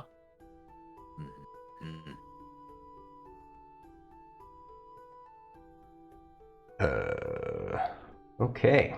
You get to roll an arcane knowledge check to see if you can tell what this spell is.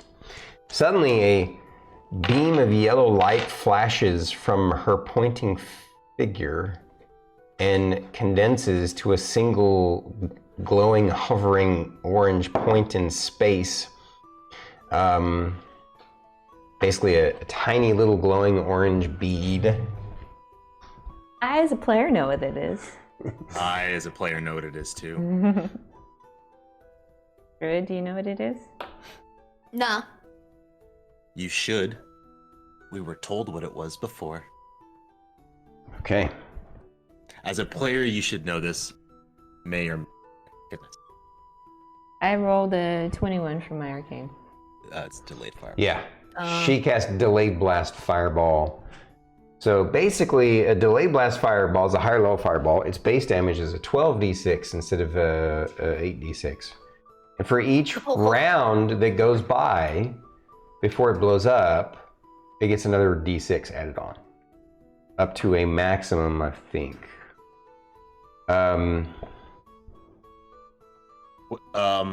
Question. Yeah. Is that a concentration spell? I have to look at something here before I do this. It is. Really? I'm not seeing that. Delayed Blast Fireball? It says in the PHB it's a concentration up to a minute. That's weird. It's not showing that on D&D Beyond. It just says duration 1 minute.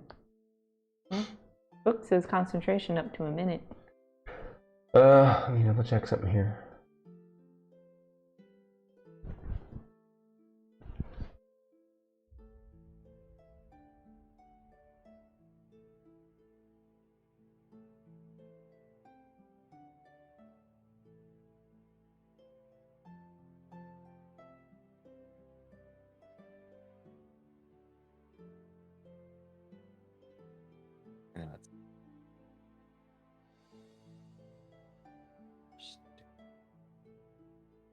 Yeah, I do see that now when I look at Roll20. That's funny. The Roll20 has it better than the other one. Than their own D&D Beyond. That's annoying. So, yeah, so basically the invisibility drops.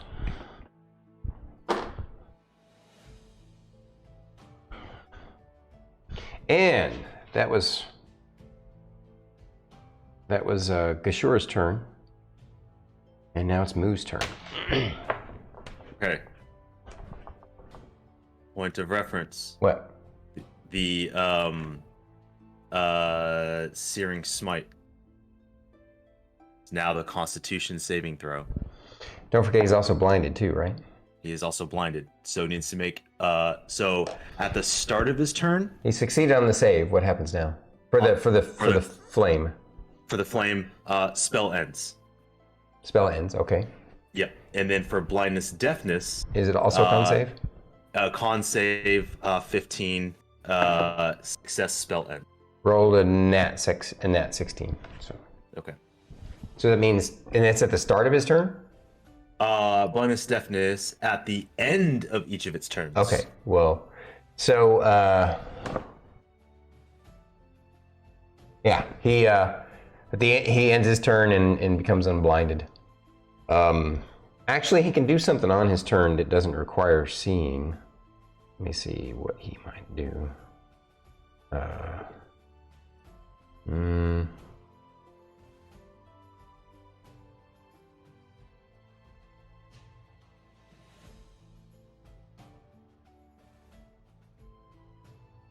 He'll cast haste on himself.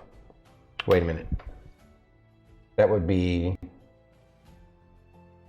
Did he already cast haste on himself? No, he cast freedom of movement. Oh. Let me double check and make sure that I just realized something. I need to double check something here. That would also be a con. Can you double check for me if Shield of Faith and Freedom of Movement are both concentration checks? You had Freedom is not concentration. It looks like. Yeah, and you had ruled that Shield of Faith is not a concentration. Right, because I use Shield of Faith all the time without having. Right. Thank you for your honesty. I appreciate that. All right. So then, yeah, haste is, but he's gonna cast haste on himself. But he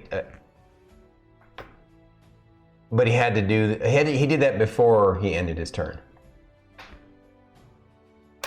You know what I'm saying? You don't have to. If you're casting on yourself, you don't have to see. You can just focus your mind inward or whatever. So, all right. Yeah, no, and next is going to be initiative 6, Fern. Me. By the way, real quick, guys. Did you guys want to? It's okay if this combat goes into next weekend. If you want to, we could try and make it to 11, which is another half an hour, or after this whole turn goes around, we can wrap up. It's up to you guys. I don't mind going longer. You know that. I'm personally okay with going another half hour and then ending at an appropriate point towards that time frame. Yeah. All right. Perfect. If you guys are. We might be able to wrap it up sooner. Let's try. We're trying. I know we're trying. All right. So, all right. Go ahead, Fern. I'm sorry. She's gonna turn and look at the guy and just be like, "Okay, I'm done playing around. I'm sorry. Take this a little bit more." And I'm going to cast Call Lightning at 5th level. So Oh. I'm gonna drop my Spirit Guardian thing. Sure. And I'm gonna shock the shit out of Gashura. Okay. What? That's funny. Why? Well, so that's what Fern's doing. Yes. That's what you wanted to do. Yeah. Yeah. Okay. Cool. As soon if she loses concentration, fire. Better now than never. Yeah. That's true.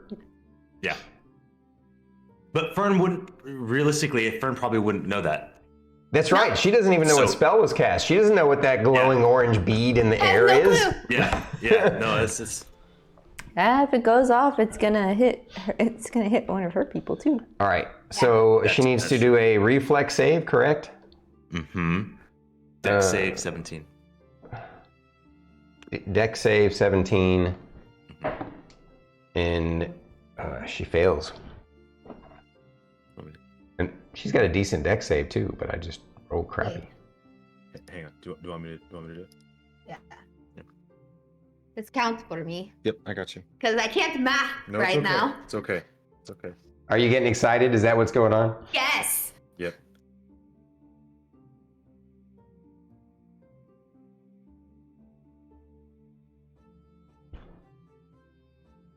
$25. 25. 25? Mm-hmm. Oh, 25 points of lightning damage. wait, lightning? Yeah, call lightning. No, I know. I'm just. Oh. I see. Oh.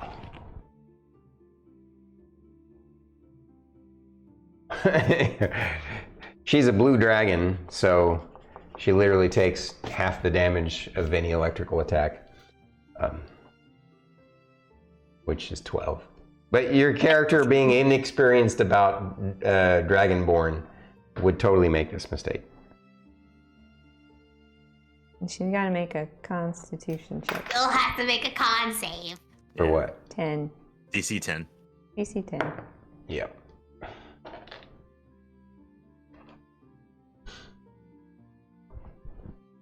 Hey, you know, it could have been worse. It could have just gone off and a couple people got more hurt. Yeah, but she does recognize that Fern does recognize that was way less effective than she thought it would, and she's disappointed. You're like inwardly And she's disappointed. like, oh my goodness, I'm so silly. Yeah, she thinks about it. Oh, Dang it, blue Chocopillar. dragons. Oh. Dang it, Chocopillar.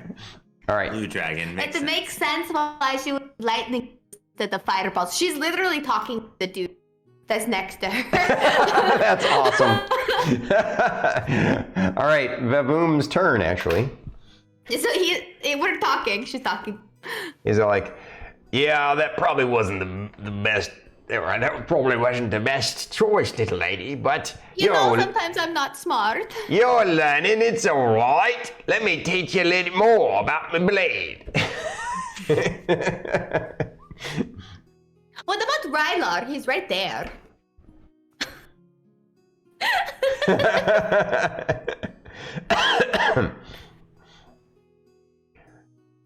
We've heard scary things about you.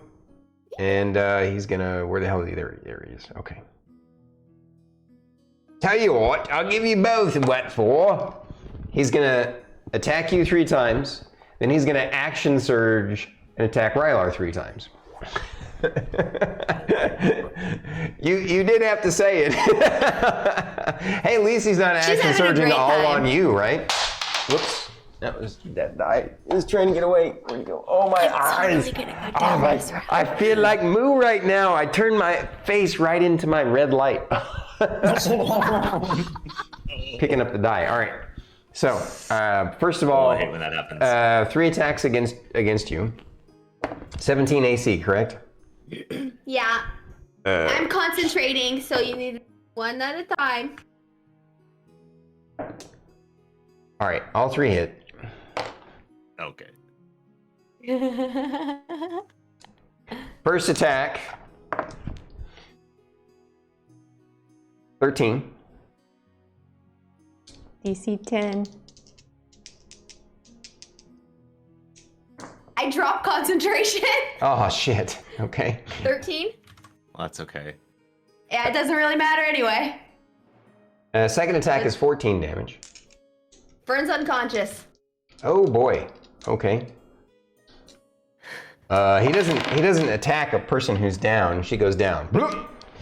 And instead he's gonna, use his third attack on. Well, I guess she was not wanting more to fight. And then 4 attacks on Rylar. Oops, I need to actually attack him. Of course, Rylar's significantly harder to hit. Still though, this guy has. Oh! That's a 1.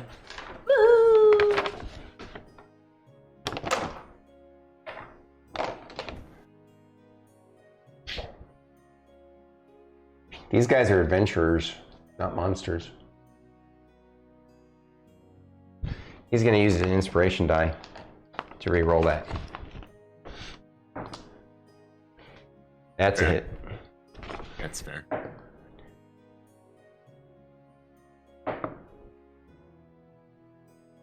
One miss.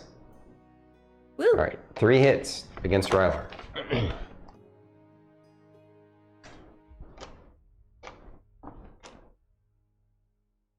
Is Rylar concentrating on anything right now? No. No. Not that I'm aware of. Unless True Sight is a concentration spell. I don't know, actually. Would you mind looking at it? That's a good question, actually. But in a way, arguably, it's kind of a moot point. Why? Well, It is not. Gashur is visible.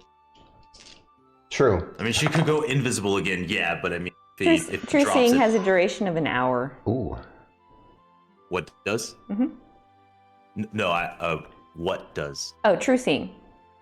Oh. Is it concentration? It is not. Ah, never minded. Wait a minute. These are D10s, not D6s. I was about to really F up Rylar. Did you roll d10s for Druid? No. Oh. No. I mean, still probably gonna go down. Yeah. Unless you rolled absolute trash.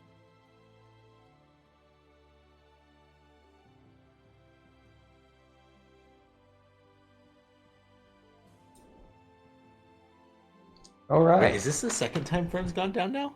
Yeah. This is only the second time, though. Yeah. Whoops. 91 minus It's only the 44. second time. That's good.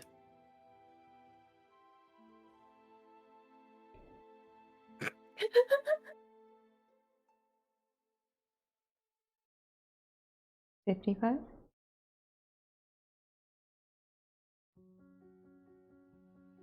Oh, it's 91. 91 minus 44 47. is 47, thank you. Okay.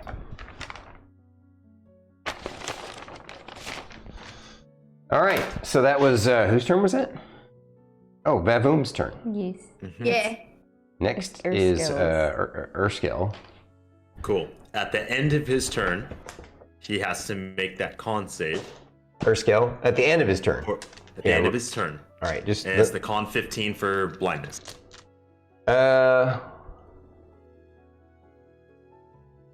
Or...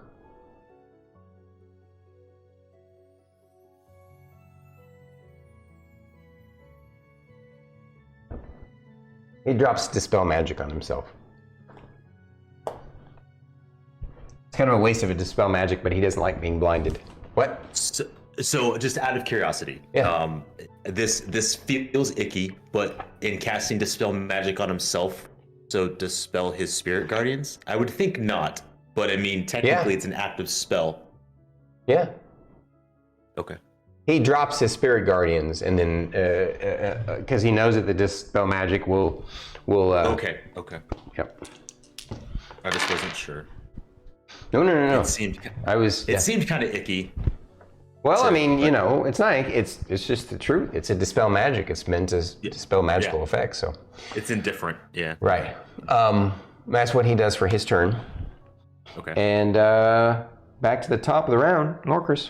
Well, con save 15 to not be blinded. He's not blinded. He dispelled the magic on himself. Oh, sorry, I am so silly. Yes, That's okay. you're right. It's all right. 5th level dispel magic on Moo. Nice. Wow. Okay. Get twigged. All right. You get the sense that he had drank a potion of invulnerability from the dispel magic effect, dispelling it, and then also the haste is gone, and Freedom of movement. and the freedom of movement is gone. Yeah. Okay. Because freedom of movement is. Wait a minute. Let me double check. I need to see what level it is. Imagine. Oh no, he would have a higher spell. Because if it's higher than 5th level, I don't think it's higher than 5th. It's only 4th level. No, it's not. Yeah. All right. So I'll do that, and then oh,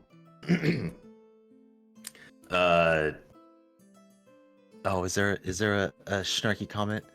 I'll look at him and I'll just kind of like, yeah, Lorkris will just kind of stare him down and kind of laugh, just a chuckle, and kind of have that look of, yeah, let's go. all right. Nice. So that was and then there's no real reason to do that. No, because I've Yeah, already been spared. Yeah. Can't do anything else. Hang on. Just need to make sure I can't do it.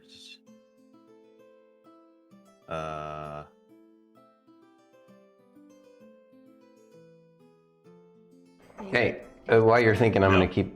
Yeah. So, as a bonus action, I'm going to use one of my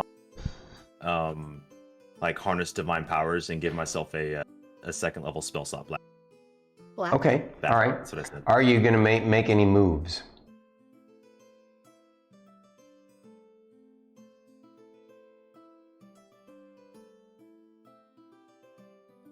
Would I know that there's the fireball there? You don't know what it is. You see an orange bead glowing, floating in the air in that spot.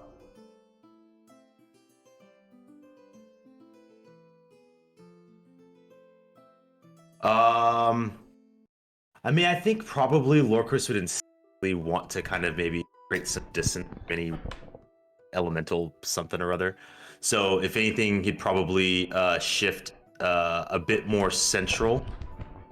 Gashura. Towards Gashura. Can I be relatively within 15 feet of Gashura and Moo? So that if any of them try to get closer, I can. That's 15 feet of Gashura. And is. Yeah, I'll do that. That's fine. All right. Okay, yep. And then I'll just grab one of my 2nd level spell slots back as a bonus action. Okay.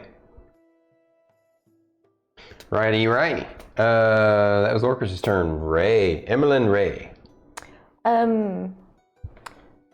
My character is trying to remember back to the rule book about unconscious people. What do you mean? So, yes, you can heal. You can bring your party member I know, back. you can heal, but if the unconscious person takes damage, is that against the rules? Well, not A if coup de grace. you can't purposely coup de grace. You can't target somebody who's down.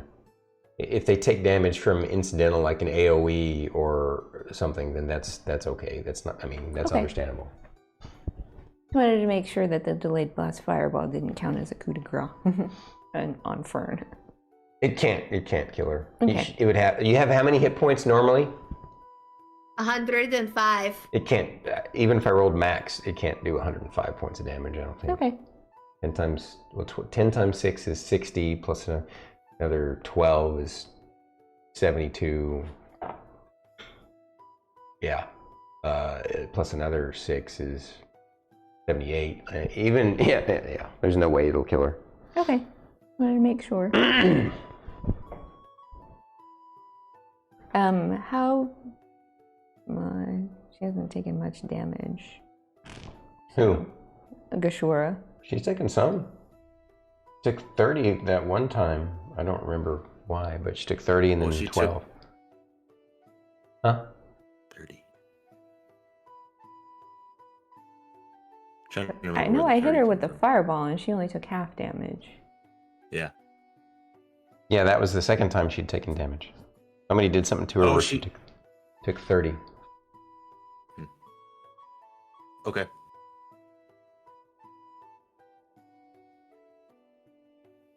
No. The 12 damage she took was from her lightning attack. Mm-hmm. It was your fireball that did 30 to her. But I thought she made her save. No. Oh.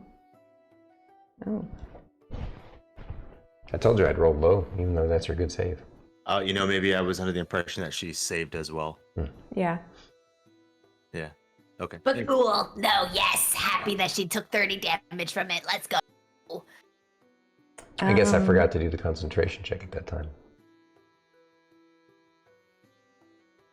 No, you did, because Lorkris and I, or Fate and I were like, oh, she takes half of the damage. And yeah, which we thought she took only half, but where's the spell?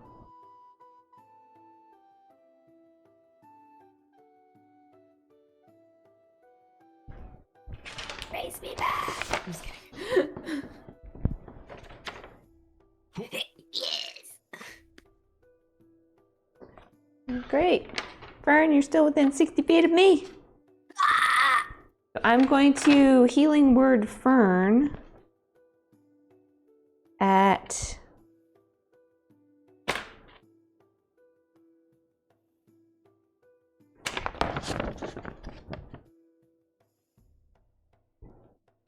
at 6th level. Ooh. Snap. Wow. Use that 1 6th-level spell slot for me. Yes. 'Cause you're worth it. Oh. So it's 1, 6. I need one more D4. Do I have one more D4?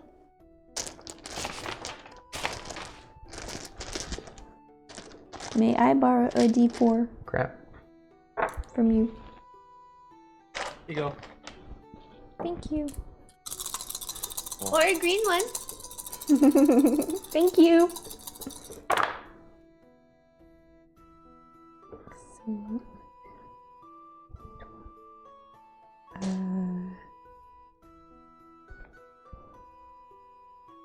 You get 20 hit points back. I'm back up, baby. I'm back up, baby. And as a free action, I'm going to say, Fern, no sleeping on the job. I'm sorry, Miss Ray. I was kind of having a little too much fun.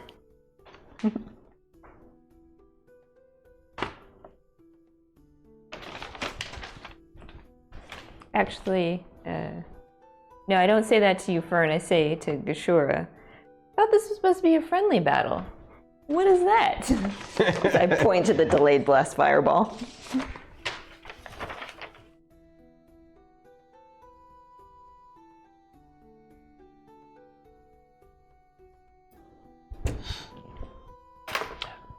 Cool. So now it's Rylar's turn. Rylar is like, you knocked Miss Fern down. You're nasty. Now you can have my diarrhea spell. And he shoots this inky black darkness, reaches out from his hand, like it actually reaches it, like it envelops his arm and stretches out, and it like envelops the guy in front of him and kind of tethers to Rylar's chest. You've never seen him do this before. Fern's just laying there on the ground. Yeah, because you just now got healed. Target must make a dex saving throw.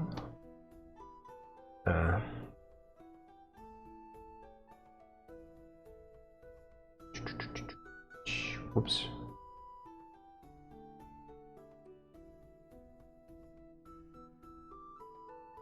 That's not a good save. Oh, that's a D12. That's also a D12. Come on, grab the right die. And the guy fails to save just barely. Let's see if any of you guys can recognize it.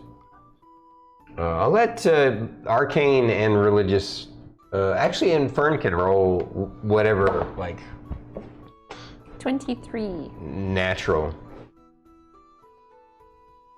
23. You definitely recognize it as his innervation spell.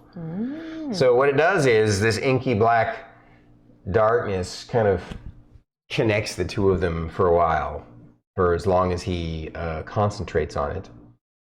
And if the guy succeeds, he takes 2d8 necrotic damage and the spell ends. But he failed, so he's going to take 4d8 necrotic damage.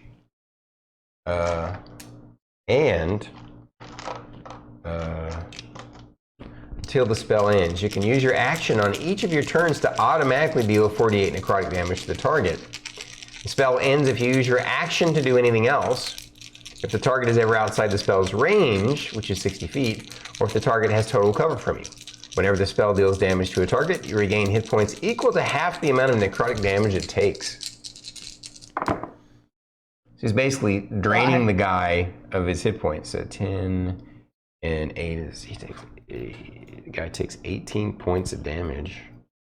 And Rylar gets 9 back. Okay. And as he failed to save, he doesn't get another save for as long as Rylar keeps concentrating on it. Just means he has to keep using his action on to make it happen. But 48 necrotic damage every turn is pretty good. So, all right, that is Rylar's turn. Initiative 4 is Gashura.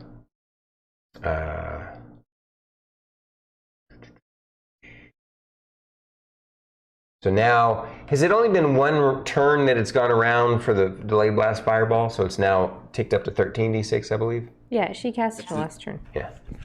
So,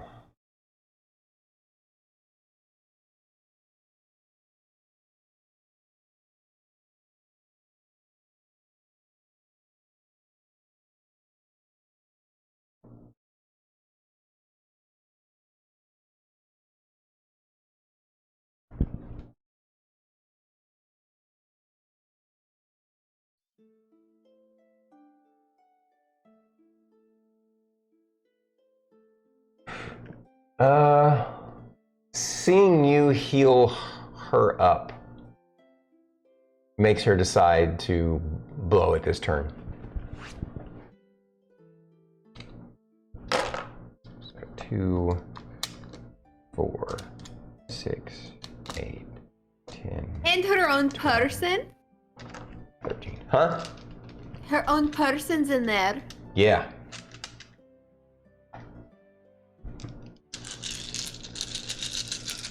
So you and Rylar need to make reflex save, and her own person, her own buddy does too.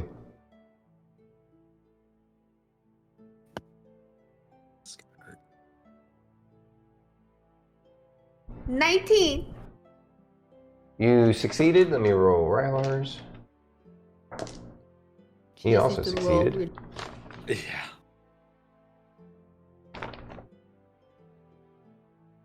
All right.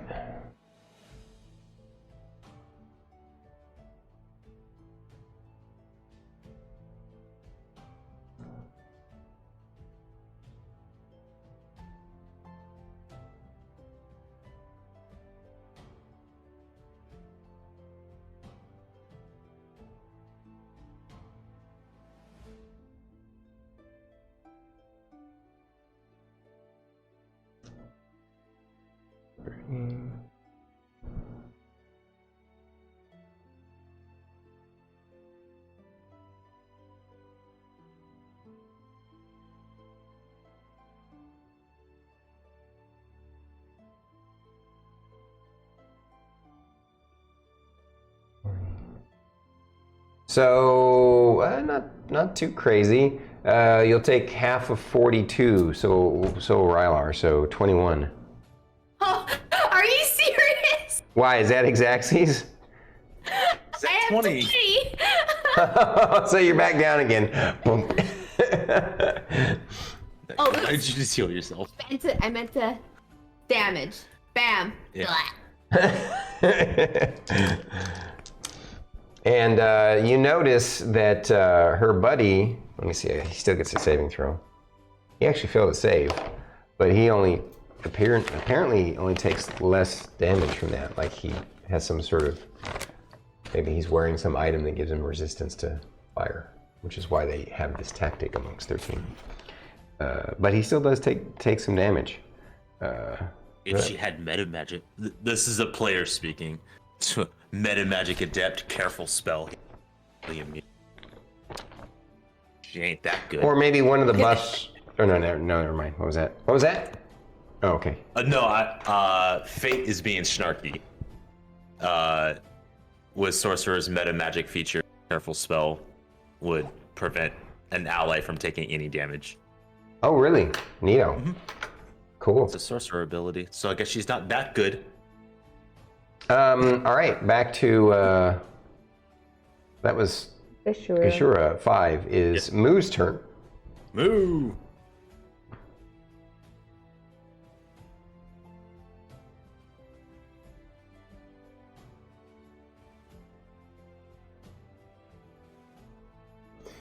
He yells out, "Change up!"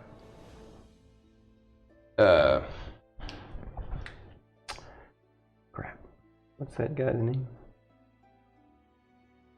Arsko. Help Gashura.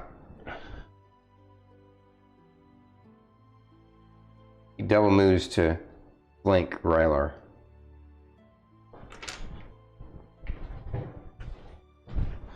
And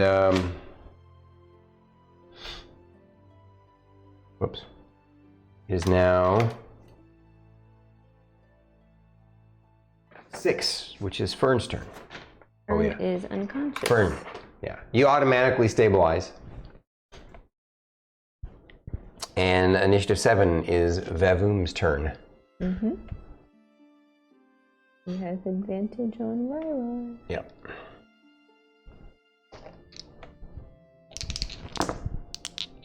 Holy crap, he missed the first one despite advantage. I rolled 2 4s with 2 20s. Second is a hit. No dice. And the third is a hit. All right, I was like, ow, ow.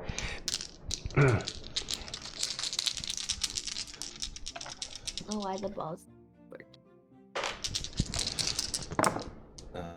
Oh, wow. Actually, these were kind of crappy rolls.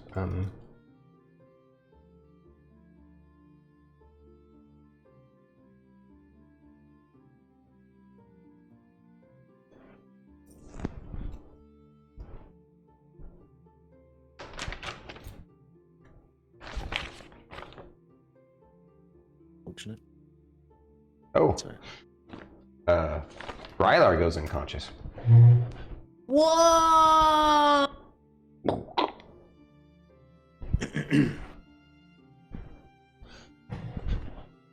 Oh no! It's okay, we don't have to fight Still Dawn. We should have just totally have done the hero's feat. Well, it would have given you, what, some temporary hit points? That's basically it? And temporary advantage hit on points. stuff. Temporary, and what?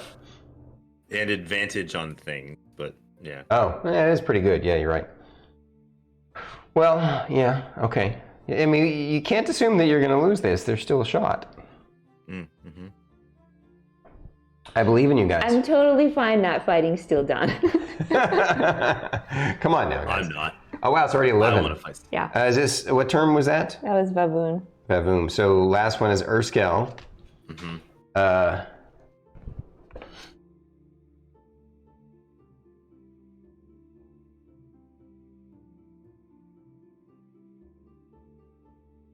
not redundant.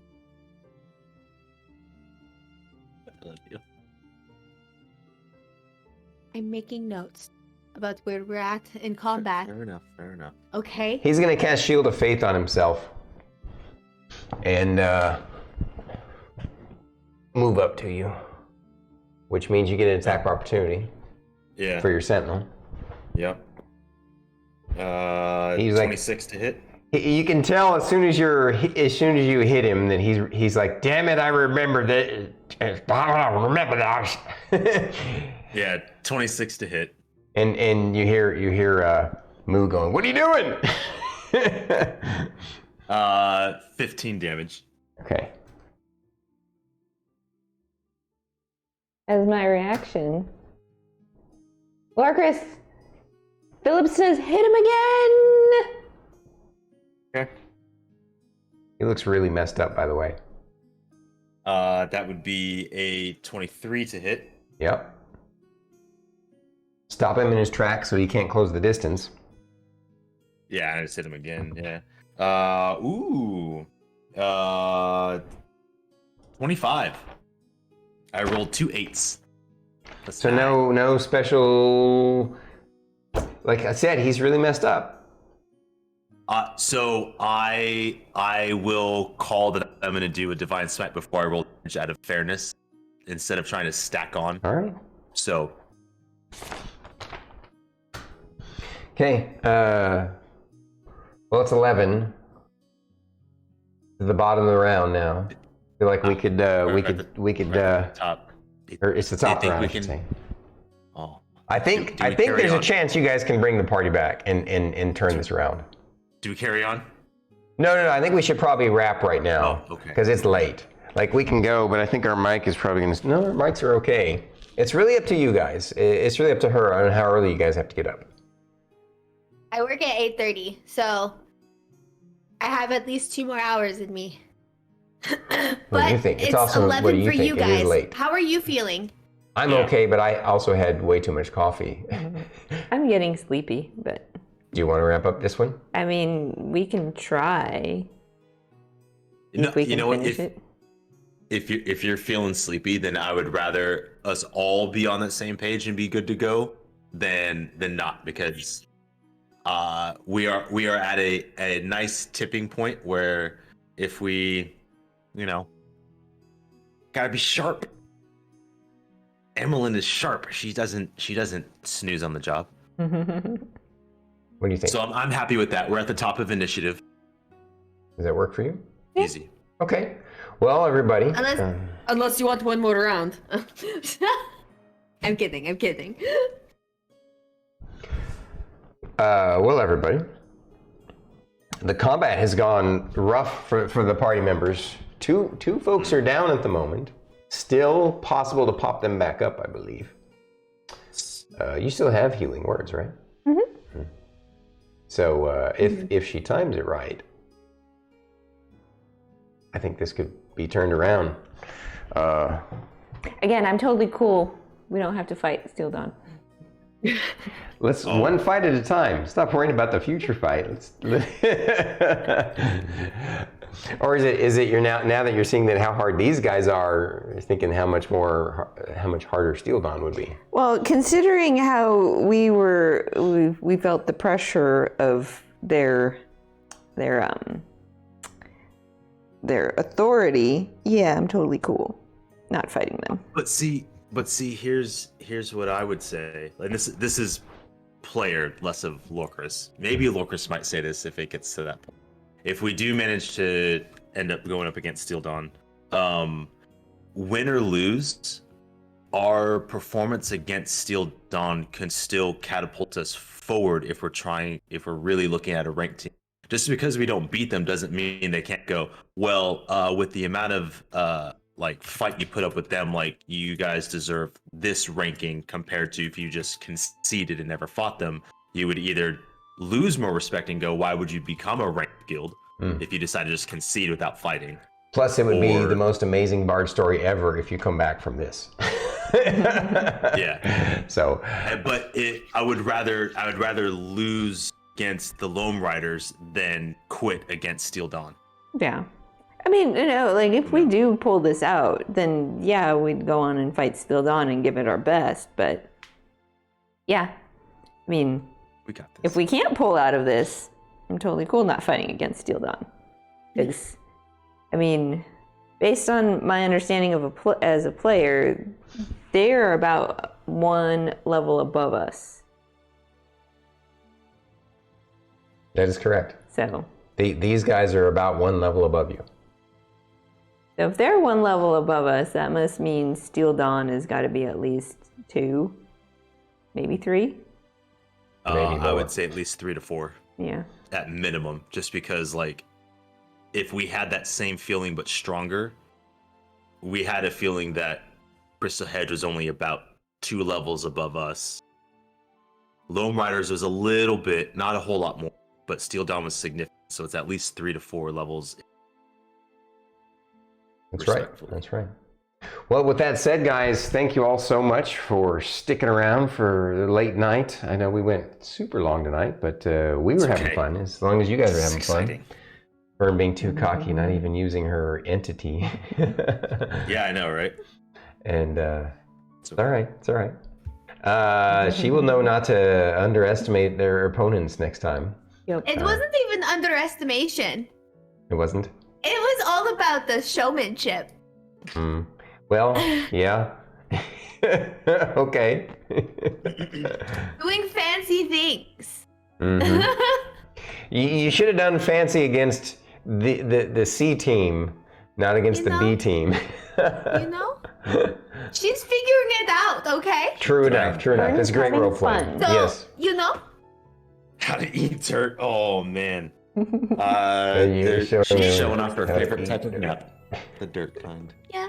She My loves God. dirt. Thank you so much, Lucy and Aries, for sticking it out this late. Appreciate you guys. And whoever else is there, appreciate you guys. Did Banana Tom still here? It's probably like 8 in the morning. Oh. What the hell, dude? The next part. You can't wait. All right. Banana Tom is like 6 hours ahead of us. I know, right? That's crazy. So it's like 5. 5 in the morning. Almost 6. Big hugs to you guys. All right. Like good golly. Good night, You guys. wilkers. We'll see y'all later. I love you. Check our other streams. Bye-bye. Bye. Chocolate Pillar loves you.